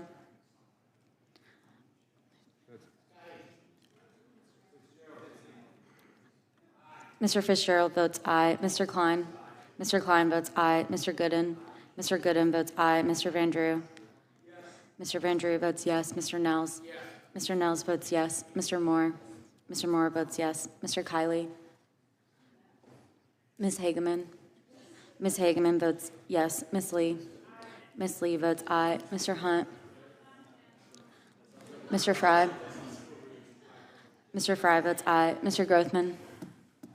Mr. Grothman votes aye. Mr. Knott? Mr. Knott votes aye. Mr. Harris? Mr. Onder? Mr. Onder votes aye. Mr. Schmidt? Mr. Schmidt votes aye. Mr. Gill? Mr. Gill votes aye. Mr. Baumgartner? Mr. Baumgartner votes aye. Mr. Raskin? No. Mr. Raskin votes no. Mr. Nadler? Mr. Nadler votes no. Ms. Lofgren? Ms. Lofgren votes no. Mr. Cohen? Mr. Johnson? Mr. Johnson votes no. Mr. Swalwell? Mr. Swalwell votes no. Mr. Liu? Mr. Liu votes no. Ms. Jayapal? Ms. Jayapal votes no. Mr. Correa? Ms. Scanlon? Ms. Scanlon votes no. Mr. Neguse? Ms. McBath? Ms. Ross? Ms. Ross votes no. Ms. Ballant? Ms. Ballant votes no. Mr. Garcia? Mr. Garcia votes no. Ms. Kamlager-Dove? Ms. Kamlager-Dove votes no. Mr. Moskowitz? Mr. Moskowitz votes no. Mr. Goldman? Mr. Goldman votes no. Ms. Crockett? No. Ms. Crockett votes no. Gentleman from Wisconsin. Mr. Tiffany votes aye.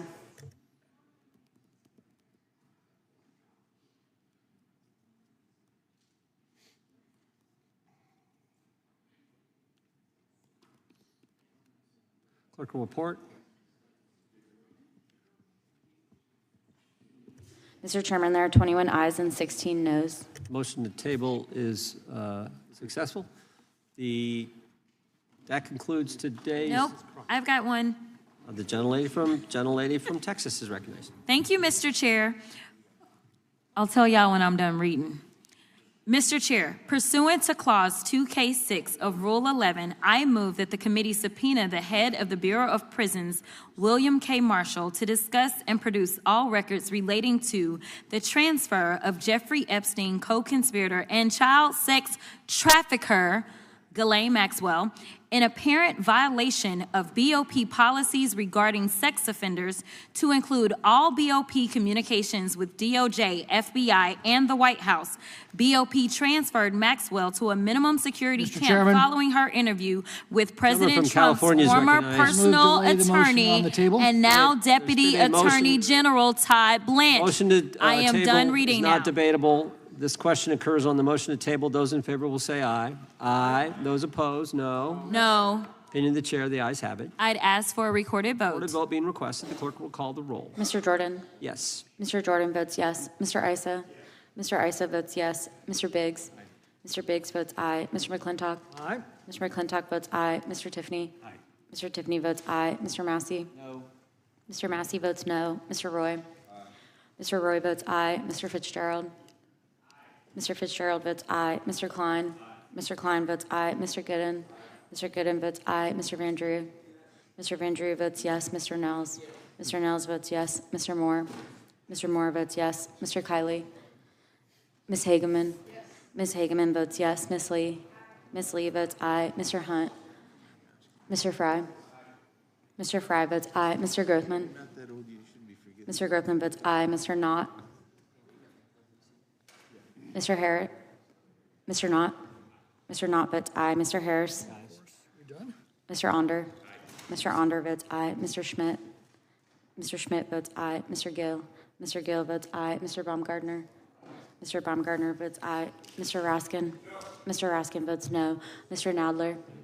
Mr. Nadler votes no. Ms. Lofgren? Ms. Lofgren votes no. Mr. Cohen? Mr. Johnson? Mr. Johnson votes no. Mr. Swalwell? Mr. Swalwell votes no. Mr. Liu? Mr. Liu votes no. Ms. Jayapal? Ms. Jayapal votes no. Mr. Correa? Ms. Scanlon? Ms. Scanlon votes no. Mr. Neguse? Ms. McBath? Ms. Ross? Ms. Ross votes no. Ms. Ballant? Ms. Ballant votes no. Mr. Garcia? Mr. Garcia votes no. Ms. Kamlager-Dove? Ms. Kamlager-Dove votes no. Mr. Moskowitz? Mr. Moskowitz votes no. Mr. Goldman? Mr. Goldman votes no. Ms. Crockett?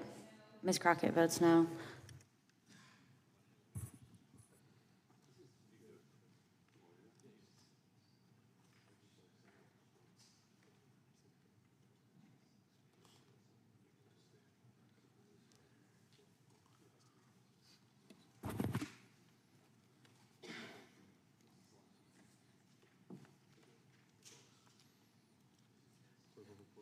Clerk will report. Mr. Chairman, there are 21 ayes and 6 noes.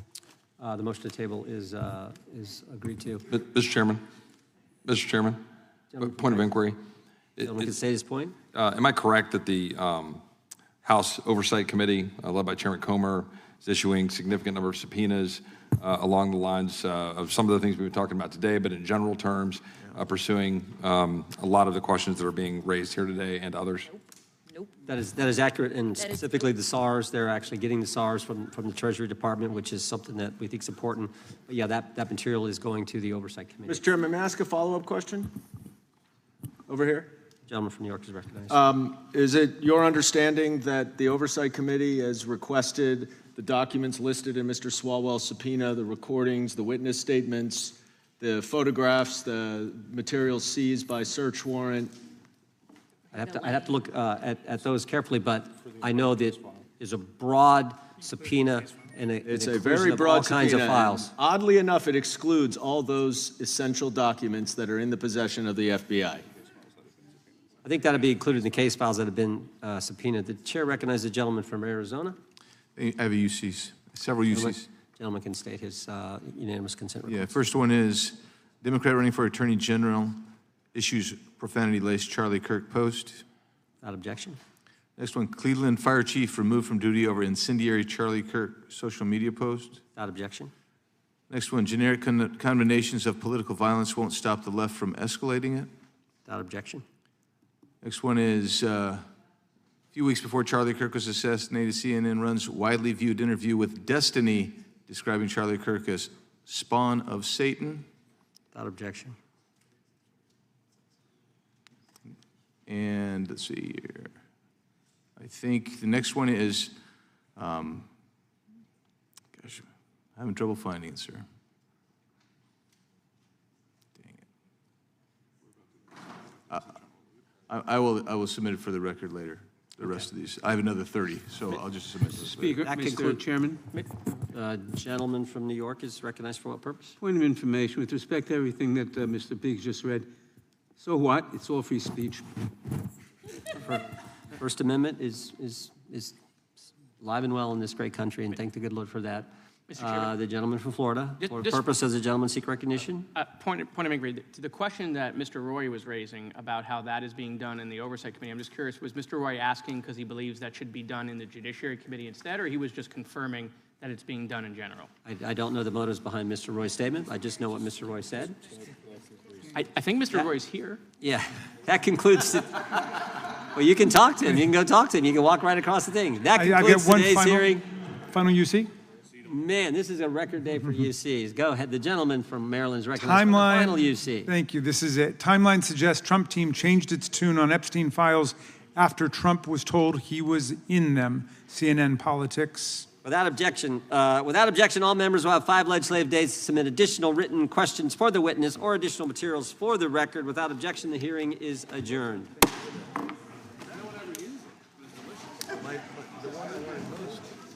Disappeared on me. It was there. I had it. Kate and Sarah.